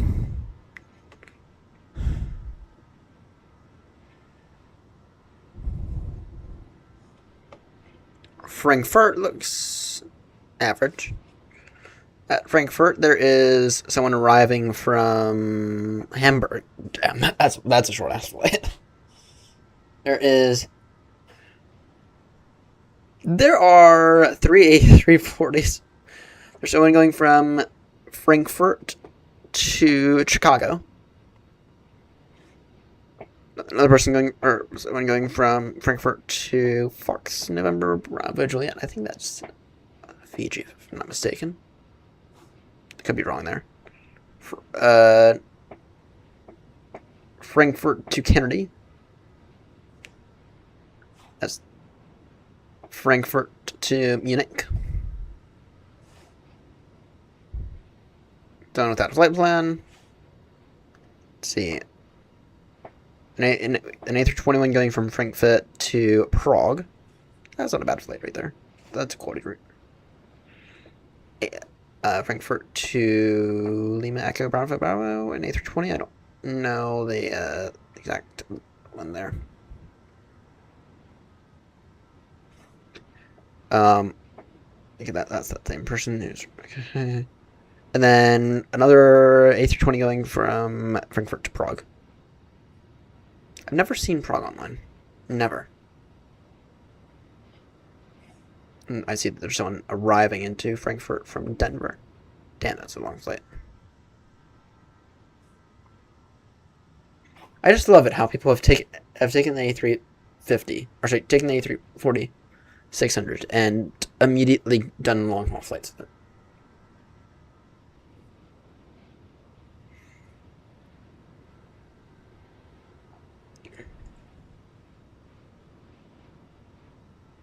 Let's see.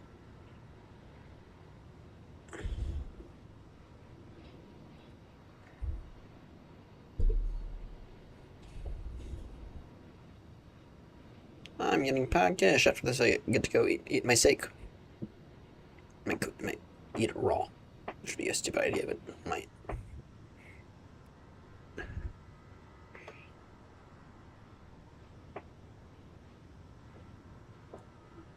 I mean, oh, Minneapolis looks busy. No, it doesn't. At Minneapolis, what's the situation? 747-200 going from Minneapolis to, I think that's Alder Grove. Echo Golf Alpha Alpha, right?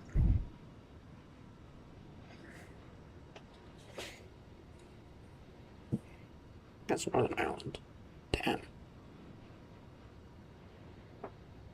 And then going from East Midlands down.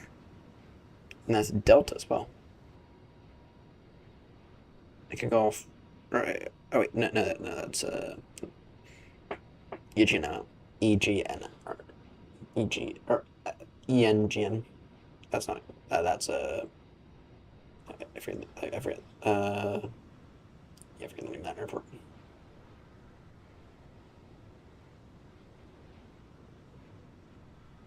Someone's driving into Chicago. FedEx 777 long range. That's good.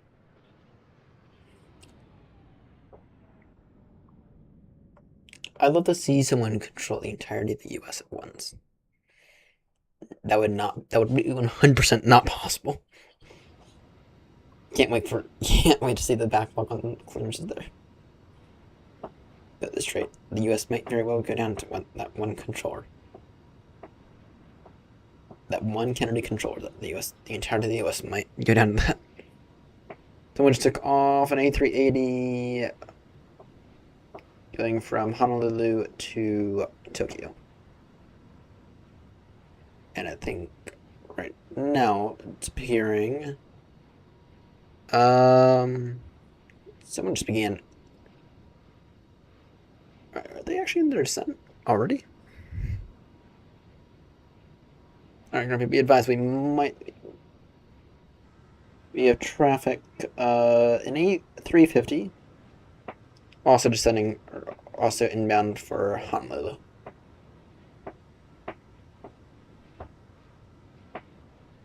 It appears that we are number 2.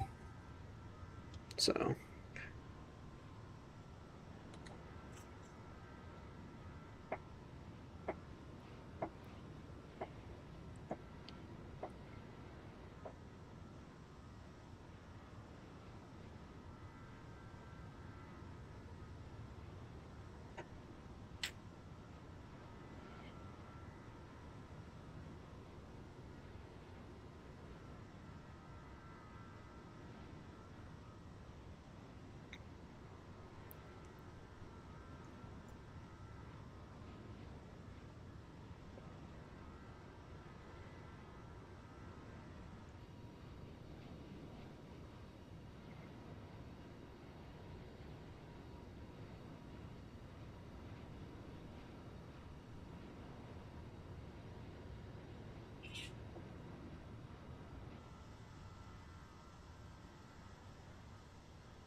Alright, let's take a look. Any other decent traffic? Teterboro is still online. Too bad no one's online there. Virgin from Heathrow to Kennedy arriving. Damn, I just love how the 3 aircrafts on the ground right now at Kennedy are A340s. Another Virgin going from Kennedy to Heathrow.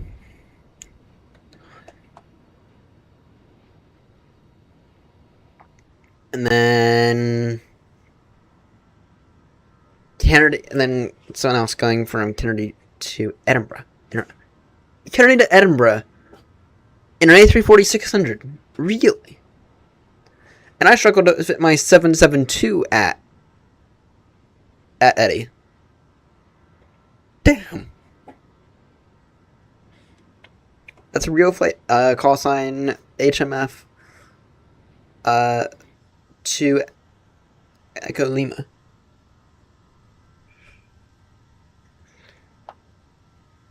Okay.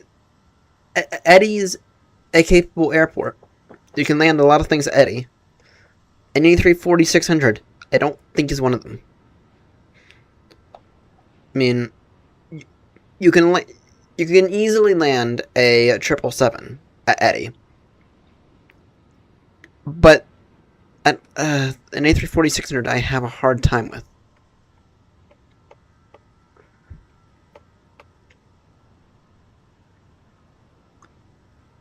Because the wingspan of one of those is what, the equivalent of an A380, something like that, if I'm not mistaken.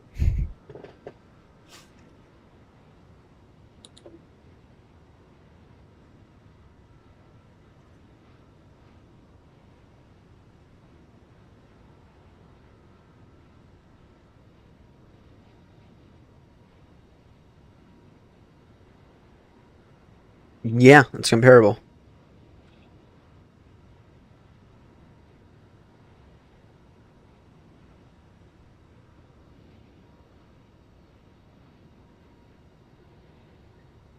Oh, it's a tiny... Oh, wait. No.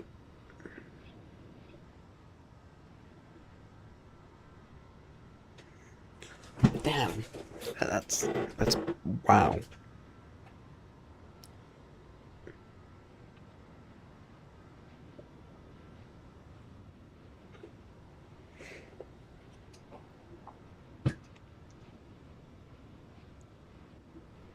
Wait, what? Eddie had's done it? Really?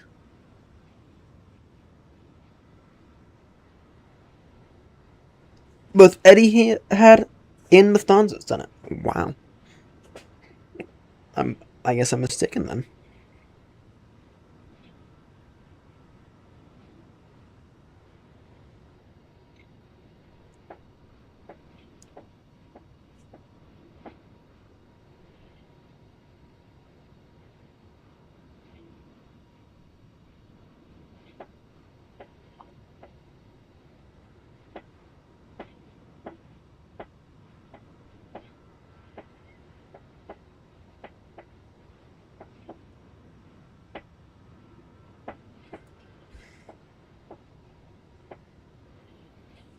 You know what I need?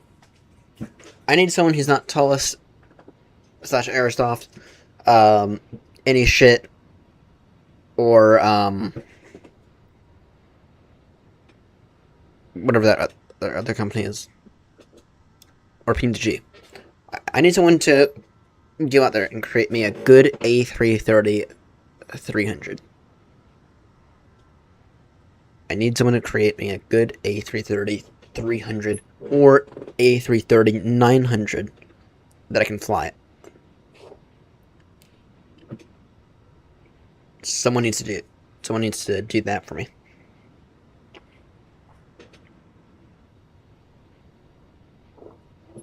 I want a good A330. Not a shit one, but a good one. And I don't want it to be any shit.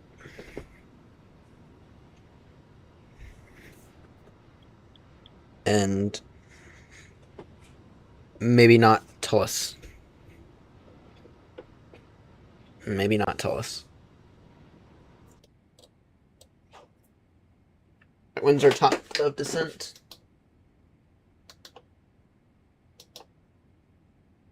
Let me throw in. Yeah, that's 08 right from or 08. I'm taking 08 right. Or 08 left. Yeah, it'll be 08 left.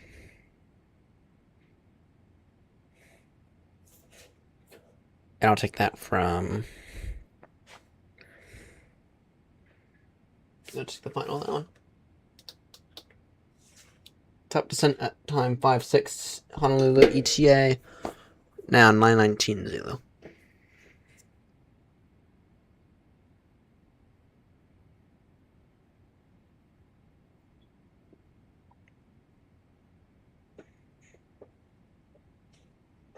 Can I increase to 8-6?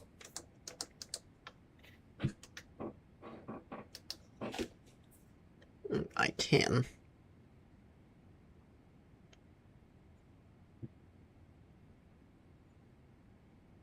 Save me a whopping minute.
No way.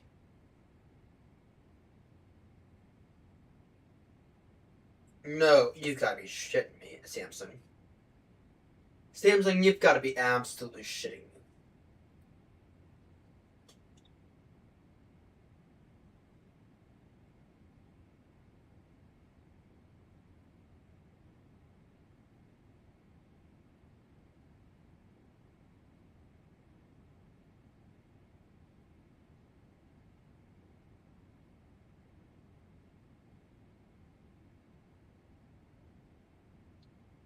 There you are. Got concerned there because I'm trying to take a photo and getting this error that says clean camera lens, and I can see streaks in it.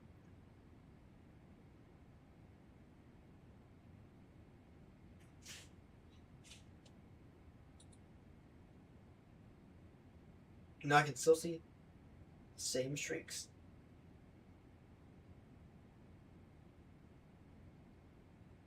They're direct lines that make me concerned. So I'm upset on screen. Trying to take a photo of this. Not gonna lie.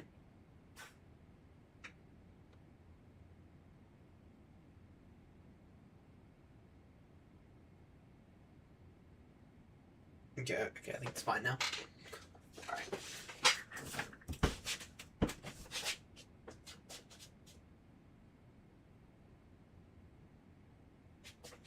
Alright, let's see here.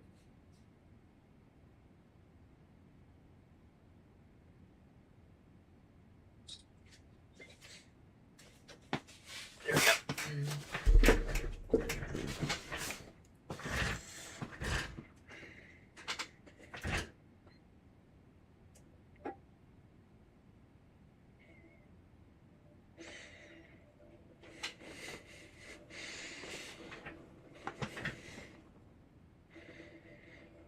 Alright. There's the thing. Alright, Grumpy, if you want to look in the Discord, you can actually see the entire set bin parts that maybe you haven't seen yet.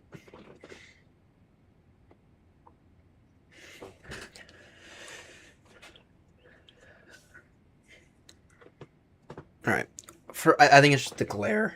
I got really worried there for a second that one of my camera lenses had cracked in my phone. But I think it's just the glare, because if I were to move around a little, the glare would kind of disappear. I got really, really concerned there for a second.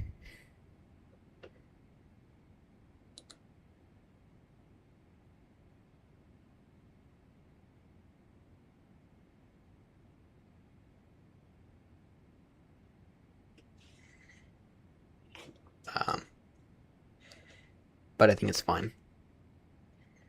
But I have had cracked camera lenses before. My previous phone, which is the Pixel 7. I don't know if anyone remembers that controversy, but I was one of the first people to use the Pixel 7. I was one of the people who pre-ordered that phone. That phone came out in the perfect time frame, because what had happened a week before I ordered it, or a week before I'd gotten it, was my phone had my old phone, which is a blue G91, I believe, G91 Pro, really, really cheap phone. Was that just lightning? Morning, Ross. Welcome aboard. Anyway, my old phone before the Pixel 7 had essentially had a small charging issue, and so I opted, instead of going to Blue to replace it, I had actually decided to get something a little bit better. I'd actually decided to splurge and get myself a Pixel 7, and I did. Nothing was all right, but I had to replace the camera lens on that 3 times over the time that I actually used the Pixel 7. Not once, not twice, but 3 times. All of them were because of the same faulty camera. Not me being reckless or anything, right? So I got really, really concerned there for a second that my camera lens had cracked, because I have had to deal with that before.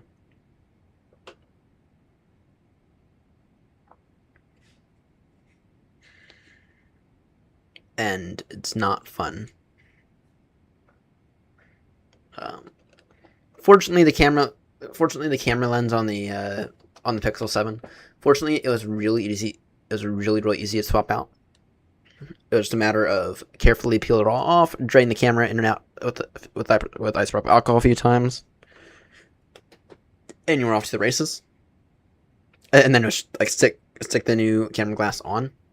Thank God it was easy, but it was still horrendous. The fact that I had to do that 3 times over about a 3.5-year period of using the Pixel 7. Because that thing just straight up died on me. Literally 3 days before I went to the UK last year.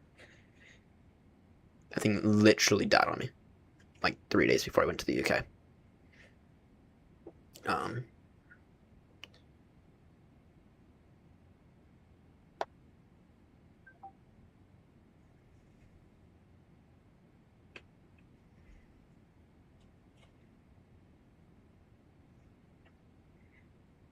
And what happened, what I think I determined the issue was with the Pixel 7 and dying on me, I think that it was a bad power button. So it caused it to do its thing. What had happened with a few days before I went to the UK last year caused me to have to get this thing on emergency notice. This is, for reference, this is a Galaxy S24 FE. But what had happened was that it started boot looping. Literally a week after I had bought this thing. So I bought this thing, this iPad. Damn, I've had this thing for almost a year now. Very, very good buy. literally a week. It was almost a week to the minute as well. It was almost a week to the minute. Actually, Grumpy, I've increased to 8.6, so you can increase to 8.6 if you want, or keep your speed. I'm up to 8.6, so.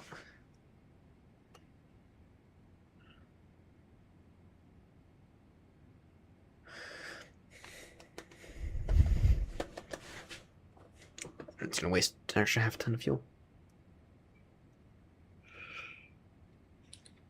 But so a week before I'd gone to the UK, or sorry, 2 weeks before I'd gone to the UK, was it 2 weeks? No, a week and a half. I had bought the iPad, and I'd bought it at like 3 a.m. once my paycheck had come across, and then literally a week after I'd gotten the iPad is when my phone began to boot loop. It was around 3 a.m. as well. I think it was maybe a tad before. It began to boot loop. It was almost to the minute. And it was so infuriating.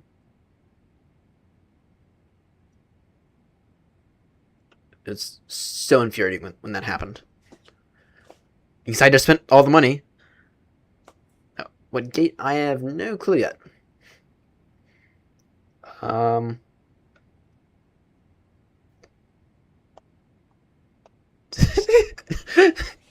It better be Grumpy.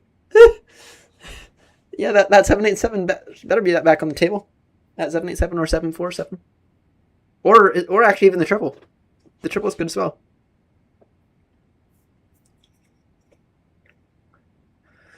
The brown that's reliable. That's good.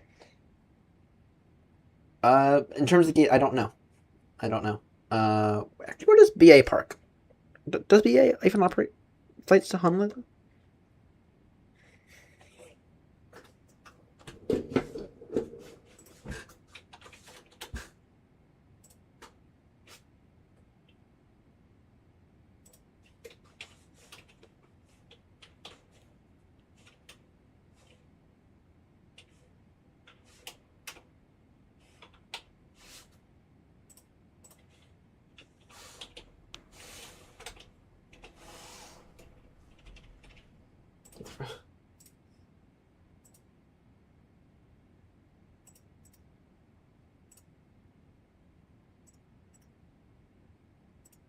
Let's see.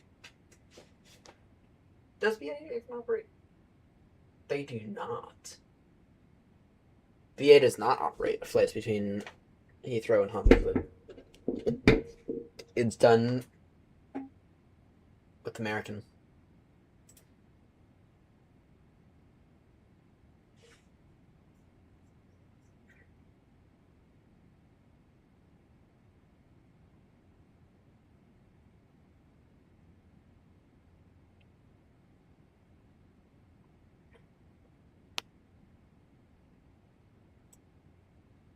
South American. Wow. That's news to me. In that case, where does American park at Honolulu?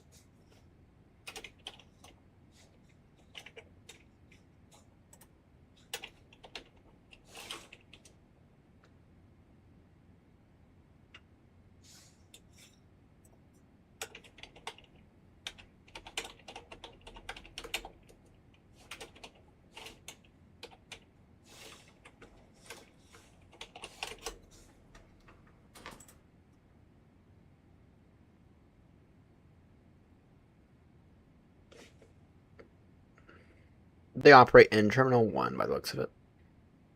Wait.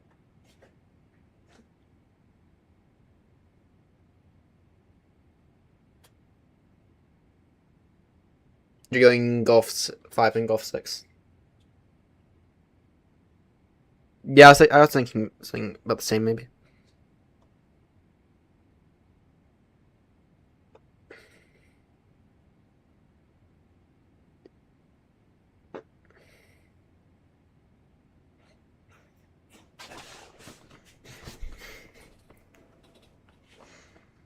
I have a tendency to overcomplicate things.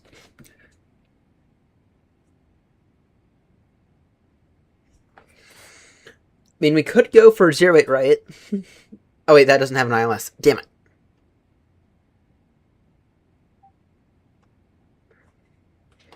Yeah, I cannot believe it, but apparently Honolulu does not have a singular Cat 3 capable runway. And apparently none of the Hawaiian airports do. Including airports that they do, including other airports that they actually run 777 and A350 flights with. That's not Honolulu. Such as Kahului, which we've done some VFR flights at a few times. And maybe we'll do some more one of these days here soon.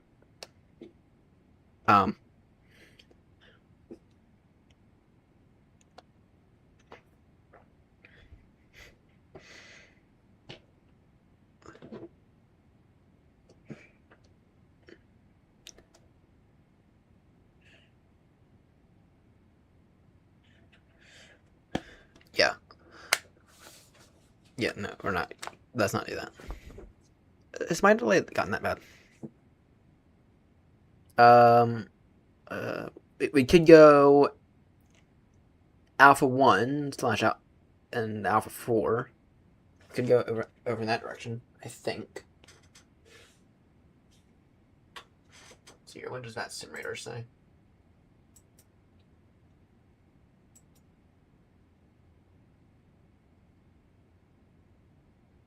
In terms of stands.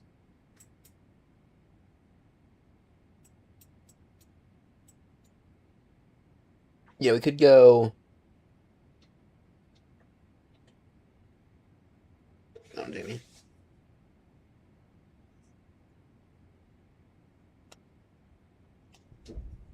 Alright. Oh, I completely did not read your message correctly. I'm getting bad at that. So I actually tend to prefer the long taxi, to be honest. The long taxi is fun.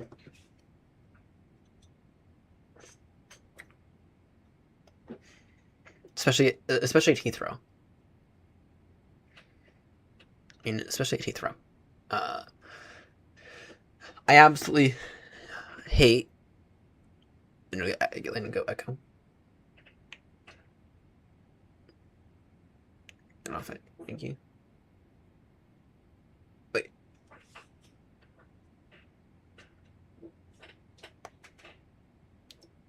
What you said does not make sense.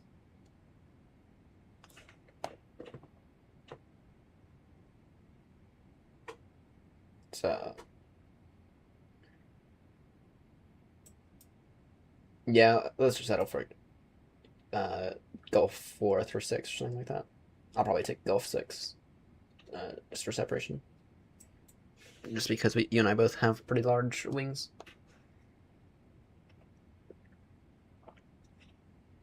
Let's see.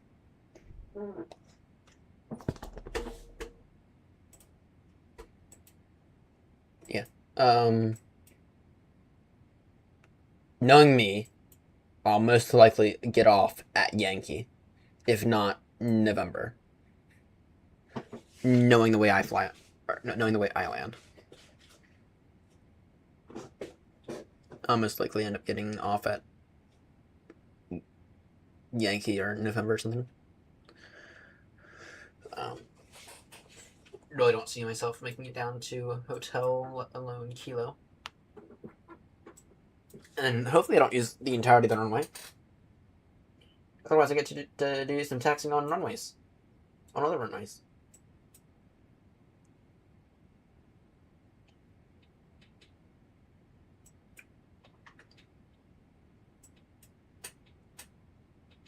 Yeah, I'll probably get off at November and join Zulu or something like that.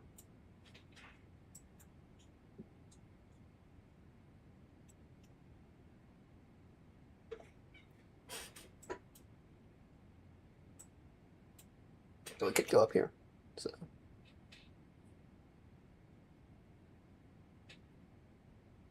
pull off at Yankee and You do realize it's a 12,000-foot runway that we're messing around with, right? There should be no reason to do that.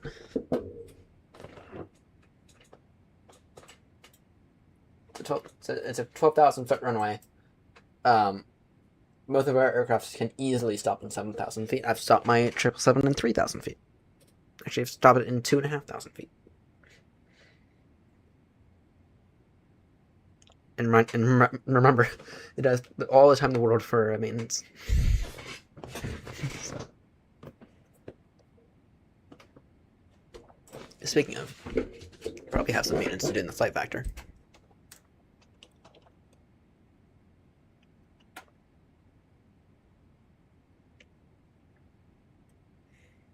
Yeah, I noticed. That concerns me. What is the definition of wind shear? Because that's until you really dive into your head. Because I actually learned what it is, and I can actually identify it. All right, let's see. Oh,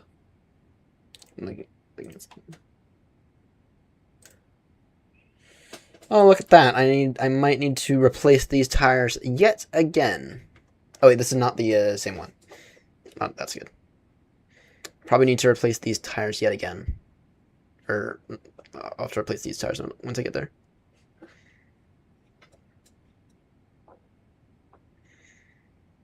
No, I remember I flew to Heathrow once. And I completely forgot about all of this. But I was really low on engine oil. To the point where really I should have declared an emergency and not crossed the pond. And have landed somewhere to top off the engine oil. So...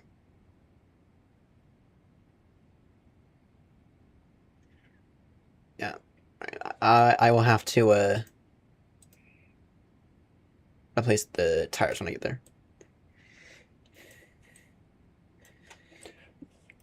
No, I am enjoying the Pratt & Whitney engines. It's just the GE engines that I don't care for anymore.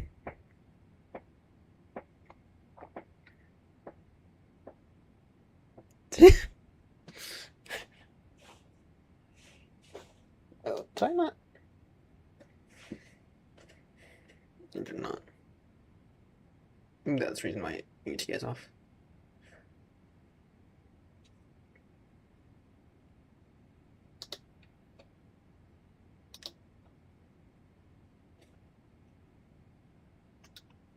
Maggie 3 from Beta.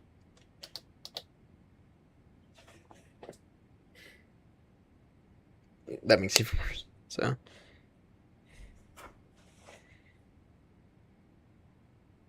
Yeah.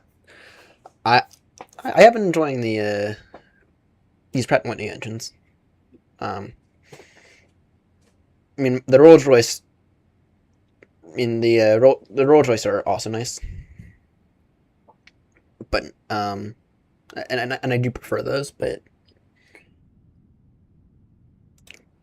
can't say I haven't been enjoying the Pratt & Whitneys. Actually, I have a new rule in terms of the liveries. So, the Rolls Royce one is now my official BA aeronaut aircraft. It's the one with the BA livery. And then the Pratt & Whitney one, that is that's the official one with the aeronaut livery.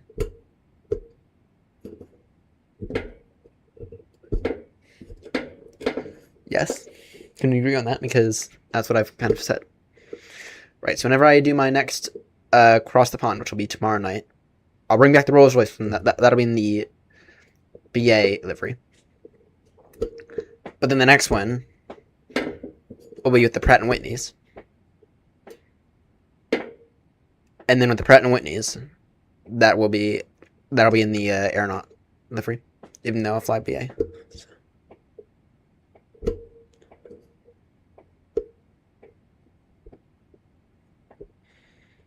Oh, good. At least the sounds are good. Just need better modeling.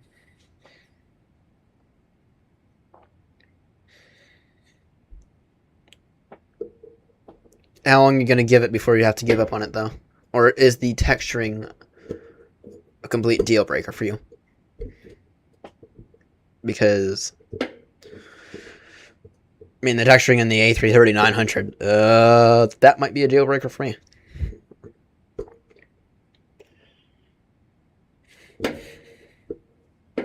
And unfortunately, I don't see any other potential bust releases for a while.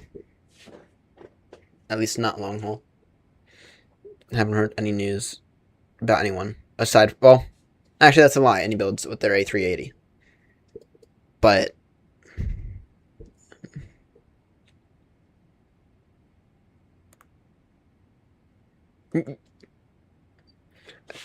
as long as no, good. Yeah, someone will probably do some kind of modeling for it. I mean, no, whatchamacall them? Horizon did their own modeling for the 787s. Which I still need to give a good go. But, it's another topic, or another day. Another day thing.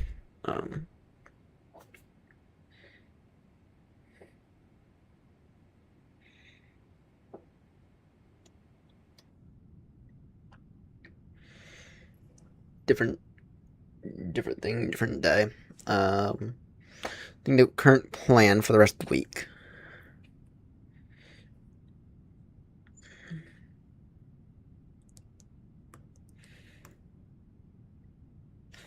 Nice. Mine, literally,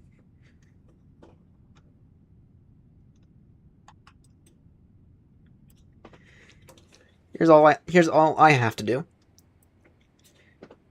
Init ref, flaps 30, set. That is the only thing that is required. Now, in terms of the altimeter, oh, wait, the winds changed since I last looked at them. 2.9er, 8.9er. And the bars are also easy to remember as well. Good luck. Good luck. I'm not gonna do that. I was gonna say knock on wood, but I've got enough wood around here.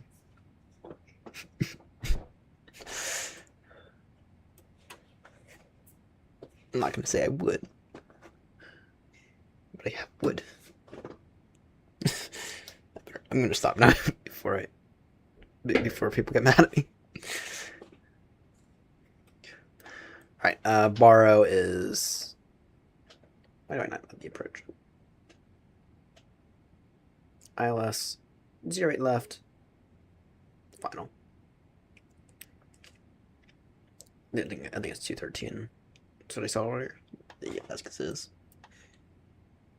Now, this is another thing I noticed. There's another difference that I noticed. In the flight factor, the borrow actually does not start at 400. It actually starts at 200. Which I found very, very interesting.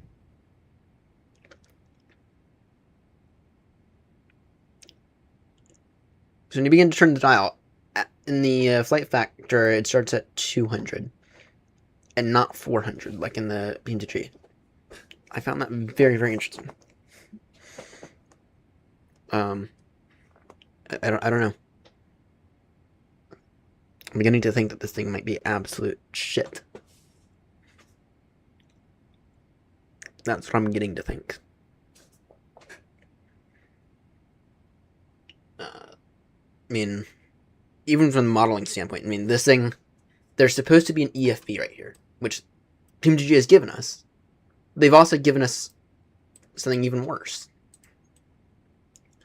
There's supposed to be an EFB right here, and they haven't included it. I mean, they've given you a sloppy mount. All they give you is a sloppy little mount in their own EFB.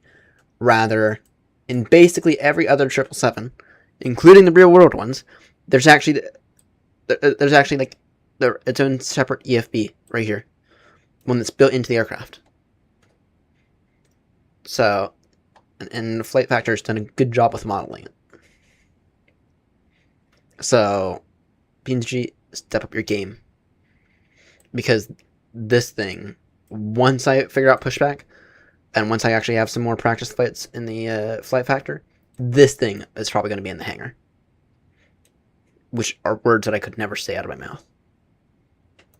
At least not until I discovered the flight factor.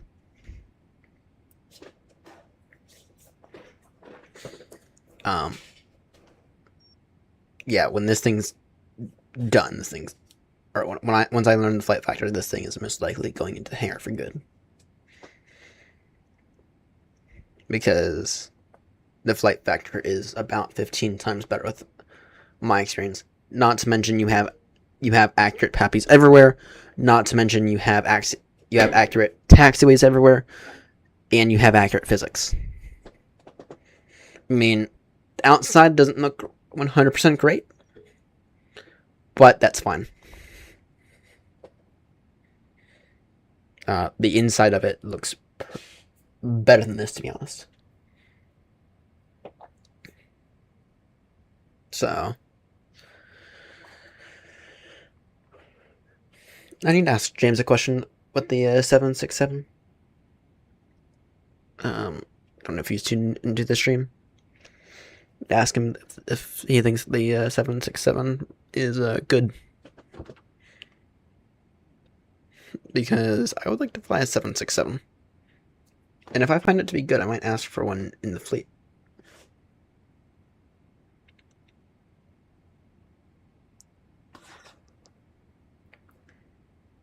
It hasn't really been 4 hours 51 minutes. I don't use the clocks.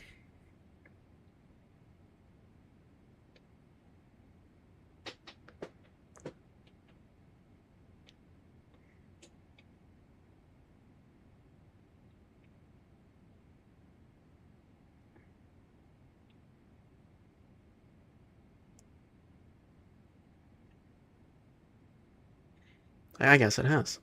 Oh no, not 4 hours and 51 minutes.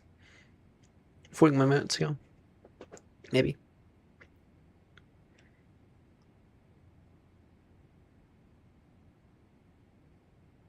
Oh, yours was on time. Yeah, I forgot about that.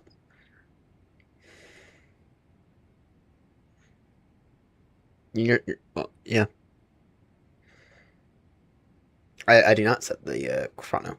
I'm lazy like that. And to be honest, what information doesn't give me, like, how long I've been in the year? This guy will tell me that. Though I do wish that VATSIM had, like, a way to see, like, your stats per aircraft. Right? Because I'm very curious to see how much time I've spent in triple so far. Because I have the New Sky number, but then I also have the time that I was using the 777 before New Sky. And that only accounts for roughly something on my that only accounts for like 2/3 of my time, I want to say, but I don't know for certain.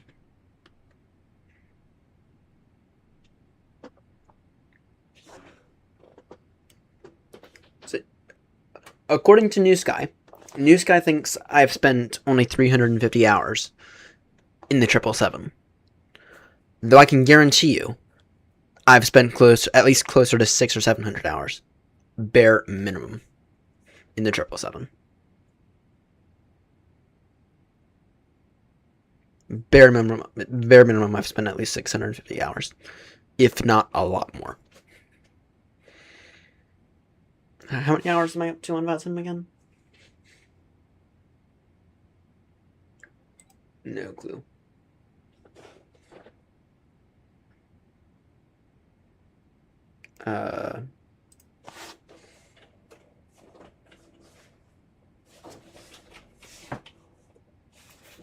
Stats.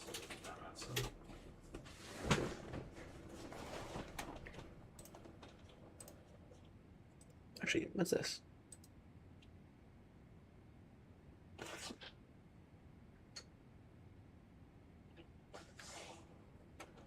Let's give you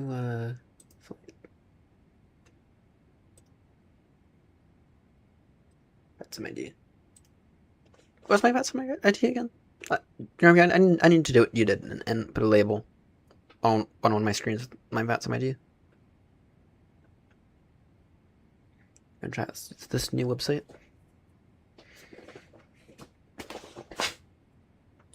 VAT. Or let me put a bit order.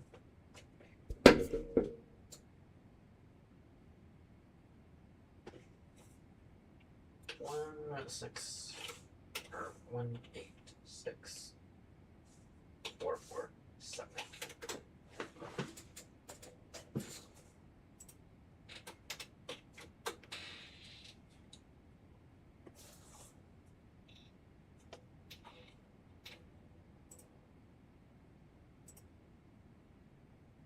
Or put this in ever since I joined VATS, which was in 2024.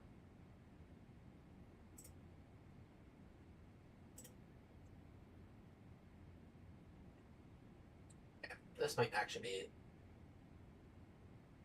some better information. This website here. Statsim.net. Alright.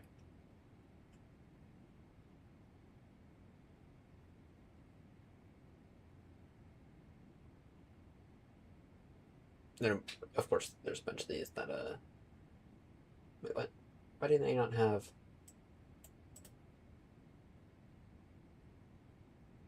No clue. No clue.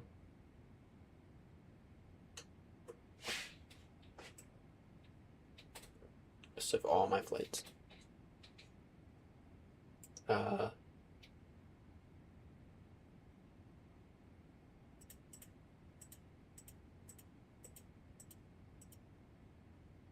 Okay, so if I were to add up all of these flights, it's not actually underneath so far. Oh wait, still not. Did a bunch of 787 flights back in the day. If I were to add up all of those numbers.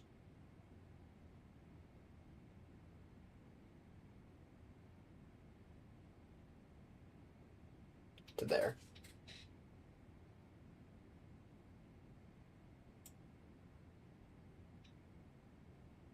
Yeah.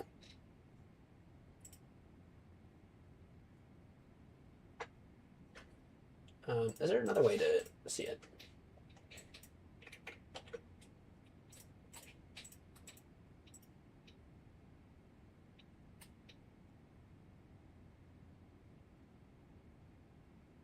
Maybe that's it. I'm just genuinely curious to see.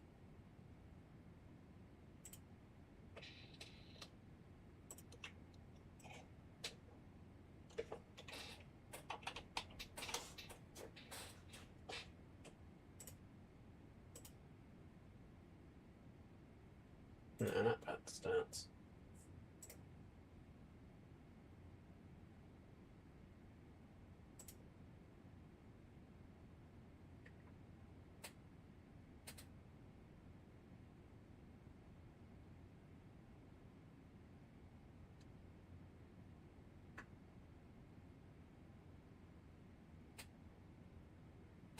I'm just genuinely curious to see how many hours I've spent on VATSIM with the 777.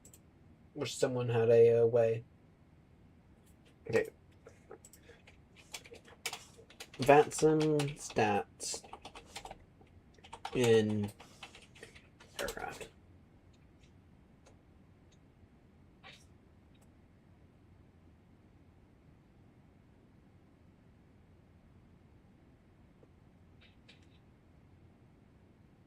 No clue. Alright. Okay, so how many hours do I have on VATSIM? 13,000. Yes, so I can guarantee you that I've spent at least 800 of those hours in the 777. Bare minimum. That's at least 800. Oh, pretty soon here, I'm getting my own special rating in the 777. My own special. You spend so much time in the 777. You could take that time and become an actual airline pilot with that time. It's like, let's get the 777's amazing. As Captain Steve said, the hardest part about flying the 777 is wiping the smirk off your face.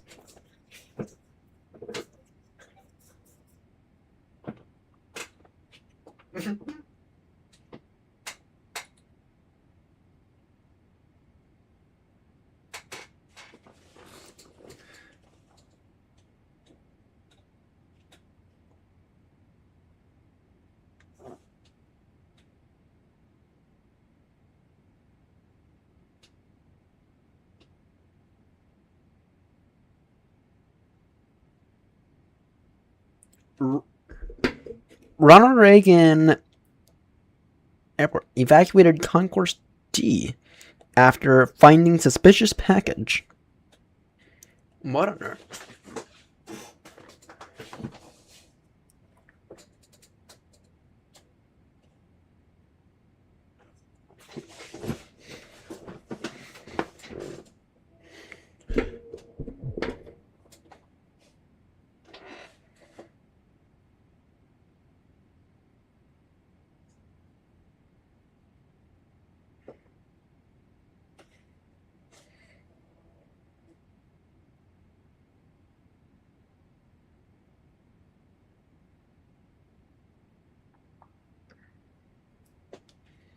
Alright, how long until my top descent? Soon. Really soon. Like, 2-3 minutes soon. And I know it's coming up, but not that soon. Alright, before we descend, we'll get updated METAR. Well, actually, as we descend, because METAR will update. Probably updating about now. By the time I see it, it'll be about 10 minutes, if I had to guess. Alright, what am I going to initially go down to?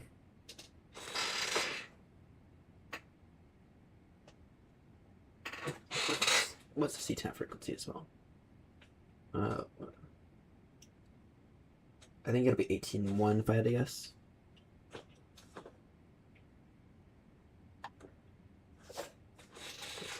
I think it's going to be 18.1. You can see what CTAF frequency is in the, yeah.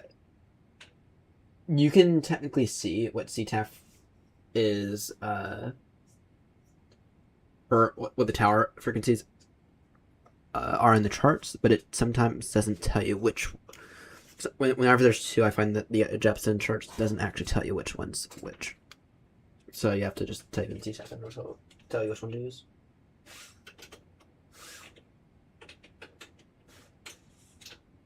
If I'm not mistaken, it's 18.1. It is. You know what?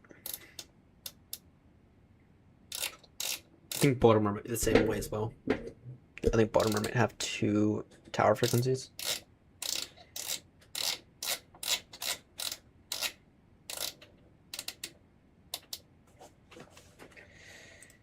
Alright, let's tune in the standby freak.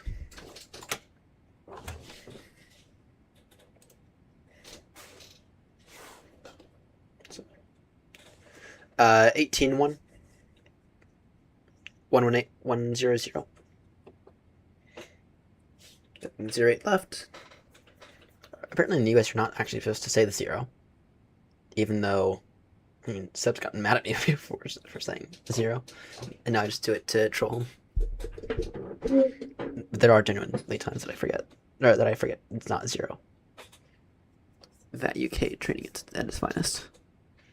Actually, you take Europe, anywhere but the US based training. Gonna begin my descent in a moment. What am I gonna go down to initially? The charts are useless. I'll go initially down to 200.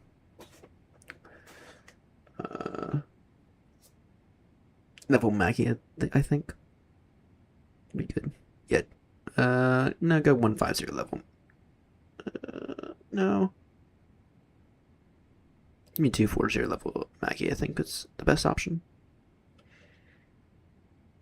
No, go 2-2.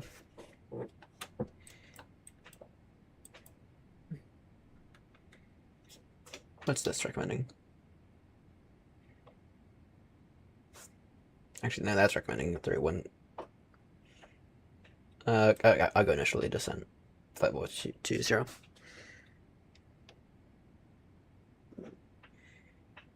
Begin it. Another minute.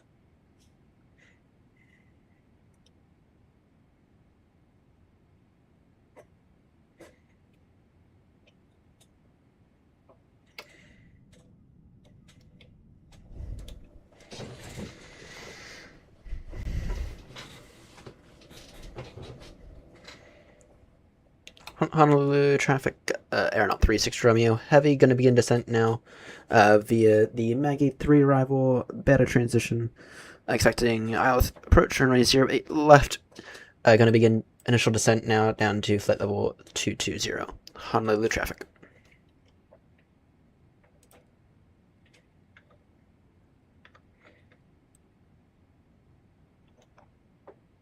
Minus 1900 feet per minute, see where that ends us.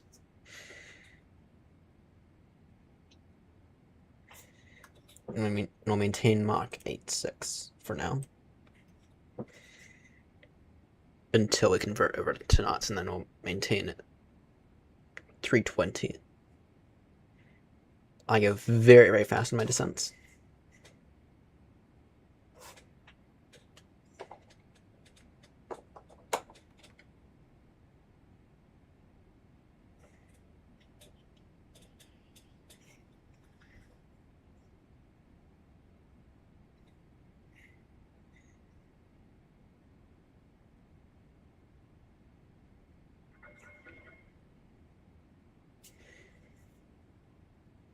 On all my descents, I go very, very fast. Though I'm learning in the next plan that next plan it's a little harder to slow down in the triple. At least that's what I've learned so far. I might just be flying it wrong as well. That's a completely valid possibility there.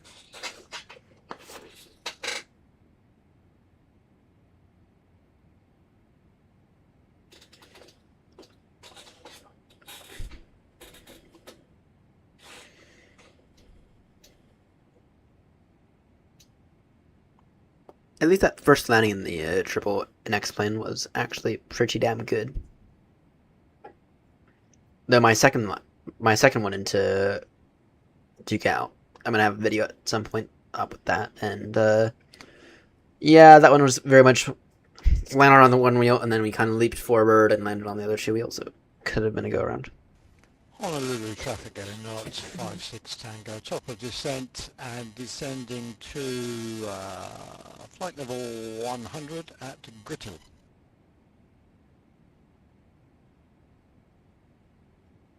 You're going that far down. Yeah, I'm not going that far.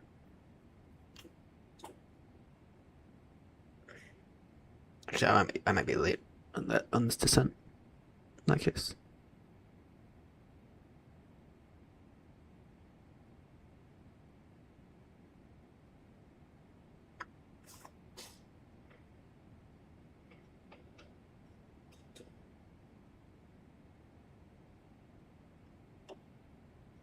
Yeah, actually looking at it, and flight level 100 might be fine to be there. So just make sure you have the fuel, because you ain't getting back.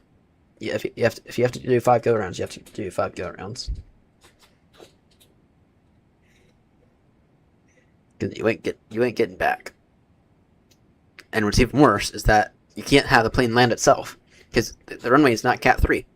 Thanks, Honolulu. And there's no Cat 3 runway anywhere else in Hawaii, which means there is no Cat 3 runway for thousands upon thousands of miles, which is stupid. And for Honolulu, especially, I'd expect there to be a Cat 3 runway somewhere. Even if it's not at Honolulu, I'd expect it to be at Kahui.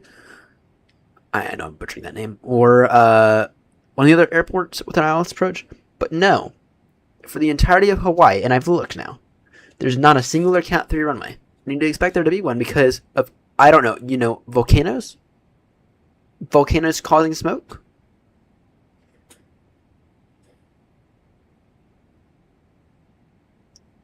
But no, there's not a singular one. Which I find to be truly insane. What's up with the with all these 747-200s? So I'm seeing a lot of those now.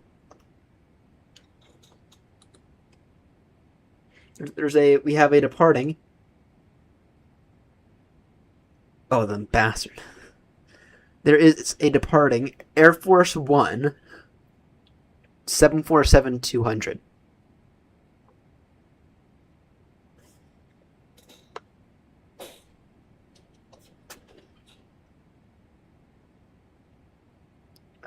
That is the second 747-200 that I've seen.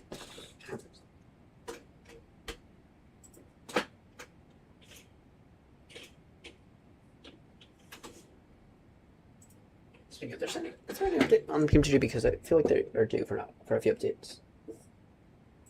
I need more.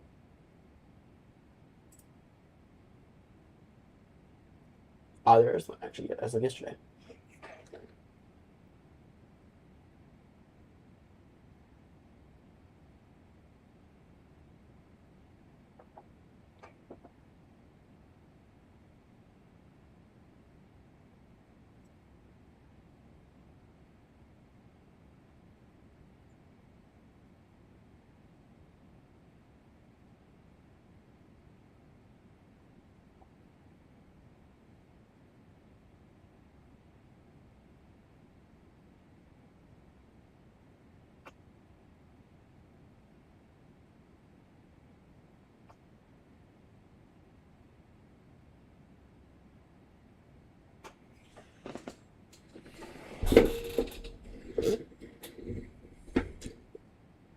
You are correct.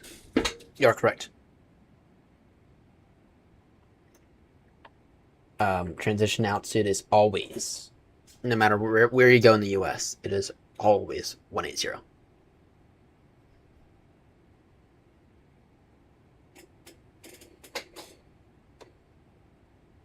So it does not matter where you go in the U.S. It does not matter if you're going to Puerto Rico or another place. In the U.S., transition level is always 180.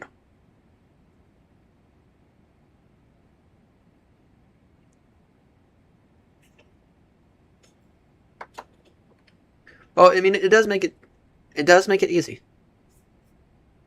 make it easy.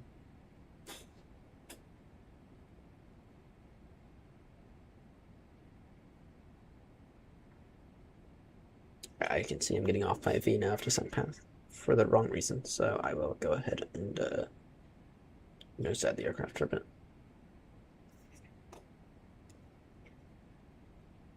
Honolulu traffic, Aeronaut 36 Romeo, heavy, further descent now down to flight level 180. Honolulu traffic.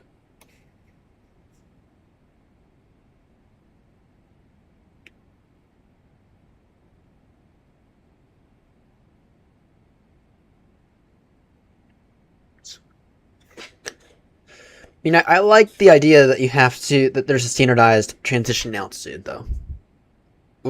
And for the U.S., I guess the only way it would make sense would be for it to be at 180, because the U.S. has a very, very wide spectrum of airports. Some of them ranging from KTEX at, I think that's nearly 7,000 feet elevation. Actually, I don't think it's that much. All the way down to Honolulu at sea level, right? So, I mean, whatever your transition altitude is, it has to be high. And I do like that they've decided just to standardize everything there.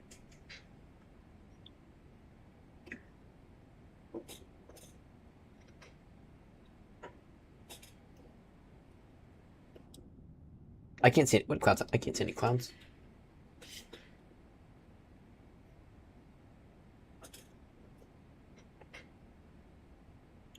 It's pitch black. It is pitch black to me. See lightning.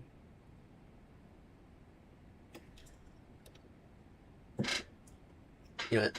Just for increased visibility, let me turn some of my lights on. And you know what? I don't see any point in not turning the turn off lights on.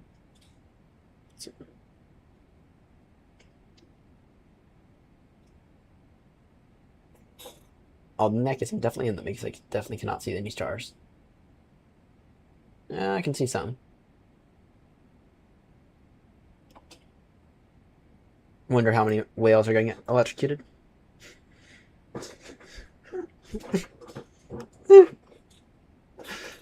That was an evil.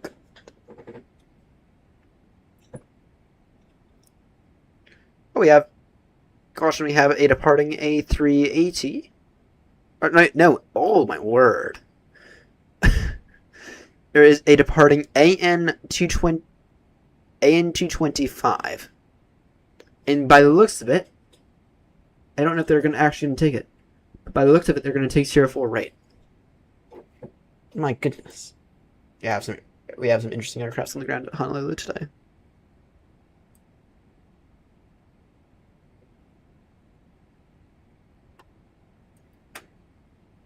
Honolulu traffic, Aeronaut 36 Romeo Heavy, continuing descent now down to flight level 100. Honolulu traffic.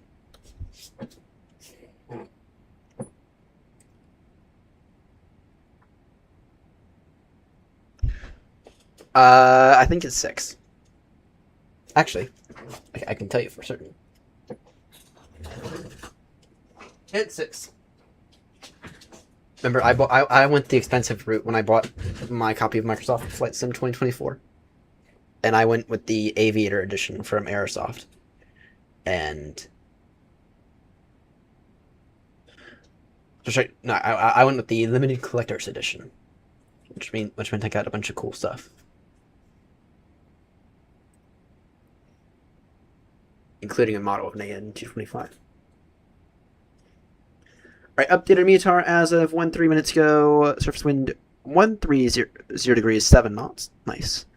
10 static miles. Visibility, rain, a few 1,300. Scattered 1,900. Broken 9,500. Temperature 22, dew point 21. Altitude now 2988.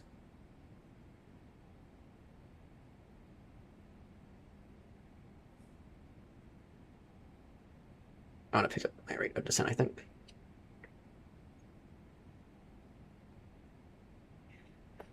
Yeah.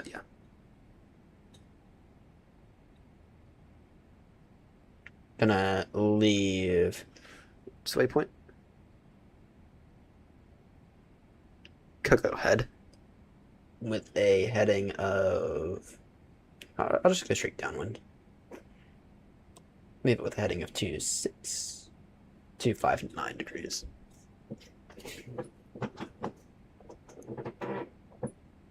Get the straight of descent. And I want to reintroduce speed.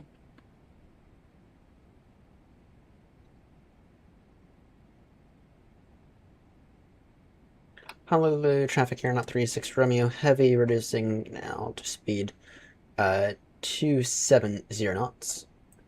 And then we will leave Kahui Head.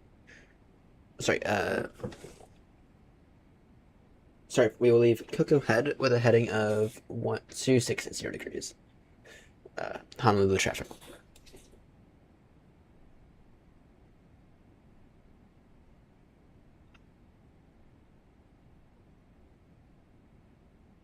And Honolulu traffic, Aeronaut 36 Romeo ascending now to an altitude of 4,000 feet. Honolulu traffic.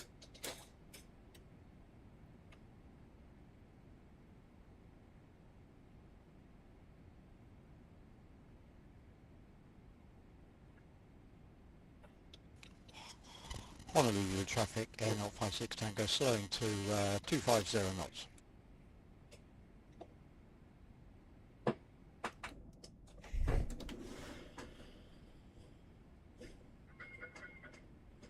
Caution. We are going to. I'm tempted to switch over to CTAF early.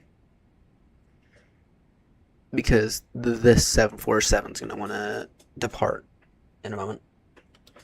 And I'm descending right on this path by the looks of it.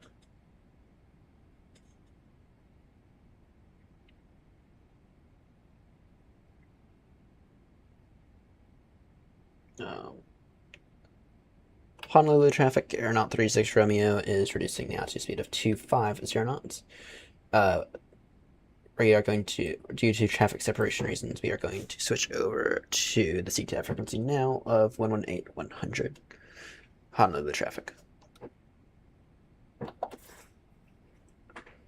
Honolulu traffic, Aeronaut 36 Romeo, heavy is descending through 10,000, 10,000. Currently in the downwind for the Isle Stretch runway 08 left. Currently downwind. Honolulu traffic. What frequency are they on? I really wish. Red lights are on again.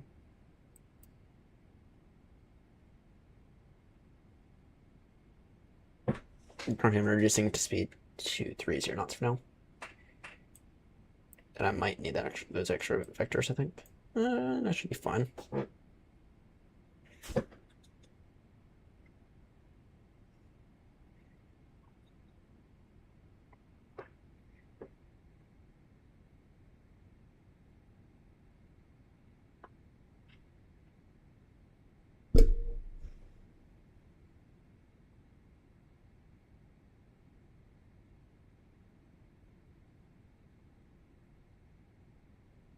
Caution, you have Air Force One about to depart.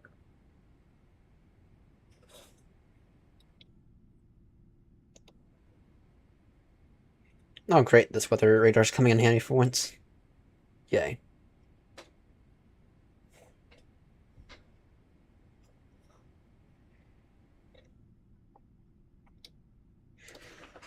In case of... he's beginning his role and he didn't announce anything on CTAF.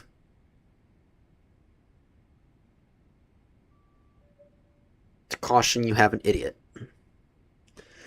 You have an idiot departing. I'm now free of him though. Alright, lights are all on, good. I'm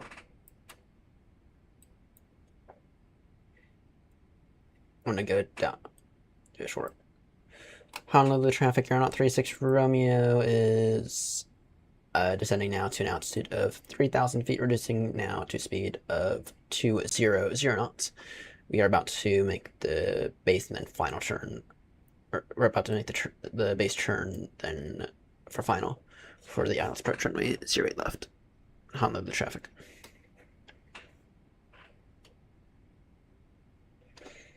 Go and get this up.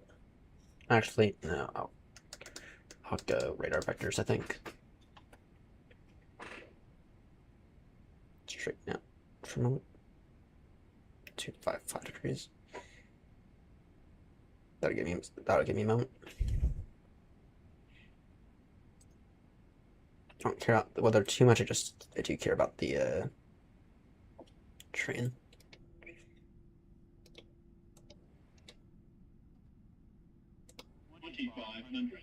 Noted.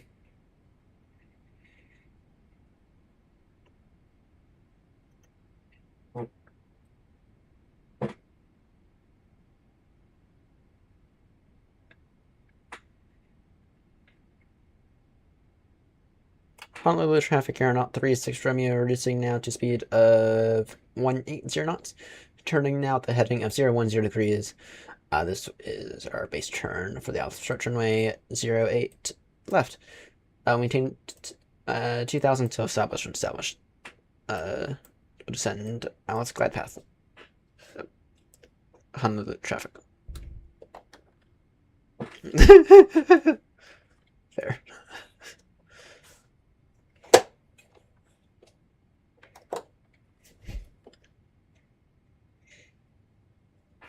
Air Force One, Air 056 Tango, be advised you're turning into traffic.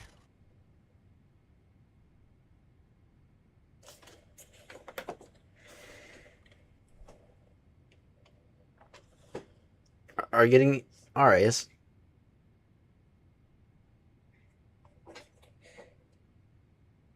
I don't know what is up with this. No. There we go. Oh, oh dear. Frames just took a massive plummet.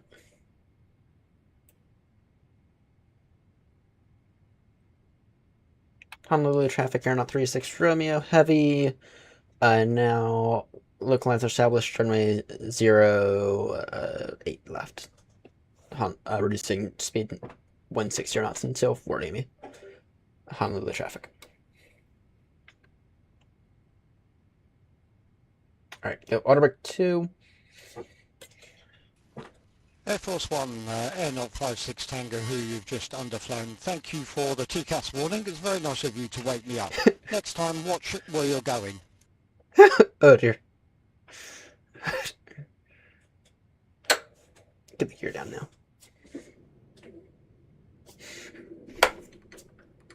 Grand spoilers armed.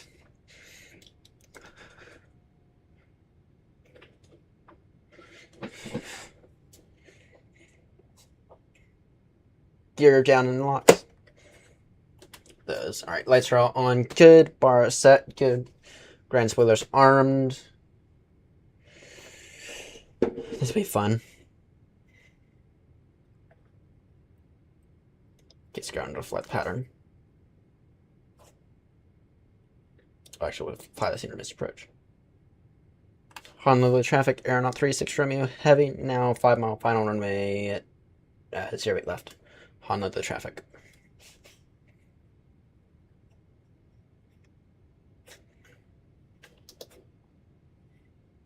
Going, actually, I'm gonna reduce to a final power speed now. Or 4 miles out. DME is always inaccurate here. 135 knots. Actually, 134 now. Alright, let's not muck this up.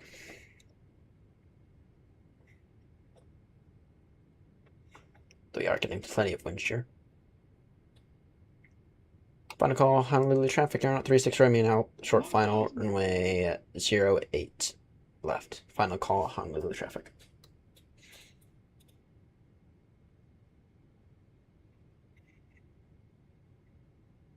Alright. Take this over by hand in a moment.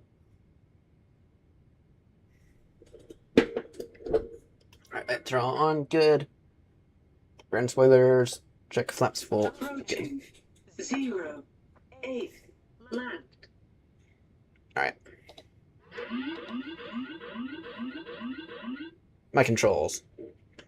500. Noted.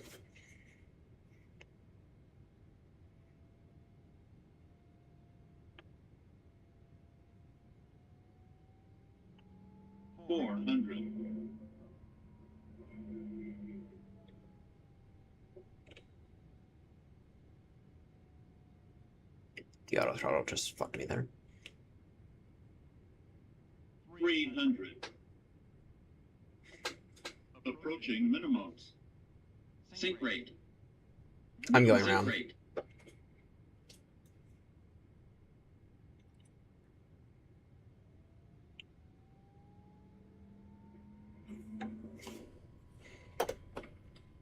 Honolulu traffic, Air 36 Romeo going around. Gear up.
Honolulu traffic, Air 056 Tango.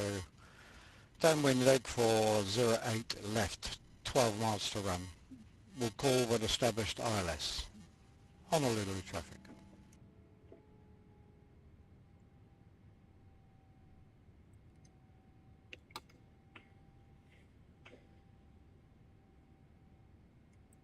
Honolulu traffic, you're not 36 Romeo, heavy, turning out the heading 180 degrees, speed 220. Stand by for further instructions. Level 2000, Honolulu traffic.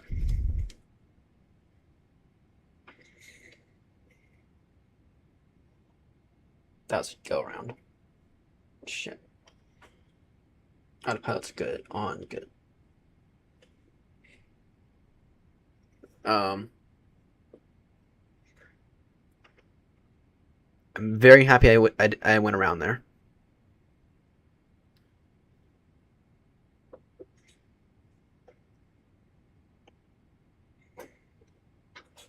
Alright, what's the standard misapproach? Because I don't... I'm not set up again. Turn down direct. Alana.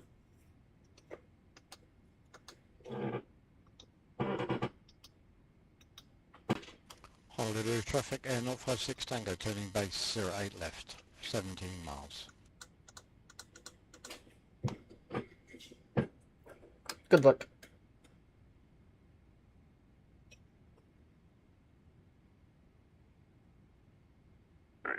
Alright.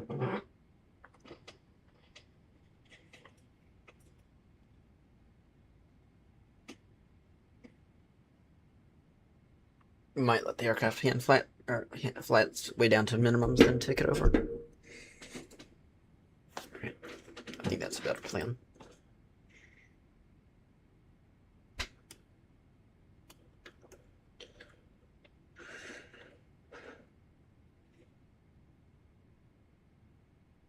Honolulu traffic, Air 36 Romeo, heavy, turning downwind now, runway 08 left, with a heading of 270 degrees, speed 220 knots. Honolulu traffic.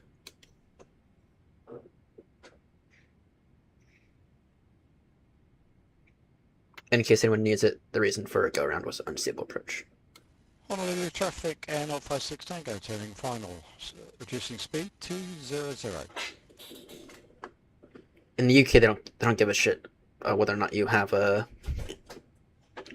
what your reason was for the go-around. In the US, they ask for a reason.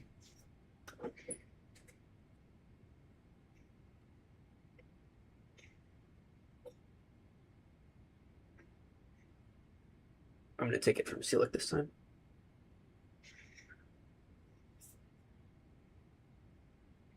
No, my auto throttle completely fucked me up right there.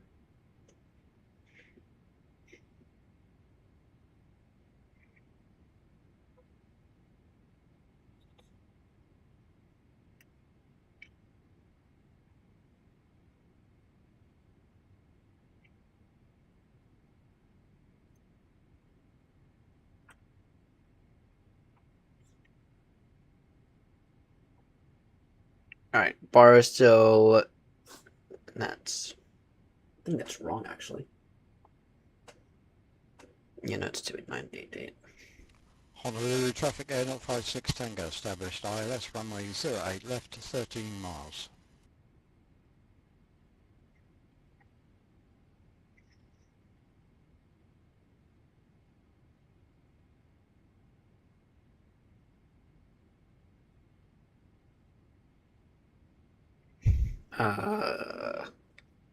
Okay. Now I know it's a challenge. Now I know it's to get the aircraft on the ground.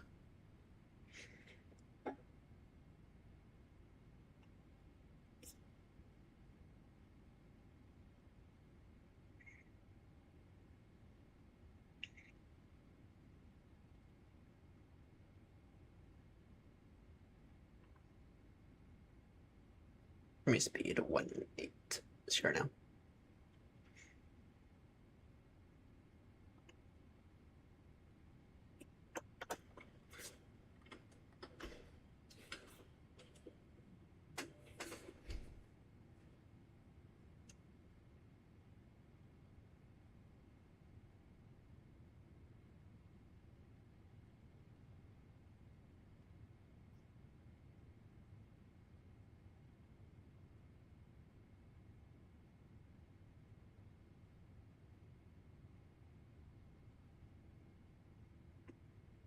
I could use a Phoenix here.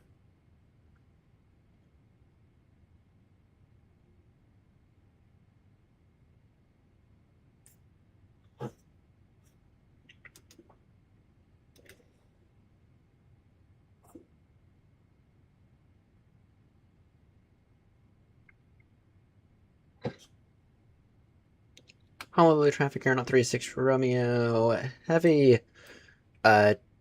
Making the base now runway at 08 left, reducing to speed now of 150 knots due to traffic separation. Honolulu traffic.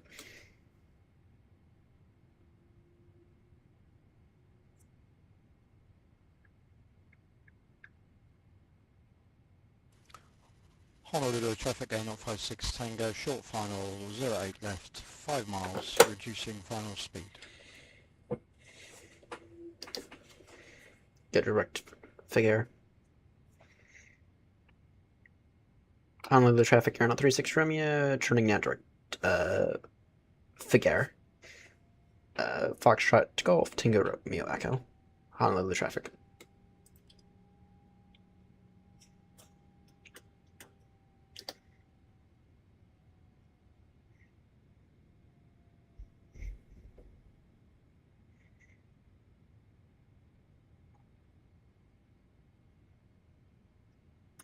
I'm clear for the approach. Now I know a bit about this approach. Curious to see if Grumpy's gonna go around. Oh, I should not have said that.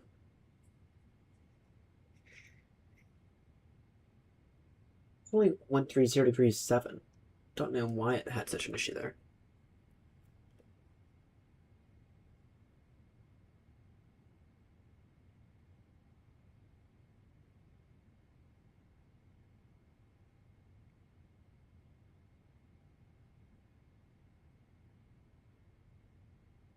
Oh, I nearly got confused there.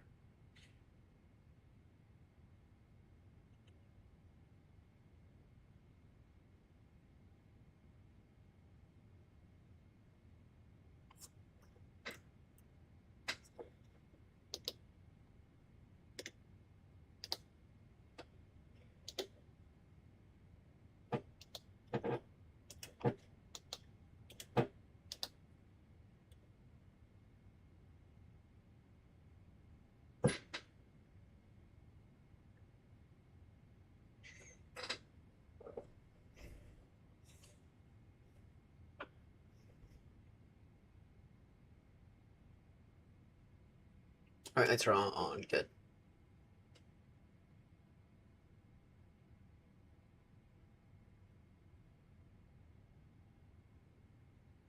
Honolulu traffic, you're not 36 Romeo, heavy turning final now, runway 08 left. Current speed 150 knots. Honolulu traffic. 7 miles to run.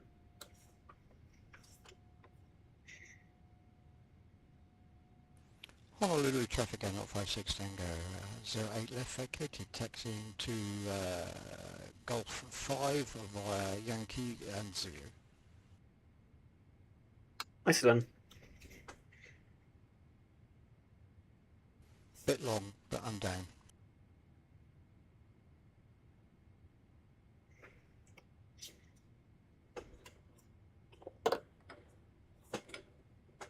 Yeah, this is going to be a get the aircraft on the ground kind of scenario. Gear down.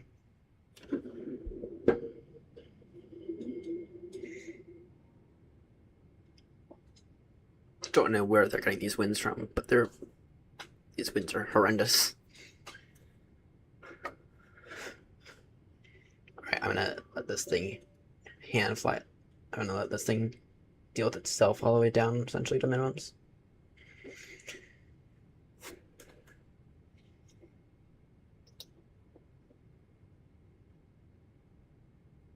Honolulu traffic, Aeronaut 36 Romeo, short final now, runway 08 left, reducing final approach speed. Honolulu traffic. 1,000.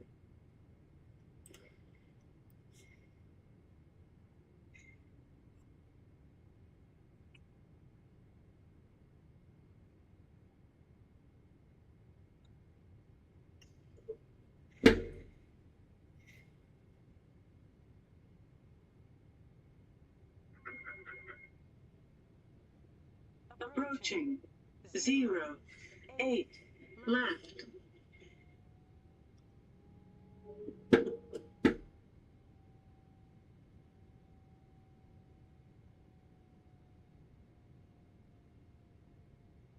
Alright. Take this over in a moment. 500. Noted. Let the aircraft deal with that. 400. My controls.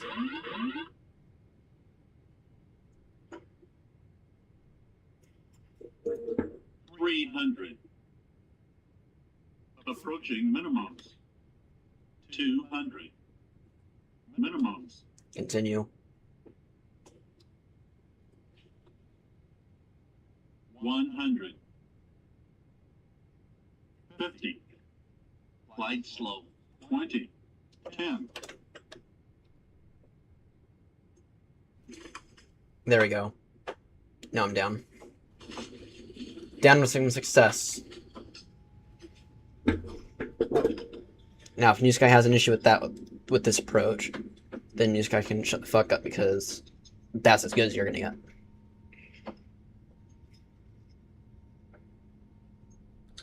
I was gonna get off there. Whatever.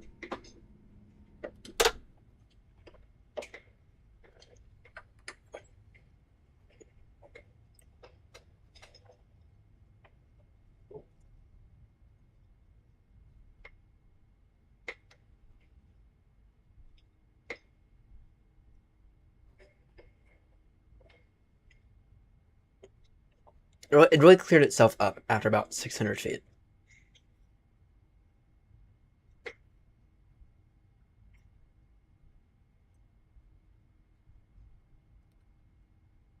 Honolulu traffic to Aeronaut 36 from you now. Clear of 08 left. Taxiing to stands via Yankee and Zulu. Honolulu traffic.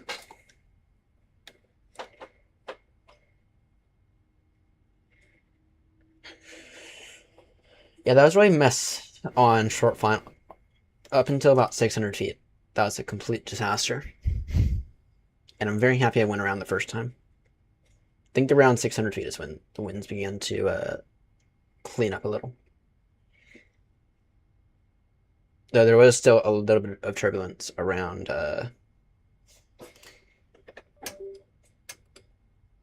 as if there was still a little bit of turbulence around maybe 50 feet, but still. Or maybe it wasn't 50 feet, maybe it was 100 feet, something like that. But still, considering the circumstances, any landing, it's one of those landings, it's one of those situations where any landing on the runway is perfectly acceptable. Slam on the brakes if you have to.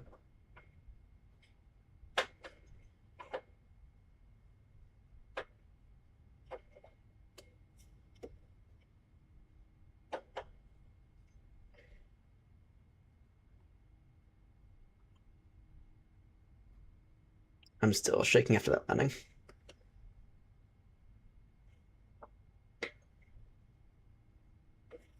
Take Golf 6.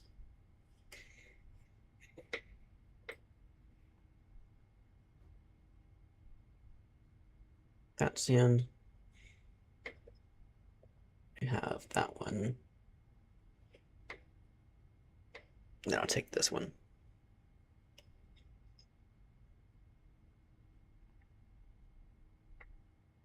No, it's not right there. It's the line's right there.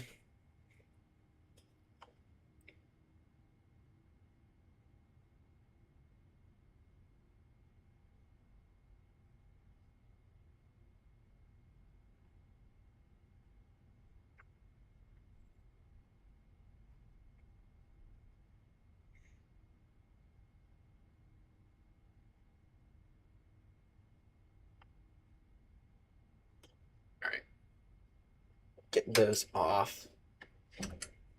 Just not wanting any ground crew, not that we have any good scenery for this airport anyway.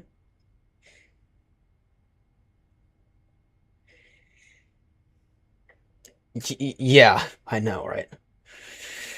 Might be getting it from the METAR. Yeah, but my approach is...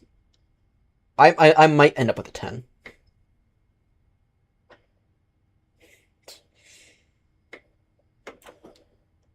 Yeah, but I was not expecting it to be as bad as it was. Alright, parking brake set. Let's get number 1 shut down. Actually, let's get both.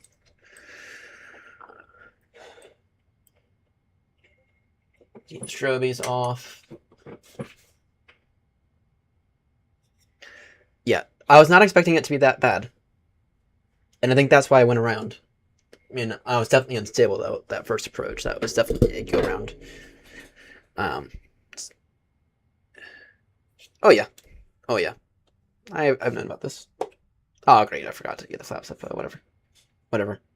Ground crew gets to do that.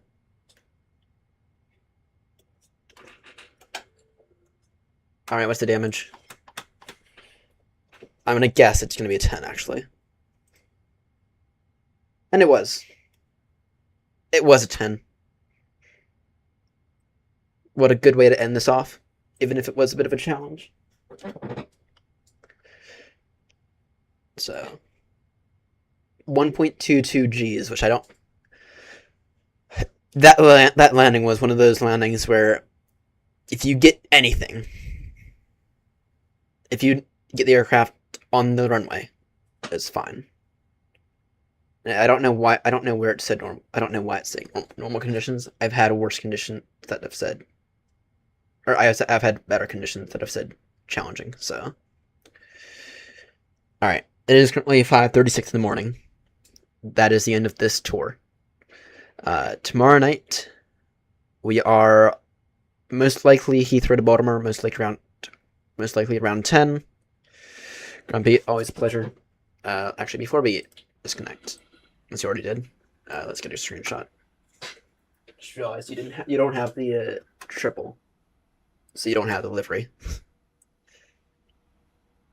So until we're in FSLTL,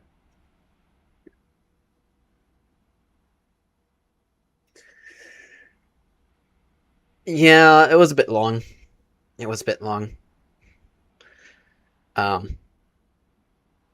By the end of next week, I will have all the footage uploaded all the raw footage uploaded, and maybe within the next 2-3 months, I'll have I'll have a highlights video done.